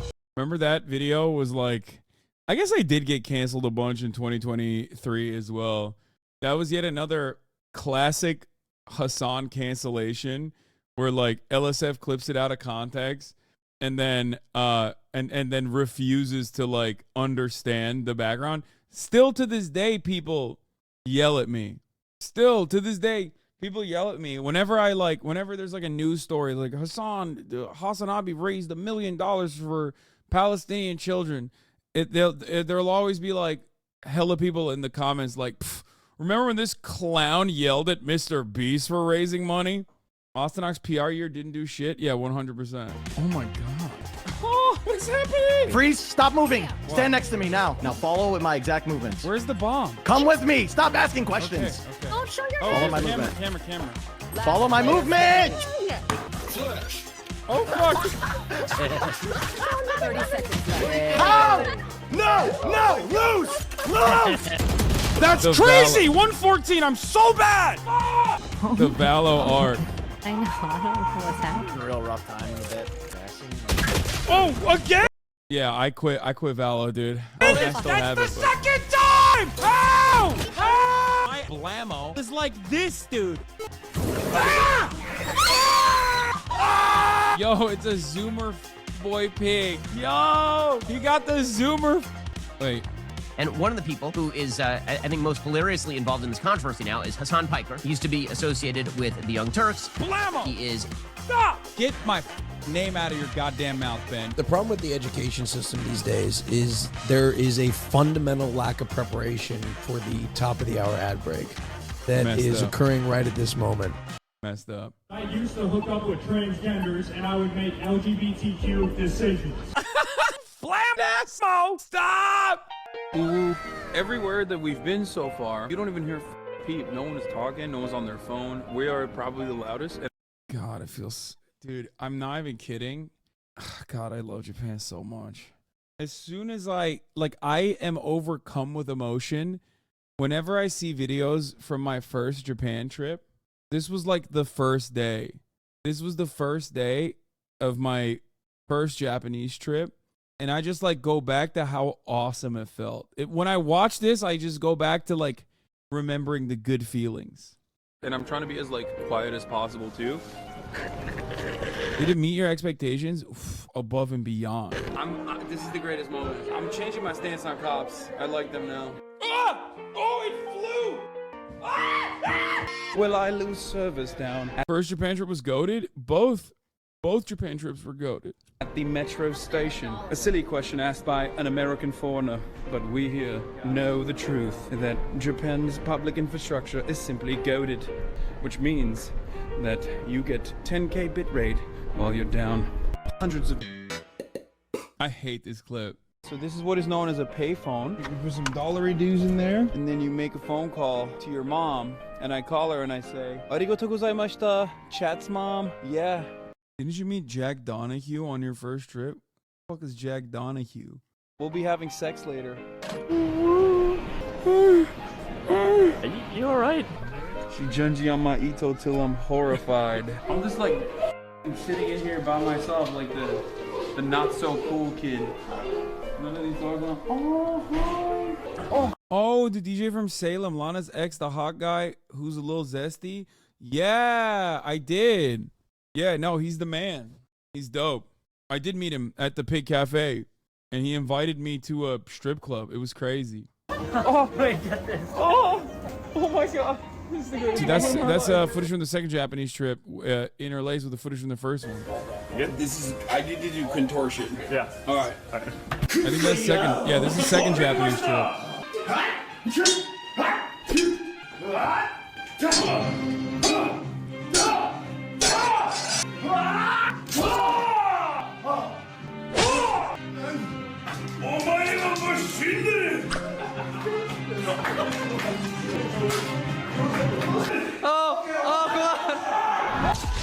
Blammo!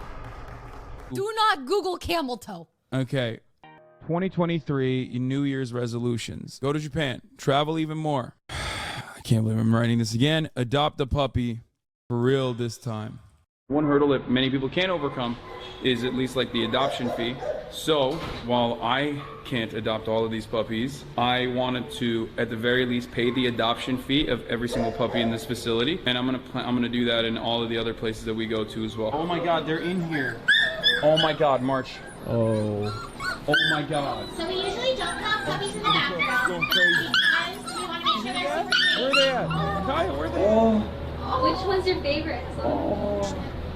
I can't pick. What do you mean? These are all my children now.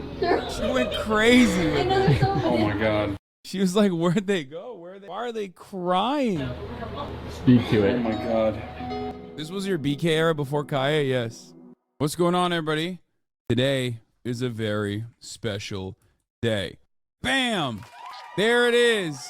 My currently unnamed pupper. Puppy name poll is up. You have number 1, Funduk, which is hazelnut. Number 2, Aslan, which is lion in Turkish. Number 3, bear.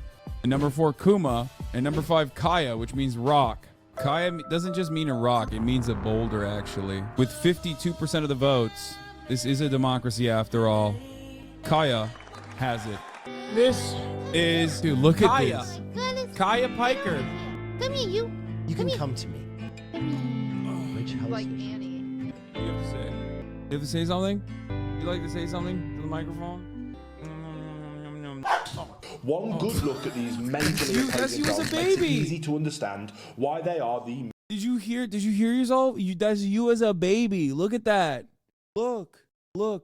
That's you as a literal child. Wait, stop. No. It's like, I don't want to see that. I don't want to see myself as a baby. It's cringe, Dad. It's like me. It's like when my parents want to show baby photos of me. Cringe. No, don't show me that. most expensive dog breed in the world. Uh-oh. The desperate hunt for survivors after Turkey's huge earthquake. At magnitude 7.8, it's one of the biggest to hit the region in more than 80 years. This earthquake happened at a way higher depth, way closer to the surface than the one in 99. It's not as easy to donate to Turkish charities as it would be to donate to American charities. I wanted to create a streamlined process so that we could raise funds with ease, because a lot of people right now do not know how to donate. There is no perfect retaliation to apartheid, only victims everywhere. One party holds all the power to end the violence, however, and it's certainly not the Palestinians living under a colonial apartheid regime that has chained them in an open-air prison it bombs routinely. All right, donation is live. There it is. We're already at $26,200,000 in less than 20 minutes. I gave another $20,000, which has now officially put us at $1 million. They didn't deserve it, you idiot. My goal is solutions. Your goal is the continuation of violence. What they are doing is consistent with that, isn't it? No. How Israel is defending itself is collective punishment. How do you think this happens? You think these people are just like, oh, we were violent because we want to be violent? Or do you think it's because you have entrapped them, bullied them, you have subjugated them, you have humiliated these people? It is official. That's right. We have now officially reached $1 million for the 4 Palestinian charities that are working currently tirelessly on the ground. I'm very proud of this community. You guys are incredible, and you make a lot of the ridiculousness worth it at the end of the day. Jesus Christ. Let's use a cake, Kaya. Is what Mark says. I don't believe him. Is that a pokey stick in your pocket, or are you happy to see me? Yeah, pick it up. Why don't you go get the men folks some more beers? Me on Google cream pie tier list. I'll do it. Bro! Wait. What did I type it wrong? Did I type something wrong? I find myself finding other women more attractive, and I've even tried to envision her friends when I'm having something with her to try to make me. But then I get really guilty. Is he gonna smile or is he gonna flammo? Hit him with one of these. Hit him with the flammo. Blue steel. Oh my God. Pay up, bitches. I did everything right and they indicted me. Damn. This shit goes hard on mute. Yo, it's the MAGA king. Let me speak my mind. Got my red hat on. I'm not afraid to shine. I'm the voice of the silent majority. Make America great. That's my priority. We need solutions, not just empty talk. To solve the problems that we face, let's walk the walk. Ah! Wow! Why'd you do that? Yeah, Bubba. Henry Kissinger's dead. Back watch. Oh, Norway. I've always wanted to go to Norway. Sounds awesome. Mom, I'm gaming with T-Pain. Get out of my room! Yeah, no, it's just like living with your parents. I mean, oh my God. You know how helicopters fly, right? What? How? They're so ugly the earth repels them. Is that like an aerospace engineer joke? The most nope having profession on the planet, dude. Shut the flammo up. What a flammo clown show, dude. This is my company's conference. My job is to be a flammo live streamer. I don't know what. Sorry, go ahead. No, you go ahead. No, you go ahead. I don't like this person like that. It's just like I did it because I got. Because you're a weak man. You know why you did it, right? I'm not a respect you. You're waffling all over the place. You're getting beat by young Sheldon. Relax. Watch out before I go pet your dog and your ex mother. No, you grab it, Luigi. There, right there. Okay, walk slowly. No, Luigi. Hurry, hurry. I'm running. What the fuck? I lost my magic marker. You can just. Engines full power and lift off. It's the first day of the year. It's January 1st, 2024. My man did the Viasat saying it, but we're back. We're so back. Oh my God, we're so blammo back, dude. Your son's a capitalist sellout. I'm so proud of my son. Your son is like the Medici, basically. Whoo! New year, new me. Best sub community winner is everybody. Great video from Blammo. I legit thought Austin and Will were lovers when I first saw them on your Japan stream. Who's to say they're not? I would say that's kind of homophobic to make that assumption that they're not lovers. Like, they are. We're a throuple, actually. Speaking of which, let's do it. It's been a long time coming. Okay, buddy. Okay? We haven't done it in a while, so let's do it. What have you done in Parmesan? Pope encourages Marxists and Christians to fight corruption, uphold rule of law. Blamissimo. That's right, baby. That's right. The Pope is gay and woke and a Marxist. Feels a little 2023, a little late. Full thing in the comments. Oh, we just watched this routinely. All right. It was fire. Fumbling the break. Nobody can pay $5 to subscribe to the HasanAbi to the HasanAbi broadcast at the top of the hour. God damn it. Oh, bro. This guy stinks. Botched delivery. Fumbled it. God damn it. Can't be an angry mark. Okay, everyone is being mean to me, and you need to be chill, okay? Sometimes I fumble. It's fine. Y'all are being ruthless. Y'all are being ruthless, chatters. It was going to be good. The highlights are missing Barry's song. Yeah, we don't talk about the Barry incident where people falsely claimed that I canceled Sorbet. And finally, the Azan Fear bingo card. Wow, this is the first time you guys have done one for me. Consciously moves away from dick talk. Roast Cutie for her weird phobias. Does misogyny. How am I the only one that does misogyny? How? I'll have you know. First of all, every single female guest we've ever booked, I booked them. Number one. Number two, every single time there's a woman on stream or on the broadcast or on the podcast, I have great questions, okay? That's crazy. Has topics ready that don't get used literally every time. Brings up beef with the yard. Okay, fair. Pull it up, March. Gaslights Austin. Playing with a gun. Calls himself fat. He's not. Cutie booked Tana. No, I did. What are you talking about? She wanted to have Tana on. I'm the one who booked her. What are you talking about? Wants to travel with the cast. Fair. Does an accent with Will. Hasan brings up bottoms rights. Wants to be in Japan. Free. Shits on wine about it. Does an Austin impression. Gets yelled at for not going out. Brings up Taylor Swift before Cutie. Exposes Austin for being a diva. Shares story of Turkey. Shits on Ludwig.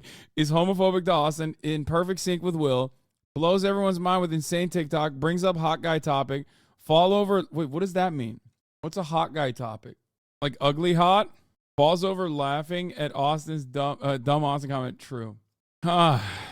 It's crazy. There was like 8 Austin bingo cards and like multiple cutie. And then finally one will one. And then now, months later, you've gotten 1 Fear and bingo card from me. I found out why Fear and keeps having tragic self-suck accidents. Uh-oh. Ruin has come to our family. You remember a $3 million house gazing proudly from its stone perch above West Hollywood? We lived many years in that ancient rumor-shadowed manor, recording podcasts for all to hear. That is until we made a forsaken trip to an ancient land. Here's the deal. Fear and is going to Japan. I'm going against my will. I was forced. Little did we know of the evils this trip would release onto the world. This is the lottery thing that I was talking about, the fortune thing. So you had to put 100. It's an honor system.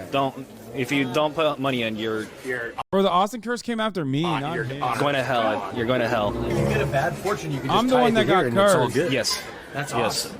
What if you don't tie it to that, then you're screwed. Yeah. Sometimes foreshadowing is all you, It's all you, Austin. 41. So in Japan, 4 is a really bad number. Oh yeah. It means death. Oh my God. Well, that's a horrible way to find out. The final and last fortune? Oh my God! No. Oh my God, you got the death note! Oh my God. You may get deficit and harm sometimes. Be careful that your house will be burnt. So keep the thick guard around your house. He just bought a house! Dude, you're gonna die! All right, right now, Austin Police and Austin EMS are responding to that major fire we keep telling you about, and officials are giving us an update right now, so we're going to listen in, right?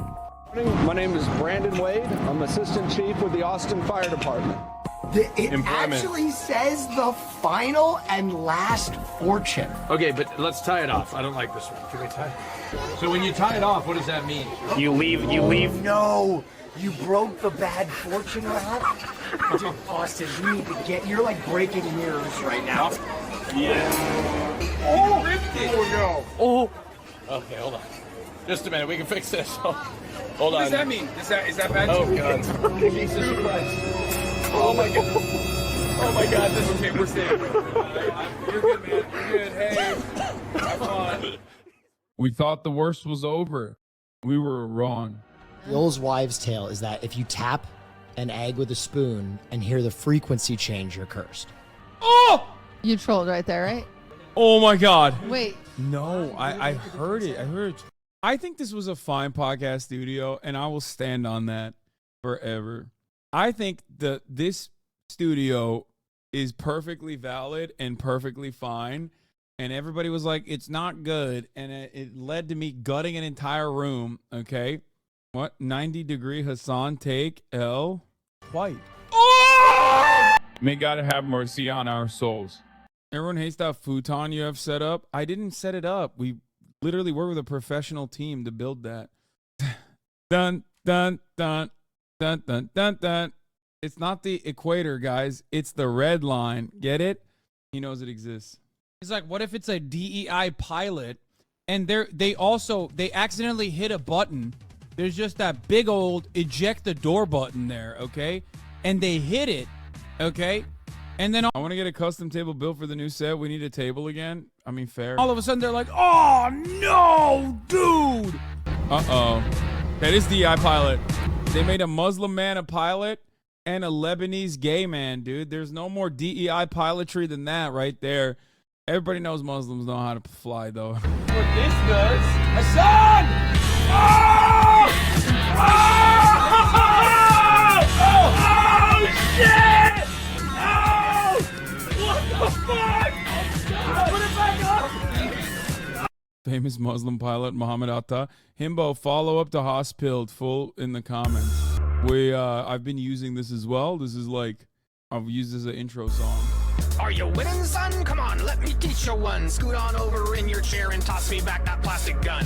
Who is this HasanAbi talking tough? Is this his hobby politics? And that's a shame. You're only here to watch him game? I think you took the bait and this is all in bad faith. Log off before it's too late. You should have stuck with Andrew Tate. This guy ain't a leftist. He's got money. He gets pussy. Look at him. He's really cooking. Wait a second. What's a cussy? In the animated Pixar movie, Cars, if there are female cars and male cars, I'm gaming with T-Pain. There it is. We watched. I played. This is the intro Already, it's a banger. Another Cam Kardashian banger. Apothecary Abi responded to Magewig about yesterday. Magewig, what is happening? This is what casting forbidden spells does to you. Magewig, want to do a competitive spell casting later this week? Wizzy Ray, casting Scibidius Tolitus. Brother, you were casting various forbidden spells to entertain the townspeople last night outside my cottage. I mean, dude, this is incredibly... I respect it. This is what turning 32 looks like. Hey, would you like to play Mario Kart next Tuesday? Skibidi. I say, you were seeking out your gap for the Rizzler the other night, big guy, which is true. He did do this. I mean, that's a fake-ass tweet. No, Ludwig faked this, but my response is very real. He literally was, he straight up was singing Skibidi Phantom Tax. I'm not even kidding. Like, he was trying to do his opera voice that he learned from the opera guy to sing sticking out your gat for the Rizzler in opera voice. Okay? Okay, I might have made up the last part. But listen, Ludwig is a serial liar himself, so it's fair and valid for me to lie. It's just for me to lie. Okay? I'm 19 and I still don't know what those terms mean. Don't worry about it then. Well, you're 19 and you're here. Your brain is broken in a different direction. Bring back the nipple. What the fuck is this piece of shit? Excuse me. It's not a piece of shit. That's a nippy. Hasan surviving a fall room. What? Hasan surviving a fall from a plane. Like, that's crazy, chat. Yeah, I would survive it. I've decided. Damn. This was 5 days ago and I have 400 upvotes. That's crazy. This went viral for some reason. New 18-month sub gear just dropped. I don't even know what's happening there. Champagne Socialist. I think I did my best yet. Society of the Socialist. Can we get HasanAbi Balaklavas? No. Dr. Anya is the real gamer. Like Assassin's Creed, the one for Paris that they did, I used it in my class when I was teaching them about Paris. And I actually checked it out. I researched it. And people who know say it's the best representation of Paris. It's actually the way it was. I don't know if they have an Assassin's Creed here in Florence, but... Yes, it's the most famous one. Well, they look at that because they do a really... Respect. That's insane, dude. I have to send that to my mom. She's gonna have an aneurysm when she sees that, okay? She's gonna be like, what is going on? What is that? I feel like that's gonna scare her. I'm... Poor LA bus driver being told about cuck rage bait. Oh, yes, exactly. The bus driver technique. It never fails, chat. Always do it. And by that, I mean, don't actually do it, but think in your mind in a hypothetical. Could I be able to describe this to a bus driver? One of the worst aspects of Reddit is that it just straight up will not let you. It will not let you click on the YouTube video and just like actually go to YouTube from Reddit. I don't know why. It's so trash that they're like, no, you have to stay on Reddit on mobile. Anyway, Hermie meets Parsi in Florence. Friendship ended with Hasan. Now orange tufted sold back Parsons chair is my best friend. Wait, what? Was this my chair in Rome? I don't even remember. Where is this? What? It's like this meme broke me. Here's the upvote anyway. Streamer becomes a menace in Italy. Bibbidi bobbidi boo. I break your pasta in a half. Had my first Italian pizza in Rome, and let me tell you, it's not good. New York pizza is far superior to the Lunchables as marinara sauce bland cardboard I just had. So yeah, we're not allowed to live stream in Hamana. Donnie asked a question with no good answer. You have a loving and positive relationship with both your mother and your father who are both alive, okay? This is so traumatic. Now, close your eyes and envision this. You're 3 inches deep in your mum, and your dad is 3 inches deep in you. What? Huh? Do you push forward or pull back to get out of the situation? Go! Go! Go! Go! Go! Go! Go! Go! Fluff Productions. What the fuck? Damn, Fluff Productions is out here putting their name on the map. You got Donald Trump saying it? That's crazy. If you're not watching No Pixel, I feel sorry for you. Don't you give up? Nah, nah, nah. I won't give up. It's so stupid. Y'all are so stupid. Poor Betelgeuse gets shamed. You're so hot, Krampus! Oh, please take me with you!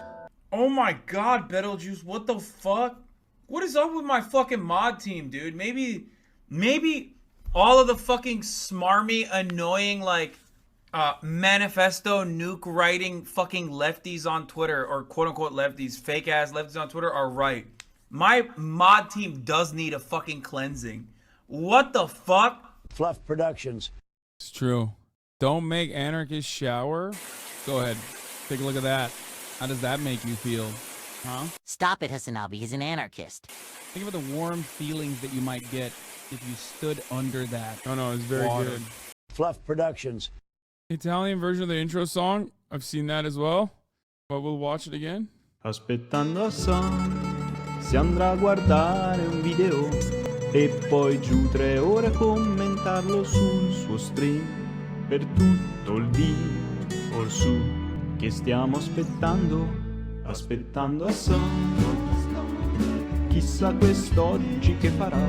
Dai che il casino è aperto, si scomette un po'. So già però che starò tutto il giorno qui seduto aspettando Hassan. Un tempo era dedito lì, ora invece parla solo della curva di una Volvo.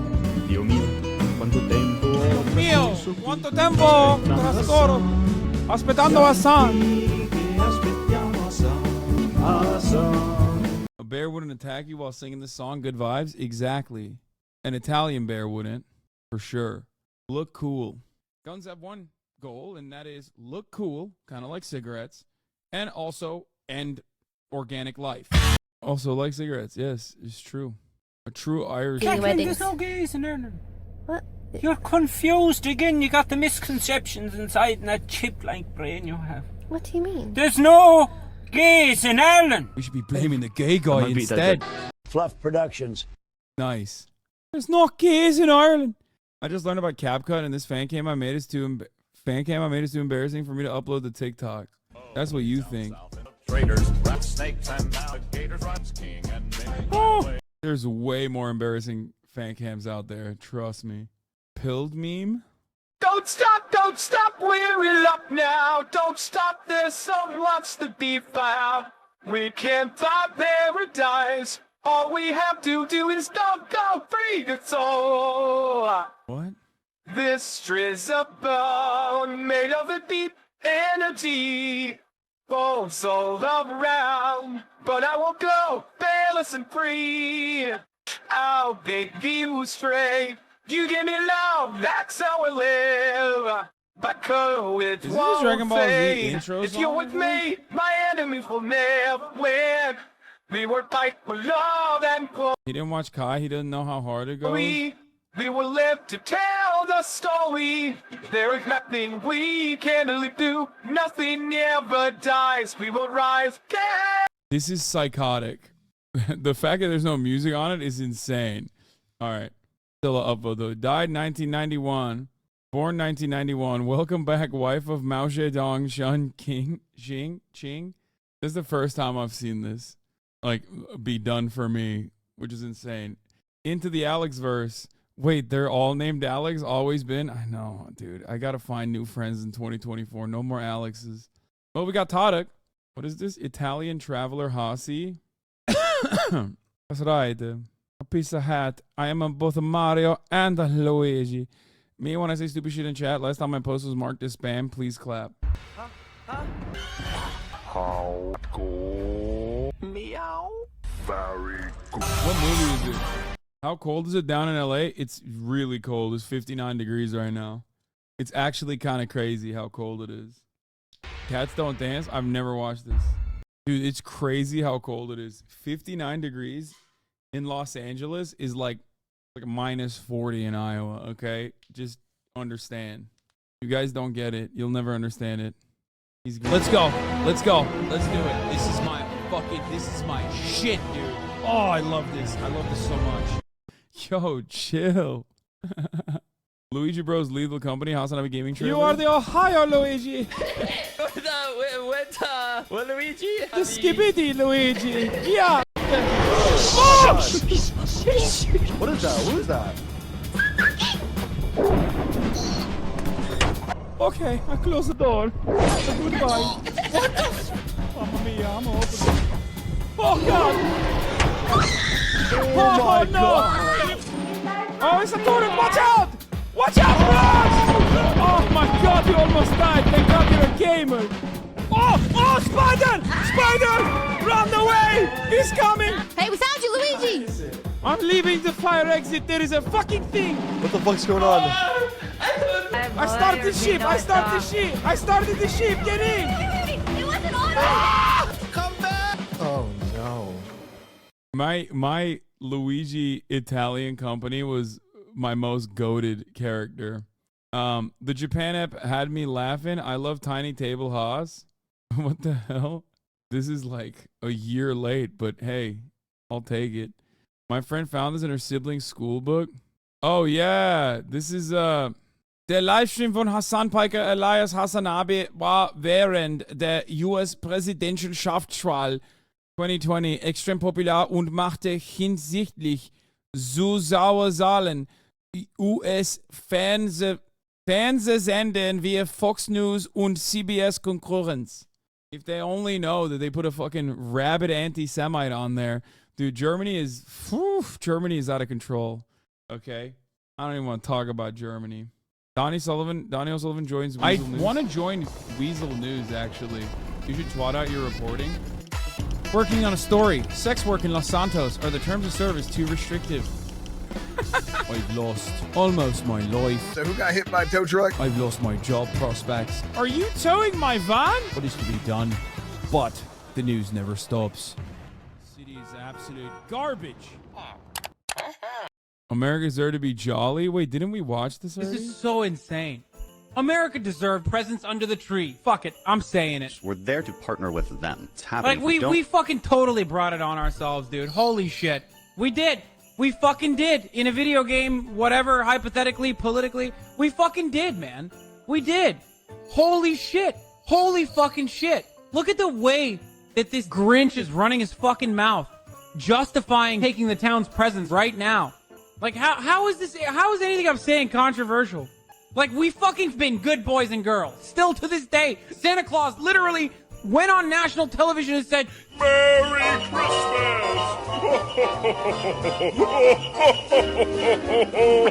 That's awesome. That's so stupid. Lil Kaya. I want to thank Hassan for his daily beauty pics. When I draw, it helps me cope with my BFRB. Thank you, really. Great job, chatter. Merry Socialismus. All right, let's look at the top clips, or the top from the last month. Okay, let's see if there's anything I didn't cover. Nope. There it is. That's it. That's another OKBUDDY sesh. Oh, three.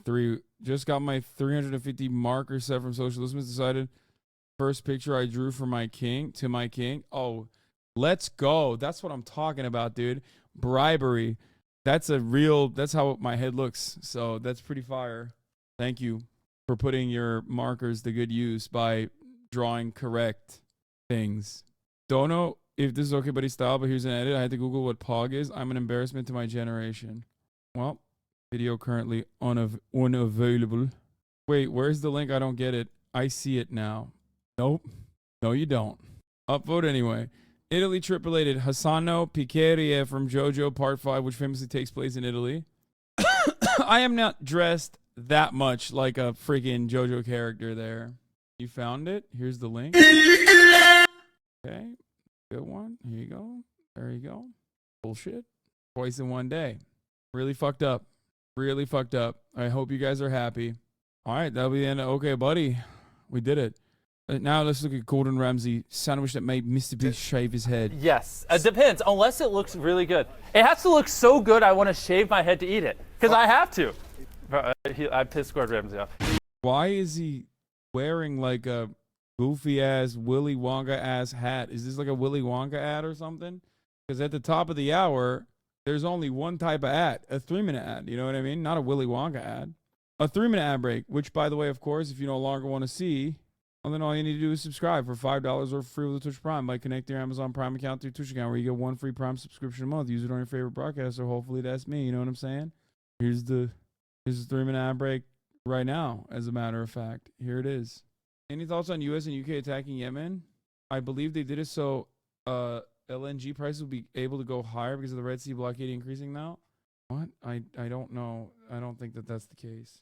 Welcome to Scrambled, where I'm cooking my favorite dish, scrambled eggs with some close friends. And today we have one of the biggest YouTubers on the planet, an entrepreneur, philanthropist, and I've just found out this guy is crazy. Please welcome Mr. Beast. Thank you. What a great hype, man. I love it. Yeah, that's good. All right. First of all, what a competition. He didn't even hype him. He just said this guy's crazy. Like right off the jump, I'm gonna be honest, that was the worst hype of all time. Like it seems like Gordon Ramsay's team was like, yeah, you gotta do this thing with Mr. Beast. I'm sure your children like love him and stuff. And he's like, I don't know who that is, but all right. Yes. Charlie Chocolate Factory. Where did the idea start from? Well, okay, so, wow. He just gets right into it. I love how he's so good, he doesn't even need to focus while he's doing it. So, we just got done finished filming my video where I gave away a chocolate factory. And you might not believe this, but it came from the movie, Willy Wonka. Well, we grew up with that, right? Yeah, exactly. And it was that sort of magical mystery tour was full of chocolate. But to create that, where were you when you thought, I'm going to do the whole thing over again? Yeah. Honestly, someone tweeted it at me, and I saw the tweet, and I was like, they were like, yo, you should recreate the Chocolate River from Willy Wonka Chocolate Factory. And then we were talking about it, and we're like, well, if we're going to make the Chocolate River, we might as well just make the Chocolate Factory. Love that. And then, oh my gosh, those buns look so delectable. Love that. Toast that bun. Now, you got the most amazing line of burgers, right? Yeah. Okay, and we have our own burger stores. Yes, but you have do. you ever had the perfect breakfast sandwich in a burger? No. Is that what you're making for me? My most controversial take is that Gordo is a phenomenal entertainer, but he's kind of a mid chef. Like, or at least his restaurants are not very good. Like, after years and years of consuming endless amounts of MasterChef, I was so excited. And when I finally went to his Vegas restaurant and I had the famed what's it called? I'm forgetting the thing that he makes, the beef Wellington. It is not very good. Like the beef Wellington is all right, but it's far from the best beef welly I've ever had. And overall, like, you know, I will never forgive, nor will I forget the grilled cheese. Like that grilled cheese lives in my mind permanently. Do you think Gordo personally cooked your beef Wellington? Brother, his name is associated with the restaurant. His chefs are supposed to make it to a T. That's actually pretty crazy that you just said a world-class Michelin star having ass chef and his restaurants are not supposed to be up to snuff. What? No, at that point, if your name is slapped next to it, like you're supposed to act like he made it personally. He admitted on Mythical Kitchen that the grilled cheese was bullshit. Yeah, that grilled cheese like broke me. I think that broke the mirage, the facade. Like everything I knew, everything I thought of Gordo fell apart. Wolfgang Puck's places are ass sometimes though. Yes. I mean, there's a point, but I didn't go to like a random restaurant. I didn't go to his like burger joint, you know what I mean? Whatever. Isn't there one that's called like just straight up burger? Like, no, I went to the restaurant in Vegas. Burger. Why are you saying it like that? Because the restaurant's called like BRGR or something, I think. It's so stupid. Didn't you also say Nobu was kind of ass too? No. Nobu will have some straight misses, but like Nobu is incredibly expensive, awful, trashy. It's where most people take their like dates, right? When this is like their understanding of what a bougie restaurant is. However, the meat quality is peak. Nobu has some like decent. I hate the ambiance in Nobu. I hate the vibes in Nobu. It's like it's another one of those like Instagram ass restaurants, but the fucking food is pretty solid. Especially the Wagyu is incredible. If you keep saying this enough, he will make content and cook for you. No, I don't think I will ever be able to do it.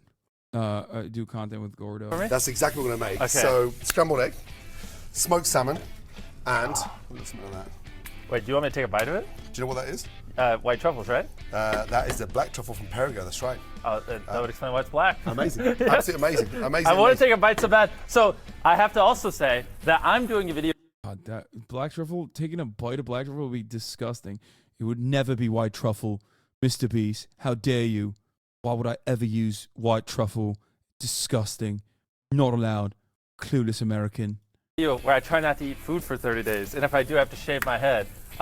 Which is why this is an interesting opportunity because I'm gonna try not to eat what he makes, but if it looks good enough, I might cave, is what I told him. So I'm gonna make a sandwich. Are you telling me now you're not gonna eat it? Yes, it depends, unless it looks really good. It has to look so good I want to shave my head to eat it, because I have to. I pissed Gordon Ramsay off. You know, that's probably like the 4th time he's gotten mad at me. But honestly, I enjoy it. Try a little slice, just take a little bite, right? How do you fast for 30 days? How far are you? Yeah, so today's day 14. Basically, well, I'm not a doctor, so I don't want to tell you how. So when was the last time you had a poo? Oh, God.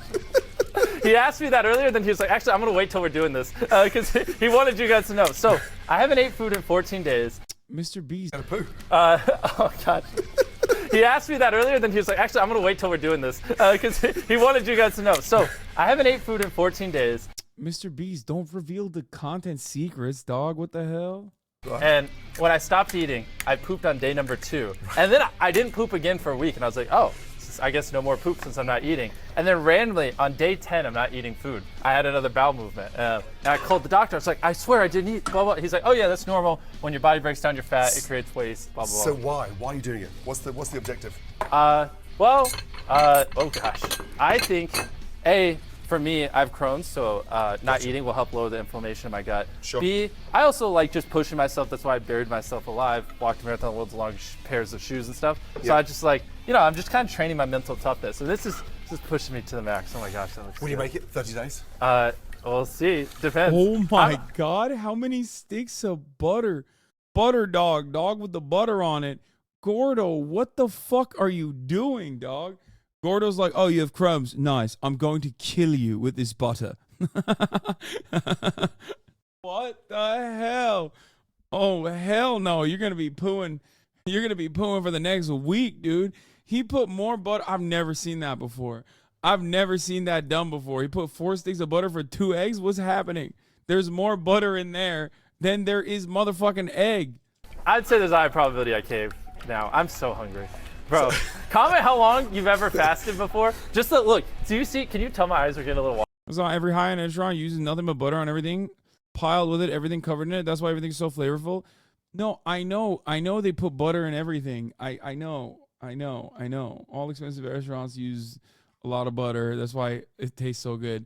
There's also overkill though. And that is overkill. Water, just looking at this food is making me tear up a little bit. So chefs graze all day long. We don't sit down and eat dinner before we cook dinner. In a kitchen, you graze. So it's small bites. I mean, we eat 4 or 5 times a day, but small, tiny bowls because, you just can't sit down and have that big lunch, that big dinner, and then think, well, where's...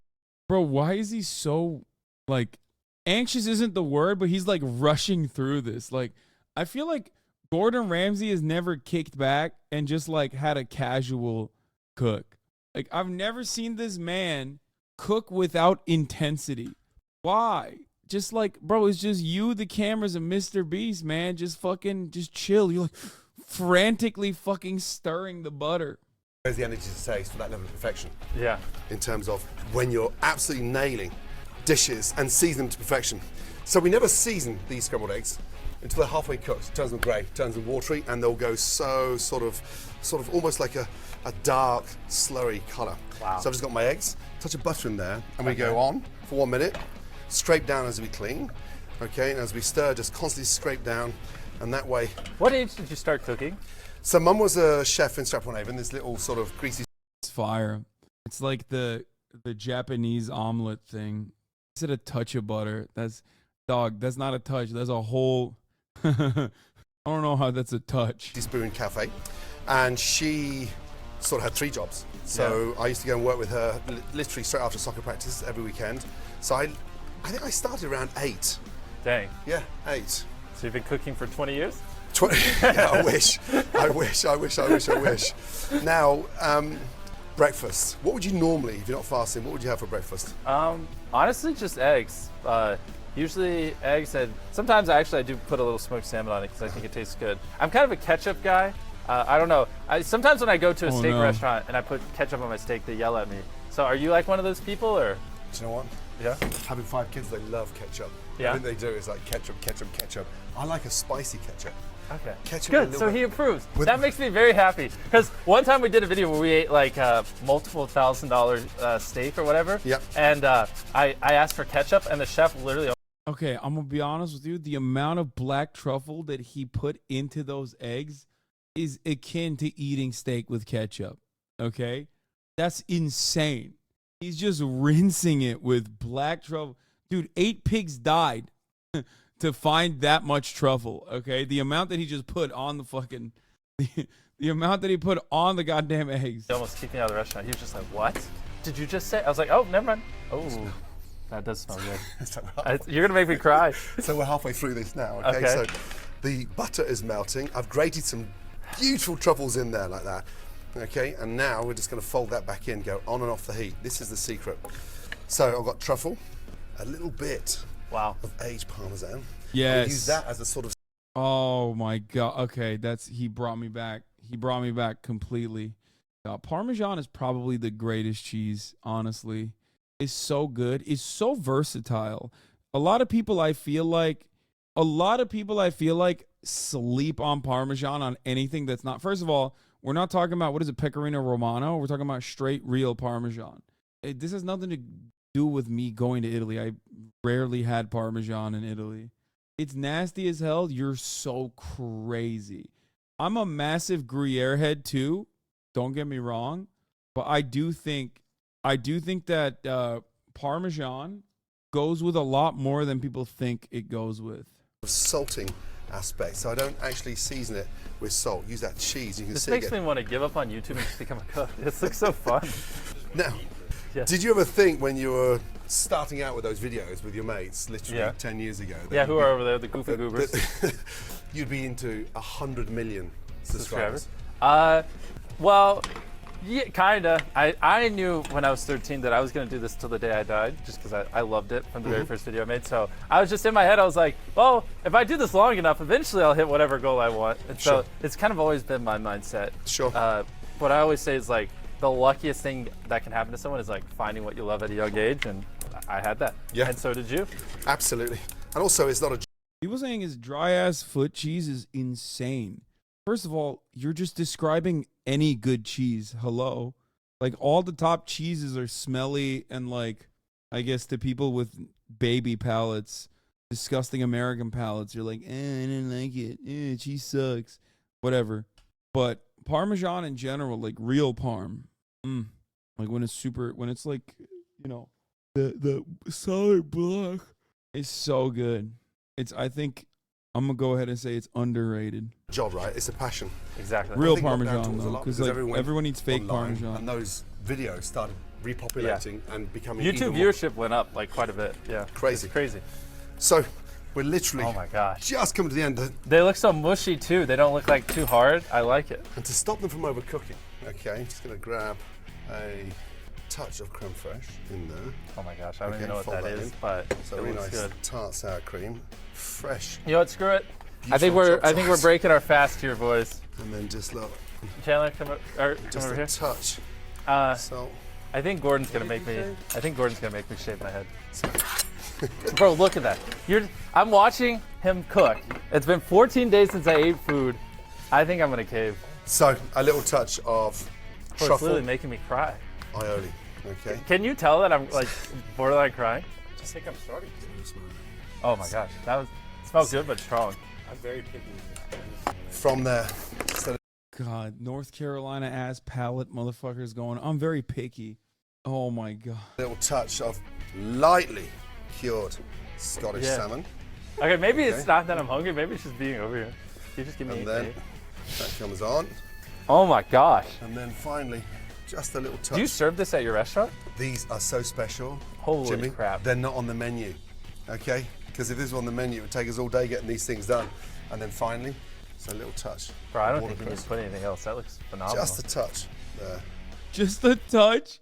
Bro, you put the whole tree on there. Whenever Gordo says just a touch, he doesn't mean just a touch, bro. Like, oh, just a touch. It's like, bro, there's a fucking animal on the branch that you put on there, okay? That's how much you put on there. All right. Well, beautiful. Oh my gosh. Breakfast sandwich. I hate man, this. Come in. I hate Come this. on. At least take a bite. You've been the first person in my entire career that I've cooked something from start to finish you've never eaten. Please. I guess there's. All right, I'll take one bite, and I have to spit it out technically because of refeeding syndrome, but I still want to just taste it. It's not going to be hot. So you're breaking the fast? I'm going to break the fast. Yes. Here, enjoy this moment. Don't bring up that I got to shave my head. Give me 1 minute apiece before we shave my head. Okay. Do you get refeeding syndrome from 14 days of fasting? I don't think so, right? And and even then, it's like I don't think you get it from one bite, right? You definitely do. Chat, it's when you like are in a concentration camp and you eat food for the first time, you can die. Like if you watch Band of Brothers, like when they first go to the concentration camp and they start giving food to the survivors, and then the doctors come in and they're like, no, you have to stop giving them food, and they're like, what the fuck, why? And it's because if they eat food immediately for the first time ever after like they eat enough food for the first time ever after months of not having like proper food, you'll die. Yeah. It's supposed to be sloppy, rich, delicious. I love it. I love it. Okay, it is, bro. I'm supposed to spit this out because of refeeding syndrome. What is it? You know what I mean? It's the best thing I've ever tasted in my life. But you can't just have an influx of carbs after not eating for 14 days. Let me show you something. Okay. First off, f you because I have to shave my head. Second, I don't know if you've seen this, but we ate a $70,000 pizza one time. Did you ever see that video? $70,000. Yes. So, where is it? He spat Gordon Ramsay's breakfast sandwich with like at least 85 euros worth of black truffle on it, at least, in front of him on camera, subsequently turned around, said, fuck you, you ruined my fucking YouTube video. And then now he's showing him how he ate a fucking pizza that was like $70,000 with like ugly ass gold crusts on it, I assume. I'm losing my mind. There's not a person that deserves that level of disrespect more than Gordon Ramsay. Okay? Gordon Ramsay is like sitting there thinking about the total and utter cultural annihilation he is withstanding by the most American product. Okay? There is nothing I've ever watched that has been more embarrassing for Gordon Ramsay than this. Mr. B is a professional humbler, almost biblical figure to me. That's why I never watch his videos. What do you mean biblical figure? Is mostly butter, 10% everything else. Mr. Beast is both a mega child and a mega machine. So we ate $100,000 ice cream. We ate world's largest slice of pizza. Where is it? $70,000 golden pizza. I've ate Carl is so fun. $10,000 steak, everything. This, I don't know how much this costs, but this is literally better than all that. This is the best thing I've ever had, and I've had. Yeah, no shit. Dude, oh really? That's crazy. I can't believe that a fucking banger breakfast sandwich that he made is better than a $70,000 pizza. Of course, the $70,000 pizza is ass, dude. What do you mean? It's not $70,000 because it's the best tasting pizza. Had food that literally cost over $100,000 a meal. That was crazy. Amazing, amazing. Try it, Carl. Try that. It did cost you. You know, dude, come on. He's like, he had to have yelled at his PR team after this. Right, where are the clippers? Okay, well, technically, it did cost my hair. He deserves it because, like I said, I think his food was underwhelming. Can I shave it? Thank you. That's great. Right. I feel energized just having that in me. Bro, after 14 days, I actually have a boost of energy, even though I didn't even swallow it. The spike has happened. Here we go. Thanks so much for watching Scrambled, and thanks to the amazing Mr. Beast. Don't forget to subscribe to our YouTube channel to get more amazing videos like this. Take care. That's hilarious. This was actually much better than I thought it was going to be. Really? Do it. Okay. We have an ounce of gold that's covering the crust. The first sauce we put on top of the pizza is a 10-year-old Parmesan bechamel. We have our Japanese beef has been marinated overnight in a $10,000 bottle of grape juice. Hudson Valley foie gras, as we've seared and flambéed with a $6,000 bottle of apple juice. Not to get all biblical with it, but when I see stuff like this, I totally get why it's like a rich man has a chance to get into heaven like a camel through the needle's eye. It's just like, that is insane, brother. It's so funny because it's gross decadence that obviously this video is like literally making fun of, kind of, but again, I know, right? With a 6,000 juice, Hudson. Like the unique components. First of all, the gold is disgusting. I despise it. Okay, it is less likely for a rich man to get into heaven than for a camel to pass through the eye of a needle. Okay, whatever. I butchered it, but you know what I mean. Every single component on this pizza is a banger, except for the gold flakes. That's disgusting. But like when you combine this level of gross decadence, when you take all of these different components, okay, like flambéed foie gras is incredible. I'm sure the Japanese Wagyu is great too, okay? And the Parmesan bechamel I'm sure is fire too. But it is so, like, when put together, you just have, it's like the sushirito phenomena. Sushis are fine, I think. I don't really like sushi. I don't eat any sushi, but everyone says it's great. And obviously burritos are incredible, but you fucking put them together, is too much of a good thing. All of a sudden, it's a bad thing. Valley foie gras, as we've seared and We've had flambéed foie gras, bougie. More than bougie, I'm a fatty. I love foie gras. And yes, I've had it many, many times. I'm a big fan. flambéed with a $6,000 bottle of apple juice. Again, foie gras is fatty duck liver. It's actually illegal in some places. It's extremely unethical. In order to, it's torture duck. Like, it's, the way you make foie gras is like uniquely torturous. They take a duck and they shove like they shove a, what is it called?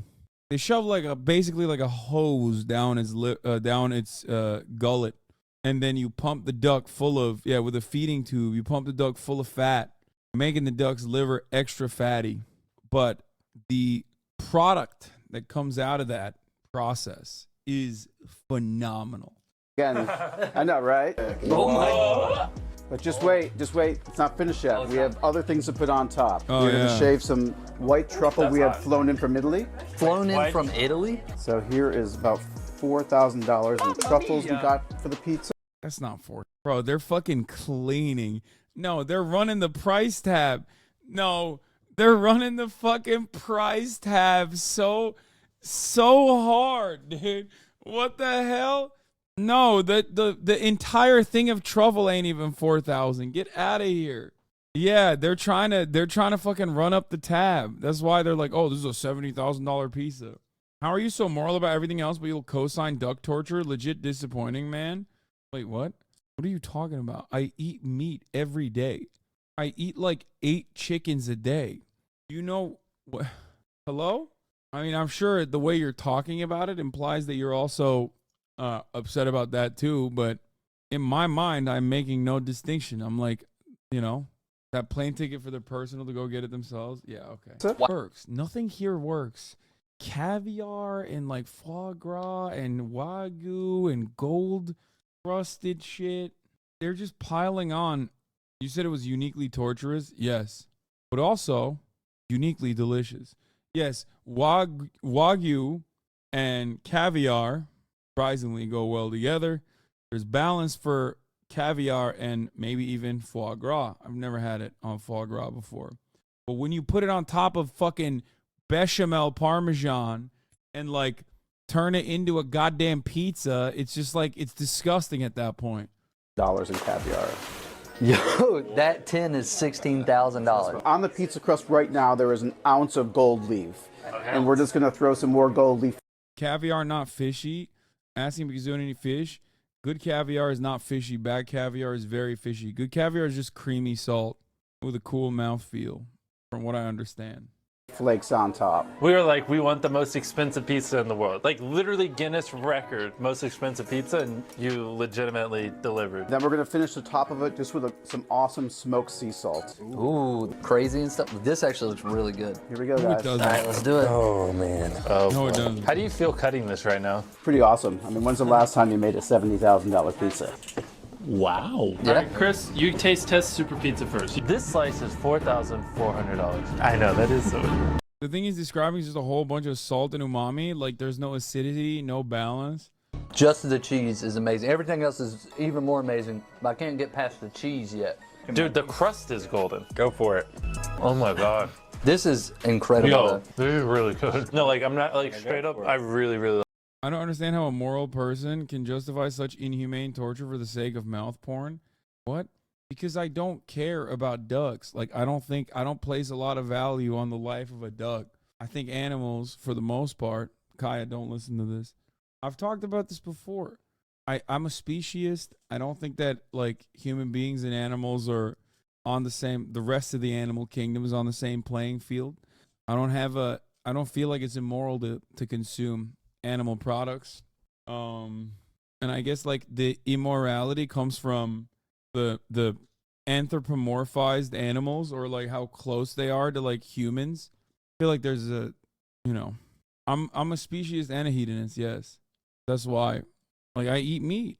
So why would I make that distinction between meat and like additional kinds of torture? Like, you think, yeah, but torturing them is like a bit much. Fuck you mean? Like I said, I eat chicken. What are you talking about? What do you think the chicken likes being fucking cooped up until its head's chopped off? What?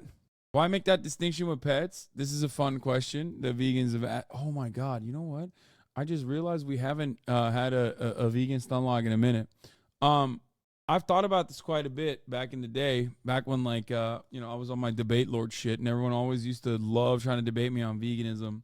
And I think like the reason why I care about animals like dogs and even cats and horses and whatnot, even though horses, I do understand when people eat horse meat, even though I had a horse and I love horses, but specifically super domesticated pets like dogs and cats is because, like, it's a pretty simple answer. You just are socialized with them, and you feel like eating them is fucked up. I don't even like cats, and I think eating cats is like weird and fucked up. Ducks are fairly super domesticated. Tell someone with duck pets that you love the taste of foie gras. I mean, I don't care. I'm sure they'll get mad at me, but people have chickens for pets too. Foie gras is from geese, not ducks. Horse meat tartare is peak food, but olive oil, Parmigiano, lemon squeeze, and parsley. Leave it in the fridge for a few hours. Peak, I say peak. Opinion on dog meat? I already gave you my opinion. I think it's like, I understand. I find it to be weird, and I understand why others do too, because of the proximity we have to dogs.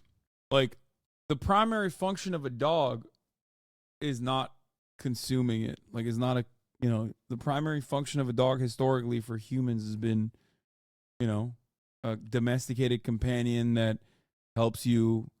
You're like a shepherd, or helps protect your flock, helps protect your farm.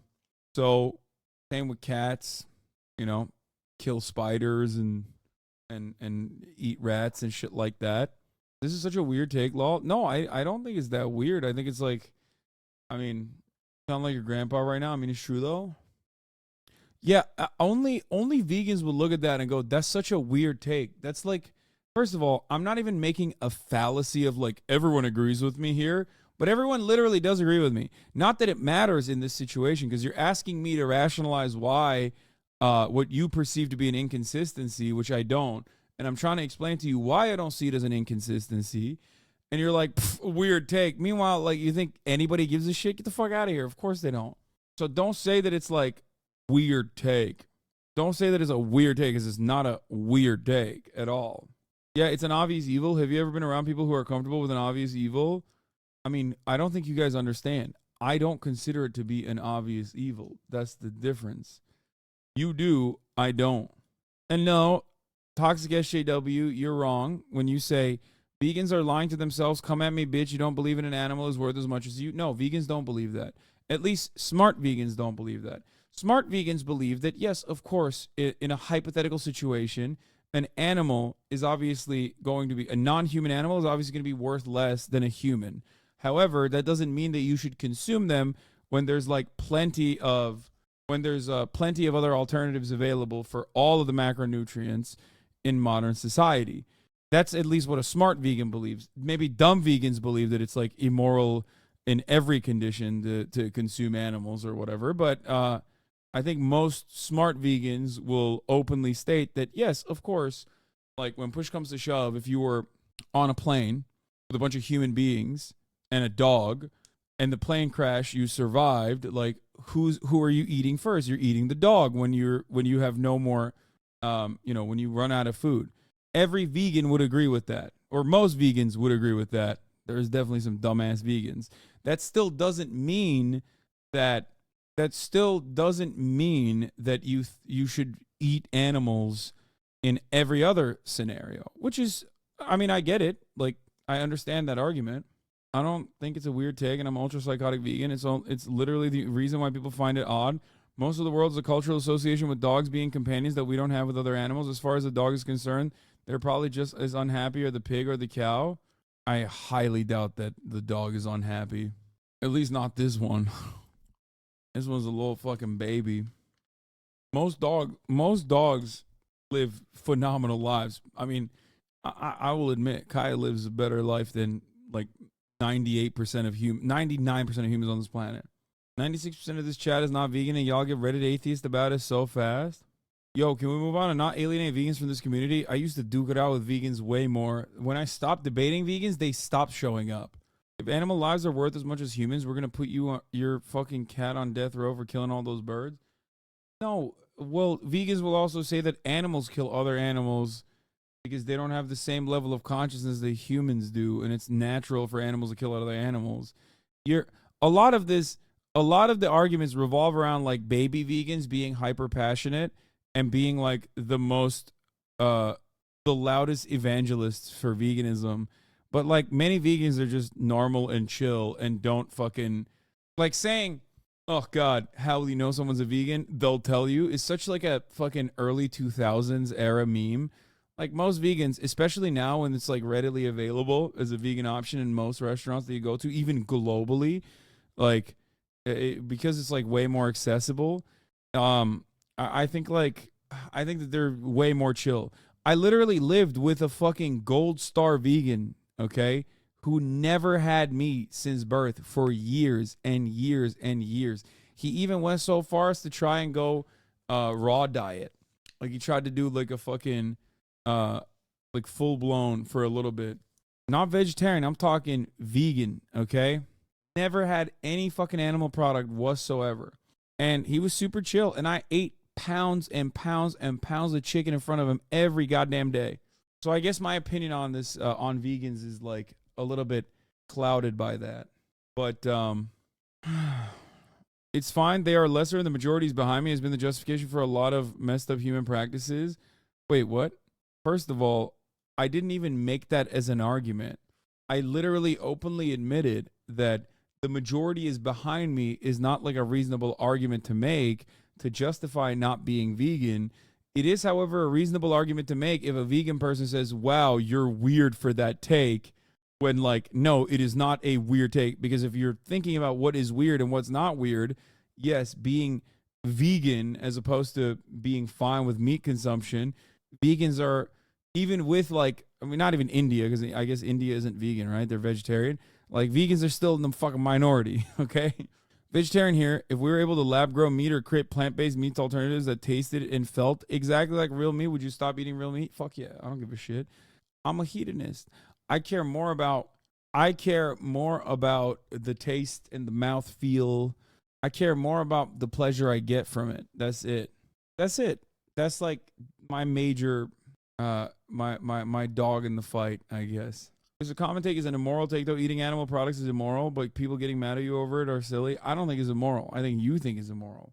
That's but the point. If I thought it was immoral, I would not do it. It is immoral, Lamont. Objectively speaking, it is. No. And then people go talk about factory farming and shit. Like, that's not what we're talking about. We're talking like a perfect society. Okay?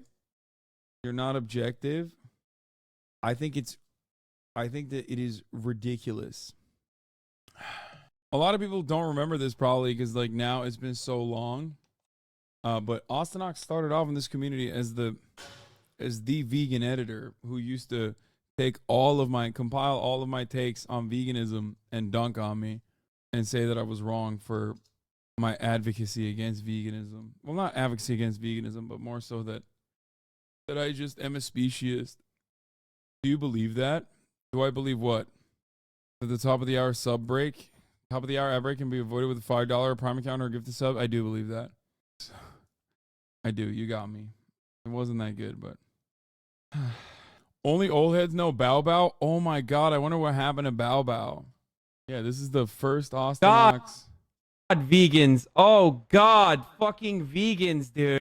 Old Ostenox from 2021, September 3rd, 2021. God damn, it's been a moment. X Hickory, thank you for the 10 gifted subs. Animals experience suffering, so causing them needless suffering by definition is immoral behavior. And wait, what do you mean? Causing needless suffering? Yeah, no, I don't think it's needless. What do you mean? I'm not like fucking torturing an animal and just like casting it aside. I'm eating it. No, see, this is where you go wrong. Okay? I am eating the animal. Okay? I don't want fucking animals to die for no reason. I don't want to throw the animals aside. I want to eat the animal. Okay? Yum. In many ways, I am an animal that eats other animals. Apex predator, baby. Oh, the verdict on the pizza. Let's get back to that. I'm an animal that eats other animals. Isn't the point that you can eat it without torture? I mean, not necessarily. This sounds so evil out of context. Haas says meat yummy just to stun a guilt trip. Oh, it will never work. I've had these arguments a million, gorillion times over. And then there's also the classic, listen, we haven't even gotten to the name the trade argument yet. Chatters, we are dealing with many vegans who are holding themselves back either, A, or B, are like not even tier 1 vegans in here. Back in the day, people would immediately hit me with the name the trade. Like these are vegans that are either holding back their power levels or straight up are oblivious to expert level vegan arguments. And they're simply doing you're contradicting yourself, dog. What the fuck? You said it? Duck torture? How do you say it's torture when it's not needless? Wait, what? No. The only way to make the liver as fatty is if you fucking shove lard down the geese's gullet. So it's not needless. The need is yum. The better argument that Chatter was making is that since you think making others suffer for your own enjoyment or your own bias is immoral, like Israel versus Palestine, therefore, since animals also experience suffering, would it be immoral to make them suffer for your own enjoyment? What? I know I place more value on humans than I do animals. That's why I eat animal products. But you do too. As in every single person values. The way I see it is this. Okay? Here. The way I see it is this. Every single human, vegans and non-vegans alike, intrinsically understand and are somewhat specious, right? Intrinsically understand that human beings are at the top, okay? Right? Maybe human beings that you love at the tippy top, and then human beings that you don't love, depending on how ethical of a human you are, maybe a little bit lower, okay? Nazis, that sort of thing, like super low. But ultimately, they're still human beings, right? So they're still above non-human animals, okay? That's number one. Everybody agrees with this, including vegans. Vegans, however, don't think that, as far as I understand it, it's important that the pleasure we derive out of consuming animal products is worth the suffering that they endure. They find that to be immoral. I, on the other hand,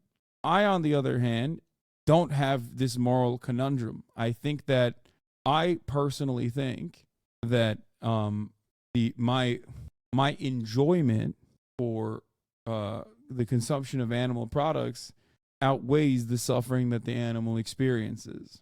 That makes sense?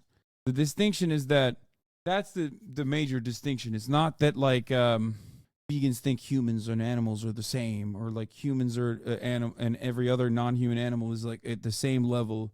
That's it. I never thought this was what would do it, but you lost me. What? I already ran the ad break. I got you baited. Silly. Where do you draw the line on animal torture for food? For example, eating fish alive in Asia. I mean, I don't really draw the line at that. I just think it's gross, personally, but I don't really give a shit. They're fish. It's like fucking bugs, bro. Being upset that like someone's eating a bug. Most animals eat their prey alive to not waste energy, and that is torture too. I agree. But your logic is consistent, but how is it moral to think that your enjoyment outweighs animal suffering? Because I don't think that animals and I don't think that human animals and non-human animals are the same. I place them at, I guess, much lower of a value. There's differences between different species of animals too. And I personally believe that it still comes from like either closeness or how much we've like anthropomorphized the animal, or like historic, I guess, like historic use and utility that we've, like what kind of utility we've gotten out of the animal. Because human beings and every type of non-human animal have coexisted for a very long time in perpetuity throughout the beginning of time. And some of those animals we use for different purposes, like horses, right? And no, it's not like slaves. It's so silly that you try to, like, vegans always lose the PR battle immediately when they actually personally try to make comparisons to human beings, because they don't fucking believe this comparison themselves. That's the difference. You don't believe that either. You're just saying that currently to, you know, maybe shock people for the first time ever. It's a real dumb bitch argument. You don't agree with that either. And it's always so odd when vegans will sometimes, like baby vegans, will make that argument so quick. You know, you can't tell people what they do and don't believe. I do actually believe that about horses. Is pretty unfair. What? You believe that about horses, that horses and humans are equal, of equal value? Why do you even talk about value? There's no intrinsic value in any life. It is all extrinsic, imposed upon them by us. You are unmaterialistic and idealist. You should be ashamed of yourself. I've betrayed my Marxist school of thought. I am ashamed. I apologize. Just curious though, would you kill the animal yourself? Yeah. I think I'm not like grossed out by that at all, partially because in Ramadan, like there's a thing called Kurban Bayram in Turkey, okay, and it's all around the Muslim world, and ever since I was a baby, I've been around like at least once a year a sacrificial lamb. You know what I mean? Like you just sacrifice an animal very publicly. It's a big celebration. Remember when we used to have these exact discussions with the exact same talking points in 2023, 2022, 2021, 2020, and 2019? Yes. But it used to be way worse in like 2019, 2020.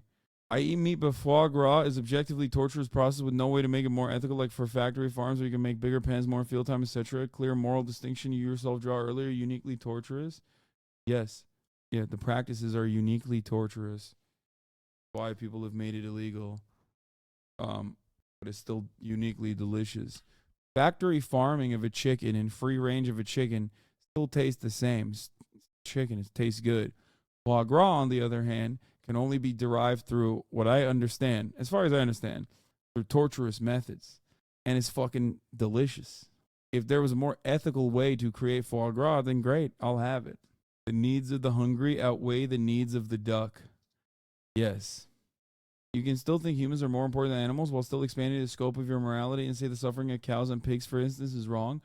Yeah, that's vegan speak. I understand that is the major point, major difference in opinion between myself and a vegan who has thought this out. Yes. There is a thing as ethical foie gras, or fattened goose liver, is a costly and controversial fine dining staple. And this foie gras is 6 times as expensive. Here in Extremadura, Spain, Eduardo Sosa is one of the few people in the world making what his supporters call ethical foie gras. Toma, bonita, toma, toma, toma, toma, toma, toma, toma, bonita, toma.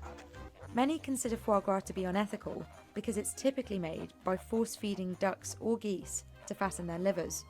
Okay, another one of my favorite baby vegan techniques is like one documentary, dog. You got to watch this documentary and then it'll change your mind. And it's like, maybe that's what happened for you, but it certainly has not for me. I've seen the documentaries, okay?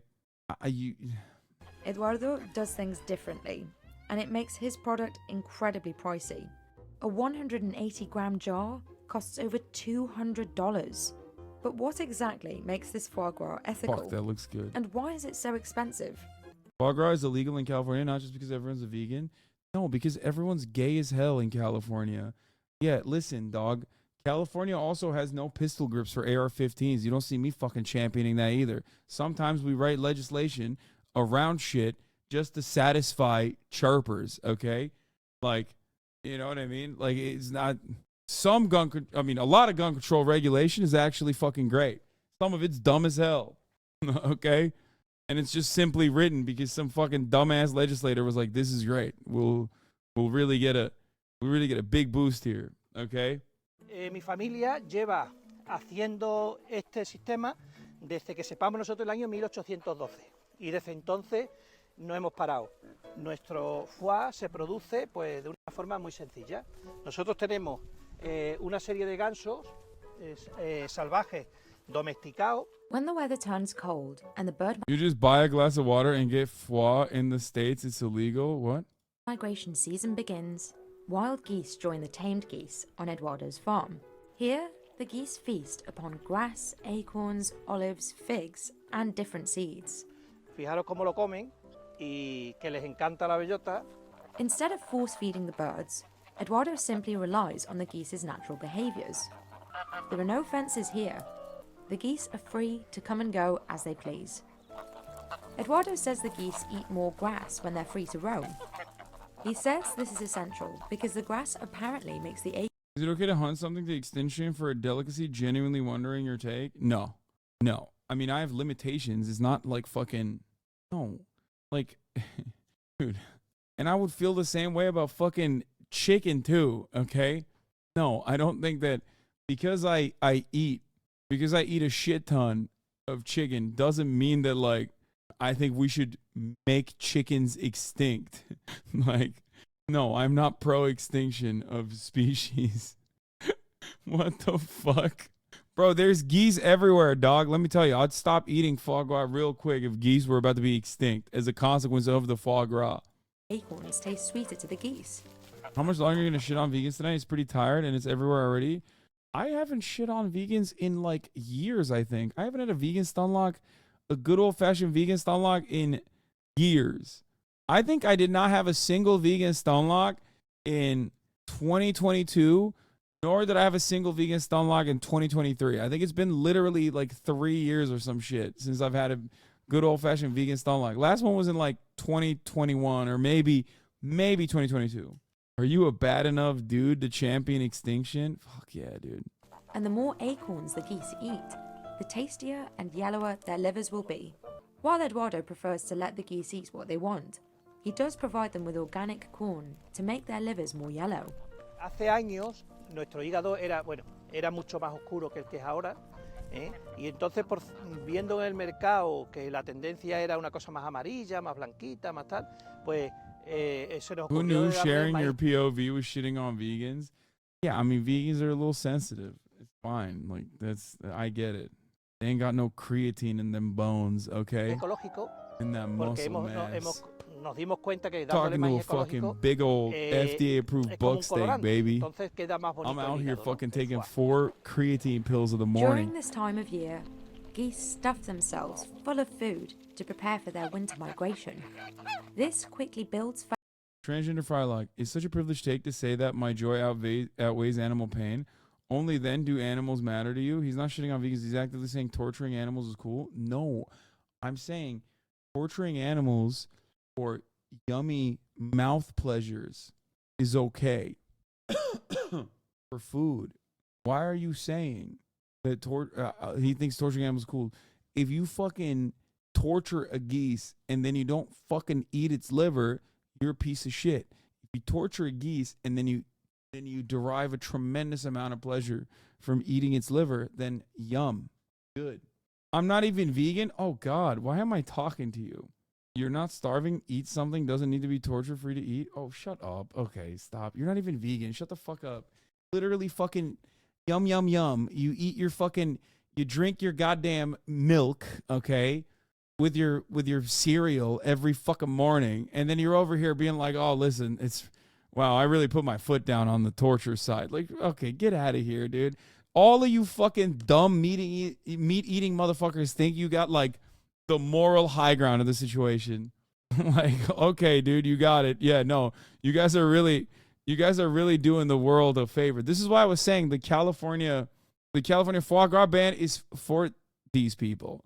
People that are like, no, I'm doing my part. Yeah, like, are you starving, chatter? Is that why you're not a vegan? Because you're fucking starving? You live in a food desert and the only thing you have is meat. I live in a food desert, and guess what? The only product I can consume in my food desert is McDoubles. So that's really fucked up that you're saying that. Fat and enlarges their livers, the perfect conditions for creating foie gras. When it's time for the slaughter, Eduardo uses a traditional technique to stun the geese, hypnosis. He says this makes the process as painless as possible. It happens only once a year during the coldest part of winter, when the geese have the most fat. It also has to be a moonless night. Pues que localizamos las quedas, ¿no? Donde están los grupos de ganso, y luego con luz, vamos con una luz LED muy potente y hacemos que se queden hipnotizados, ¿saben? Las aves cuando le da una luz fuerte, pues se quedan quietas y se quedan hipnotizadas. This guy is still torturing them. He's hypnotizing these fucking birds, man. It's messed De esa up. forma las podemos coger fácilmente y además el animal pues no sufre absolutamente nada. Es una muerte dulce, como se dice, ¿no? Abugare for geese. Oh man, where was it? There was someone who said like, oh no, someone in the chat said, I live in New York, and I think, no, foie gras torture is disgusting. No, the reason why you have a separate distinction for that, despite the fact that you don't go and fucking seek out ethical free-range organic chicken, is because you just don't eat it. And it's fine because it's a delicacy. It's very expensive. I think it's very expensive. It's a delicacy. It's also not for like every single person. Even people who try it, they might not like it. So yeah, that's the reason. It's super easy to be like, yeah, I don't want foie gras. I think it should be banned. And I'm not going to like ride for it either. I don't give a shit. Yeah, if they ban it, they ban it. Who gives a fuck? The people that want to eat foie gras will, I'm sure, figure out a way to do it. And even if they can never have it, that doesn't change the dynamic all too much. But the reality is, like, you're not making a moral position or a moral argument. You're just making this argument because you can. It's super easy. If I were to take away whatever tasty treat you got, okay? If I were to take away whatever tasty treat you got, you'd be like, fuck no. There's a moral reason for this tasty treat to exist. I'm assuming you eat free-range chicken. Not always. Eduardo's foie gras is so highly sought after because of how flavorful it is. To preserve its unique flavor profile, Eduardo prepares his foie gras very simply. Oof. Hemos cogido el horno, le hemos metido That's leña, crazy. lo estamos calentando y luego lo que vamos a hacer ya en estos envases especiales para conserva es calentarlo para que se cocine y como si fuera una cocina normal, ¿vale? Esto Look es at lo you que debate llamarían los perving your way out of franceses this. I mean, look, there's, hígado you know, entier. been a while. Entier es que es una pieza entera del ganso metida en el frasco. This guy's a piece of shit. Wait, why? Bro, this guy's taking care of more animals than you have in your entire life. The only meat I eat is chicken. I'm the New York guy. I live in South New York. I have plenty of options, but I don't eat things that are bad for the environment. This is fucking horrible. Okay, you eat chicken. You know how bad? Listen, anytime you've gone to a motherfucking bodega and you say, can I get it the Aki way? And they chop that shit up for you alongside the cheese. Let me tell you something, okay? That chicken was fucking awful, okay? That chicken was stuck with a bunch of other chickens, okay? Some of them beaks were falling off and shit. Get the hell out of here. Fuck that chicken. Exactly. That's what I'm saying. Fuck you mean? That chicken deserves it. Thank you. That's what I'm talking about.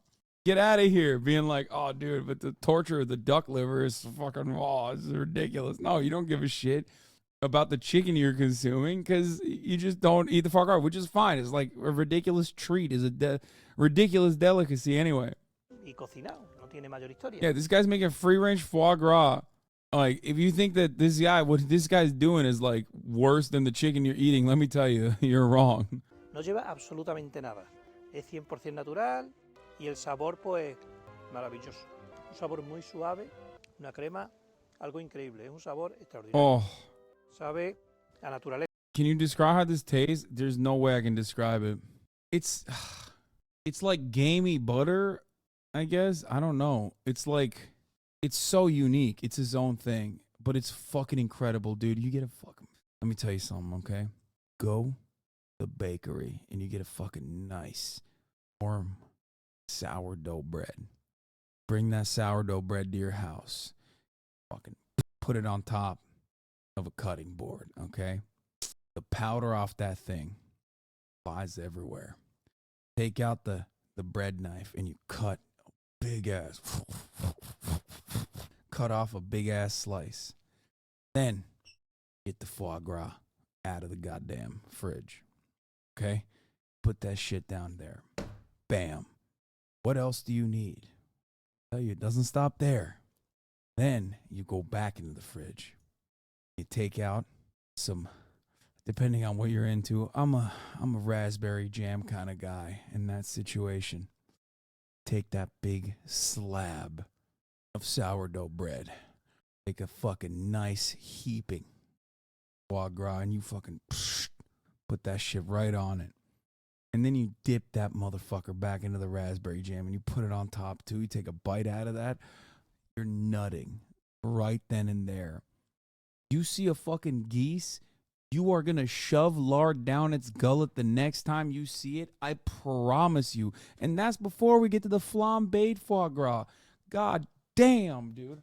I went to that motherfucking Michelin star French restaurant in New York last time I was there, and I had that flambé foie gras there. I would literally kick a duck in the face if it meant that I could have that again. Okay? Oof. God damn. I would be punching ducks left and right. Okay? Oh my Lord. You don't understand how much I love food, chat. You are so silly. Oh, fuck ducks, dude. Yo, ducks can suck one. Okay? They can suck the hose full of lard directly down their goddamn gullets so their livers get fatty enough so they can make this delicious concoction. Oh, I don't like duck meat. Yeah, no, it's so much better than duck meat. Yeah, no, duck meat is, I feel like duck meat can be a little bit dry. Like, chicken is still, in my opinion, the peak of the bird, okay? But foie gras is the best part of the duck. Chicken is the driest, what? Not the American shits we eat out here. Are you kidding me? Have you ever seen American chickens? They are so fucked up. Are you out of your mind? American chickens are so juicy. They got titties for days, brother. American titties are so roided out that American titties. American chickens are so roided out. Their one titty is the size of like a French chicken, okay? And hell no, chicken ain't fucking dry. What are you talking about? ¿Sabe? Una mezcla entre bellota, semilla, hierba, un toque dulzón por los higos y da, pues bueno, es algo único, algo único. My controversial take is that I actually prefer straight white chicken breast to the dark meat. That's my most controversial take. A lot of people find that to be weird and repulsive when I explain it to them. But yeah, no, I much prefer the breast. Great. It's got incredible macros. If it's actually done well, oh my God. What? All the rich people get flown out to eat foie gras and then they get busted and duck-free. Epstein gets suspiciously murdered in prison by a duck humanoid correctional officer. This is what you want me to... Their next take was, you don't need all that house. Get a tiny apartment and house. Some random homeless folk crying. What? What you want me to read? What's happening? This guy justifies animal torture and says a controversial take. No, guys. Animal torture for consumption, okay? Not animal torture because I see it and I like watching it or anything like that. That's not allowed. But when I eat it and it tastes good, then yeah. Yeah, only if it tastes delicious. A lot of you, I think, don't understand that. Or some of you understand it and refuse to acknowledge it because you feel like it's a better argument to make it seem like I'm out here going around doing, mini F there. What's happening? Drop some frames there. Do you think eating a 70K pizza is moral? I mean, I don't give a fuck. People spend their money on dumbass shit nonstop. But it's only immoral because it's gross. Like, here's what I think. I think the $70,000 pizza is immoral, not because like, oh, it's gross abundance or whatever, but it's fucking immoral to put that many incredible like pieces, incredible decadent pieces of meat and foie gras and like, you know, bechamel parmesan together like that and just like serve it as this slop. It's no different than taking a big ass fucking cauldron and dumping all that shit in there and just like mushing it up and serving it to you like that. It's disgusting. It's dishonorable, okay? I think that you shouldn't be allowed to be a chef if you do stuff like that. It's thoughtless. So instead of saying all torture for animals is immoral, you stipulate only if it's yummy? Yes. But the torture has to contribute to its yumminess, like directly. Does that make sense? That's the most important designation here. That's the most important distinction here. Like duck liver, people aren't just like torturing the ducks for no good reason, you know? They're torturing the ducks because they need to get the liver fatty. That's what makes it delicious. Entonces, cuando hacemos el proceso, you'd be shitting your pants if we were talking about eating dogs. I guarantee you can make dog taste good. Let's hear your take now. I don't think so. And I don't feel the same way about monkeys either. Like, I don't think you can, like, there are certain meats that are not that good. First of all, I think a lot of animal meat is not that good. People think that, like, oh, you could do it for any other animal. I low-key feel as though part of the reason why we don't do that is not because of, like, ethical considerations or because we, like, really love them or whatever, but actually because it's entirely up to, like, over the 6,000 years that we've been alive, because the world is only 6,000 years old, we obviously decided on which fucking animals taste good and which don't. You know what I mean? We figured it out. So that's why, like, if you ever have a lot of these, like, other, like, rare, more exotic meats, like, they literally don't come near a cow in taste. It just doesn't. It doesn't even come near it. Like, I don't even like pork all that much, other than, you know, jamon iberico or bacon or other varieties like that. But those are super, I guess, like, that's very unique. But, like, pork chops on its own, not the biggest fan. And I think, like, it's just not that tasty. Like, the dog and cat and all these other kinds of animals are just not that tasty. We've decided which ones are, and we make food with it. As far as like dogs and cats, like people eating dogs and cats and shit, like, yeah, the reason why I think it's like weird and kind of gross is because, yeah, we have bred and domesticated dogs and cats for a very specific purpose, and like eating them is not one of them. That's why I use the horse example.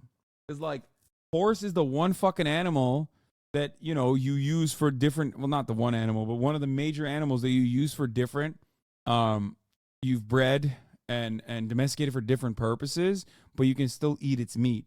And even then, it's not that good. Thoughts on veal? I think it's mid. Yes. I mean, I've had good veal, but veal is, yeah, of course it's mid. It's just fucking not as fatty. That's why it's best served as veal parmesan, breaded and fried. Veal is not premium meat. Here, I'll take it one step further. Hasan using his preconceived biases to justify mainstream unjustifiable views again. What a surprise. If you can defend not eating dogs and cats, you should go vegan or at least play some scary games at the end of the stream. Fuck you. What was I going to say? Yeah, veal is not that good. Oh, the other thing, the best cut of the meat, chatters, for those of you who don't know, the best cut of the meat is not fucking filet mignon, okay? Everybody, that's also marketing. Ribeye, and chefs will tell you this, ribeye is the best cut of the meat, okay? It's not filet mignon. Filet mignon is simply a marketing technique, okay? Filet mignon does not have fat. It's the marbling and the fattiness of the meat that makes the meat good. It's not just simply the fucking it's not just simply the protein part of it. It's just more scarce, so people think it's better because it's more expensive. Thoughts on the allegations of you being a liar? You've been in a constant stunlock, Lamont. What do you mean? I don't think this is that big of a stunlock. It's just like we're just having a normal conversation. Not every conversation with Chad is supposed to be stunlock just because Chad is always contentious with me. I gotta pee. También aprovechamos las pechugas para hacer este delicioso jamón. Que publicitamos siempre que el foie es algo que se debería consumir una sola vez en la vida, ¿vale? No queremos que se abuse, no es un alimento que por mucho dinero que tenga una persona no debe abusar del consumo. es algo que hay que probar, disfrutarlo, en una ocasión muy especial. So despite the high demand, Eduardo won't make more than 2,000 batches a year. He says he's committed to maintaining the wild geese population and heavily discourages overconsumption, unlike most foie gras producers. Bueno, pues la industria lo que ha hecho es aprovechar la capacidad natural del ganso de generar grasa en su hígado, pues para hacerlo industrialmente.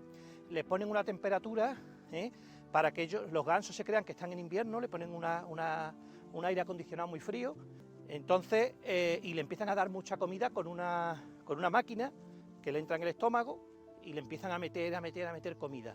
Pues que le dan de comer muchas veces durante el día para generar muchísima grasa. Entonces el hígado se le pone bestial, imaginaros, puede llegar a pesar hasta 2 kilos el hígado de un ganso, más o menos. Entonces, y eso lo hacen en 7-8 días, ¿vale? Cuanto en la naturaleza pues necesita un año, una vida, en fin, hay mucha diferencia. La industria ha inventado un foie aprovechando los genes del ganso y entonces inventó un animal hecho en laboratorio que es el pato, que le llaman pato mular o pato mudo. Entonces es un animal hecho en un laboratorio, y entonces lo que hace es que lo han hecho mudo para que no moleste, para que no esté dando chillos y tal, y consiguen un hígado muy grande. Ese es el foie que come todo el mundo en los restaurantes, en todo el mundo, que es lo que hay, es una barbaridad. God damn, that's no, he's wrong with that. He's wrong about that. That's just tasty as hell. Years, climate change has pushed back the farm's traditional foie gras making timeline. En la época de mi padre, pues los gansos se elaboraba el producto a finales de octubre. I just remembered my uncle in Mexico raised a pig as his pet for a while and then ate him, Lamau. That's the craziest part, is like pigs are smart as fuck too.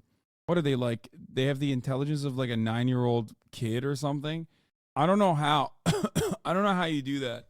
Is this your anti-animal jacket? What? No, dude. It's not like fucking fur or some shit. It's fake. 9-year-olds ain't smart. Yeah, but for a fucking animal, it's pretty smart to be as smart as a 9-year-old. What are you talking about? I know 9-year-olds are pretty stupid, but if your dog was as smart as a 9-year-old, you'd be like, this is the smartest dog on the planet, okay? Hello? Yes, pigs are smarter than dogs. This was the point I was trying to make. Oh, it's the intelligence of a 3-year-old. Okay, eat that, dumbass. Who gives a shit? 3-year-old? Get the fuck out of here. Thoughts on octopus meat? No, I don't care. I know they're very smart, but they freak me out. I think it's gross. You shouldn't eat octopi, because they're fucking weird looking and gross. You're like eating an alien. The hell? Hubris. That's what that is. One day they will take you over and kill you. Me, on the other hand, I will be saved, because they're going to be like, oh, this guy respects us. He's never eaten an octopus. Y ahora pues nos vamos a noviembre, diciembre, enero, incluso algún año en febrero, algún año hemos tenido marzo, pero bueno, que al final lo importante es que haga frío, que las bellotas y las hierbas. Thoughts on sea urchin? I find it unethical because you're basically removing the urchussy and eating it. Sea urchin is fucking disgusting. Like, every time I've been in an environment where I've like encountered sea urchin, everyone always swears like, no, this time it won't be fishy, I promise you. And it always is. Okay? Anybody that fucking likes sea urchin is insane. Every time they're like, no, you don't get it. This is a Michelin star sushi restaurant, okay? This sea urchin was yelled at on its way to execution. You understand? Your literal worst take? I think people are LARPing. I think people that say they like sea urchin are fucking LARPing, okay? Straight up. Imagine shedding 5K viewers just ranting about vegans. Dude throws on a fur coat. I love the mentality of people thinking that like 5,000 vegans left, and not because it's 7 hours in and people already know that I'm going to end the broadcast soon. And that's the reason. That's the reason why there was 5,000 vegans in here, and they were like, "Oh, I'm so upset. I'm leaving." We know how many vegans are in here, okay? Vegans back in the day used to comprise like 55 to 60% of the stun locks, despite only making up, they used to make like 50% of the stun locks, despite making up like 3% of the chat. Y todos salgan eso que lo mismo nos da un mes más, un mes menos o 2 meses, ¿no? Regardless of when it's made, Eduardo's foie gras, or natural foie gras as he calls it, has an extremely long waiting list every year. Yeah, bro, There I'm was on it limited now. demand for Eduardo's foie gras until 2006, when he and his team won the coveted Coup de Coeur award at the Seal Food Expo in Paris. God damn, that shit Desde looks entonces fire. comenzó de verdad la demanda. Bueno, fue cuando el CIFOG, la Asociación de Productores de Foie de Francia, nos quiso impugnar el premio diciendo que nuestro foie al ser natural no se podía considerar foie. You like awful meat like brain, eyes, tongue? No brain, no eyes. Tongue is sometimes fine. I love sheep intestines. It's like one of my favorite things to eat in Turkey is kokoreç. And I've had tongue too. I'm not a fan of tongue, but Están continuamente poniéndonos demandas y demandas y demandas y están siempre que si el nombre, so you're que si eating tal. sheep Entonces, shit? para no tener conflicto. Yeah, no, definitely. Like they famously don't clean the intestines before you eat it. Famously, like that's how that goes. Conflicto con ellos. Siempre decimos que nuestro producto no es foie gras, ¿vale? De esa forma, nosotros ahora le denominamos foie natural gras, no foie gras. Despite challenges and criticism from other foie gras producers, Eduardo's product has only continued to become more popular. Te das cuenta que los grandes chefs del mundo, los mejores chefs del mundo, pues alaban el sabor, ¿no? Dicen que es algo increíble. Tenía el caso del chef Dan Barber en Estados Unidos, que dijo que era lo mejor que había probado en su vida, ¿no? La experiencia culinaria más grande de su vida. Severim abi, yapma oğlum, en sevdiğim şey lan. La patería de sus... Dan Barber en Estados Unidos, que dijo que era lo mejor que había probado en su vida, ¿no? La experiencia culinaria más grande de su vida. Sever misin abi? Yapma oğlum, en sevdiğim şey lan. La patería de Sousa's natural foie gras 56 manttır buradasın. Duymadın mı hiç kokoreç and sevdiğimi? sells Yuh. out every year. El precio no creo que baje nunca, puesto que mientras se siga produciendo a pequeña escala, pues bueno, tenemos que compensar el coste de una cría de pocos animales en muchísimo territorio pues con el precio, es algo lógico y normal. Despite the hefty price tag, Eduardo says he doesn't see much of a profit from his foie gras. Geese require more land than other livestock. Most people in his area prefer to raise Iberian pigs, which are very profitable. Por eso la gente, los vecinos, pues no tienen mucho interés en criar ganso. A nosotros nos ven como un poquito los locos del tema. La cría del ganso, pues bueno, es mi pasión, ¿no? Claro, no, es que es una pasión, es mi vida, es mi pasión. Mi padre me enseñó, yo estoy How does foie enseñando a gras mis taste? hijos. Does it taste like liver? No, actually, I don't like liver. Liver is very... I'm actually not a fan of liver at all. But duck liver, on the other hand, is incredible. Y lo que queremos es que esto no se pierda y que la gente, ojalá saliera más gente a producir ganso. But it wasn't Eduardo's family who invented the natural foie gras tradition. Fueron los hebreos los que vinieron a la península ibérica y trajeron esta cultura del antiguo Egipto, ¿no? Es una forma muy inteligente, primero de respetar al animal, segundo de obtener grasa, pues. Why do you gotta always do this? This is the most embarrassing, cringe argument you can make. So if someone considers brown people to be less than human, it's like, vegans, don't immediately make the weirdest white supremacist argument challenge, please. Like, this is... I used to hear this so much from vegans who were completely oblivious. It's like automatically the whitest argument you can conduct. And it literally goes back to the... Like, it straight up goes back to the same thing that we joke about all the time, that, like, white women care more about, like, dogs than they care about black people. Like, a white woman will see, like, a black 14-year-old getting pressed into the fucking hot pavement in the summer by a cop and go, what did he do? He must have deserved it. But that very same white woman will walk, you know, for 5 minutes and see you walking your dog on that same pavement and stop you and go, what are you doing? Take your shoes off and touch the pavement with your feet right now. That's what your dog is touching. Vegans don't have to make that argument all the time for no reason. Very alienating, because everybody understands that humans, like, we all have a little bit of speciesism in ourselves. We intrinsically believe, and it's like impossible to describe, but we intrinsically believe that humans are of higher value than non-human animals. Every single human believes this. And as a matter of fact, people that don't believe this are probably demonstrating some level of like antisocial personality disorder. Like it's literally objectively psychotic to not feel that way. Like there's a mental health complication going on if you don't feel that way. Okay? You are assuming everyone agrees with you? No, I'm taking it one step further. I'm saying that if you don't agree with me, there's something wrong with you. Like 100%. Like if you look at a situation where you think like an animal, okay, when push comes to shove, in a hypothetical scenario, going back to the same classic example, you're in an airplane crash. There's some livestock in the plane. They survive. Some humans survive as well. Every single person, including vegans, unless they're fucking insane, would probably eat the animals first. It's not even just livestock though. They would then also eat the dogs first too, before they reach the humans that they need to consume. I'm a white woman and that was serious bullshit what you just said? Okay. Yeah, the example I gave you was totally fake and made up and not relatively commonplace. Regular life isn't life and death situations though. I agree 100%, which is precisely why I agree with you. I 100% agree with you. I'm just simply stating that means that everyone understandably has some intrinsic speciesism and they favor human beings over non-human animals, which is precisely the reason why when people make the argument, the extreme argument of like, well, what if white people didn't see people of color as human? Then like, could you eat them then?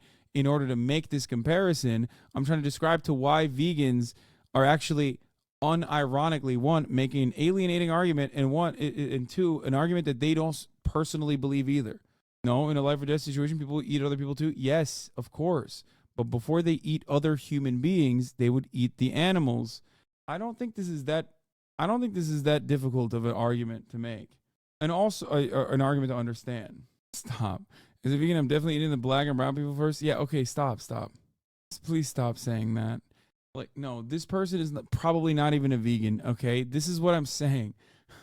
This is literally what I mean. Like, there's literally, there are people who actually will low-key, unironically, will do that deliberately to disparage vegans, okay? They come in here and they make these arguments specifically to disparage vegans. Para la cocina.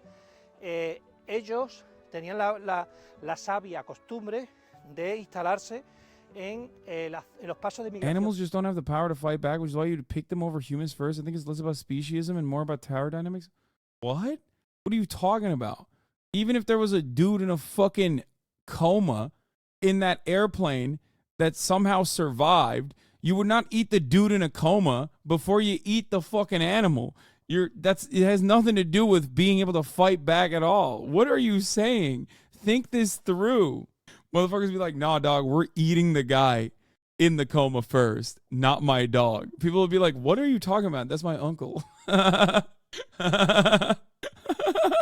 Yeah. Babies survive plane crash, get eaten immediately. Vegans are like, no, we got to eat the babies.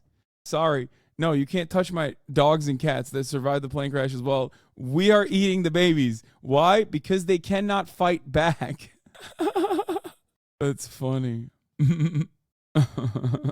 Guy wakes out of a coma while we're eating his leg, and he's like, what are you doing? He's like, sorry, you couldn't fight back. And the vegans made a really compelling argument.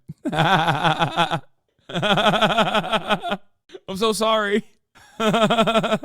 Oh, Jesus Christ.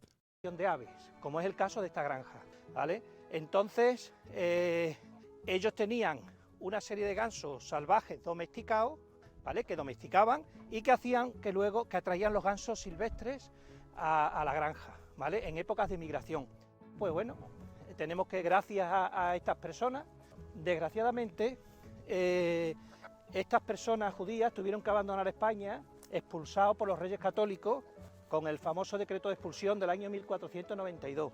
Nosotros, bueno, pues nos quedamos con ese legado, con esa sabiduría de estas personas, y aquí queda, pues, un poquito de su historia. Toma, bonito, toma, vamos. Nice. As a real vegan, I would sacrifice myself to save the animal. Okay, shut up. Simple truth is that animals demonstrate a human language, then we just think of them as weirdly shaped people, but they don't, or we think they don't. So it's most people aren't convinced of their inferiority en masse. Yeah, I mean, I think if animals could demonstrate human language, that would be an entirely different situation. So I guess we're lucky that they don't. Ethical or not, this is pretty unchill of us to do the geese. Oh my God, this is how it started. You're right, the plane crash situation is absurd, but many people think it's equally absurd to torture animals just for flavor. It's time and time again been shown in animal welfare laws passed across the US and EU. Okay, fine. I don't have a problem with this type of thing being super scarce or being forced into being made ethically. It's supposed to be a delicacy anyway. You're not supposed to have it every goddamn day. And not having it forever for the rest of my life would not be a major burden whatsoever. So I'm not like, you know, I'm not in this. This is not my fight. I'm not like I have to eat foie gras or else I will kill myself. Anyway, how do we get here? Well, we were watching the $70,000 golden pizza. Like it. Oh yeah, that. Also, foie gras is legal in Europe, so that person's like animal welfare argument is a little silly, I think. Cheese is insane. I know, I thought it would be gross, but it's actually really good. I'm pretty sure my life has peaked. I don't know if there'll be any other moment better than this. Exquisite, marvelous, amazing. Amazing, best pizza I've ever had. Can I just return this half of the pizza and get like 35 grand back? Whoa, come on, dude, no. Thank you. Oh my gosh, $76,000 for a pizza. That's 2 of my cars. Wow. How did we end up like this? It was a really good pizza and a really good experience. Now I kind of wanted to do a little bit of good. 10 grand. Where are we donating it? Donate to some food banks, some food shelters. That's so funny. He just had a $70,000 pizza and he didn't finish it. And he's donating 10 grand to a food bank. Mr. Beast's content has changed dramatically since 2020, okay? This video is a 12-minute video of him eating a fucking psychotically decadent $70,000 pizza, 243 million views. He's definitely We're gonna do a $10,000 donation. Changed it up quite a bit since then, I just realized. To a food bank, just to not be wasteful. $20,000 donation to a food bank. All right, fine. So I think we spent like over $100,000 on food today. And then a $20,000 food bank donation to kind of help make up for a little bit of that. If you could subscribe, that'd be cool. Yeah, please help. My merch. Yo, you want me to get this? You want to take it? Yo, I got this. I mean, it's gonna say declined and I'm gonna sprint, but I got it. This should. Contemporary Mr. Beast hits different, Lamau. They gave the food bank the leftovers. Yeah. Watch Ukraine news. I mean, he's definitely upped the ante quite a bit since then. All right, well, that's the last ad break that I'm running now, and that is all for today. I think that was a fun day. I enjoyed it. I thought it was fun. We didn't get to watch Chinese cartoons, unfortunately, but I hope you guys enjoyed it. Regardless, love you all, and I will most likely see you tomorrow for some more fun day. All right, bye everybody. Peace. Sunny Los Angeles, California, says Hassan. The starlight to the starlight to the topic just begun. There he is again. Hassan is dreaming. Hassan is dreaming. There he is again. Hassan is dreaming. Hassan is dreaming.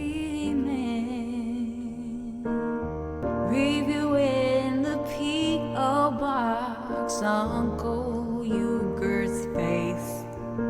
Sudden discord at your prop. Great names take on race. Tiny Bernie Sanders, LGBTQF force. The whole left at your fingertips, on it at your door. The H3 Crowder debate, the Young Turks online show. 3, 4 fucking years of this and plenty more to go. 90-day fiance talks of champagne bourgeoisie. A Trump rally live reaction, a mass riot at DC. There he is again, a SodaStream man, a SodaStream man. There he is again, a SodaStream man, a SodaStream man. Reading live stream fail comments, Austin show chat vibes, and all the ways the right-wing pipeline can suck you in our line. JCS react, law frame gets broken, cover blown, a full-blown mess, pandemic monsters streaming in your home. Total radicalization coming out to find the system you were taught to trust in was broken the whole time. All these daily streams, whether big or whether small, have helped me and so many find some meaning through it all. There he is again, a SodaStream man, a SodaStream man. There he is again, a SodaStream man, a SodaStream man. Ready, everyone? Ready, chat? This is the new and improved bridge. Hey, what can you say? The 3-minute act is through, but he'll play no pixel soon. Can't wait. Hey, what can you say? The 3-minute ad is through, but he'll 90 days soon. Can't wait. Ba-da-da-da-da-da. Hey, what can you say? The 3-minute ad is through, but he'll debate viewers soon. Can't wait. Hey, what can you say? The 3-minute ad is through, but he'll stop with the ad break soon. Can't wait.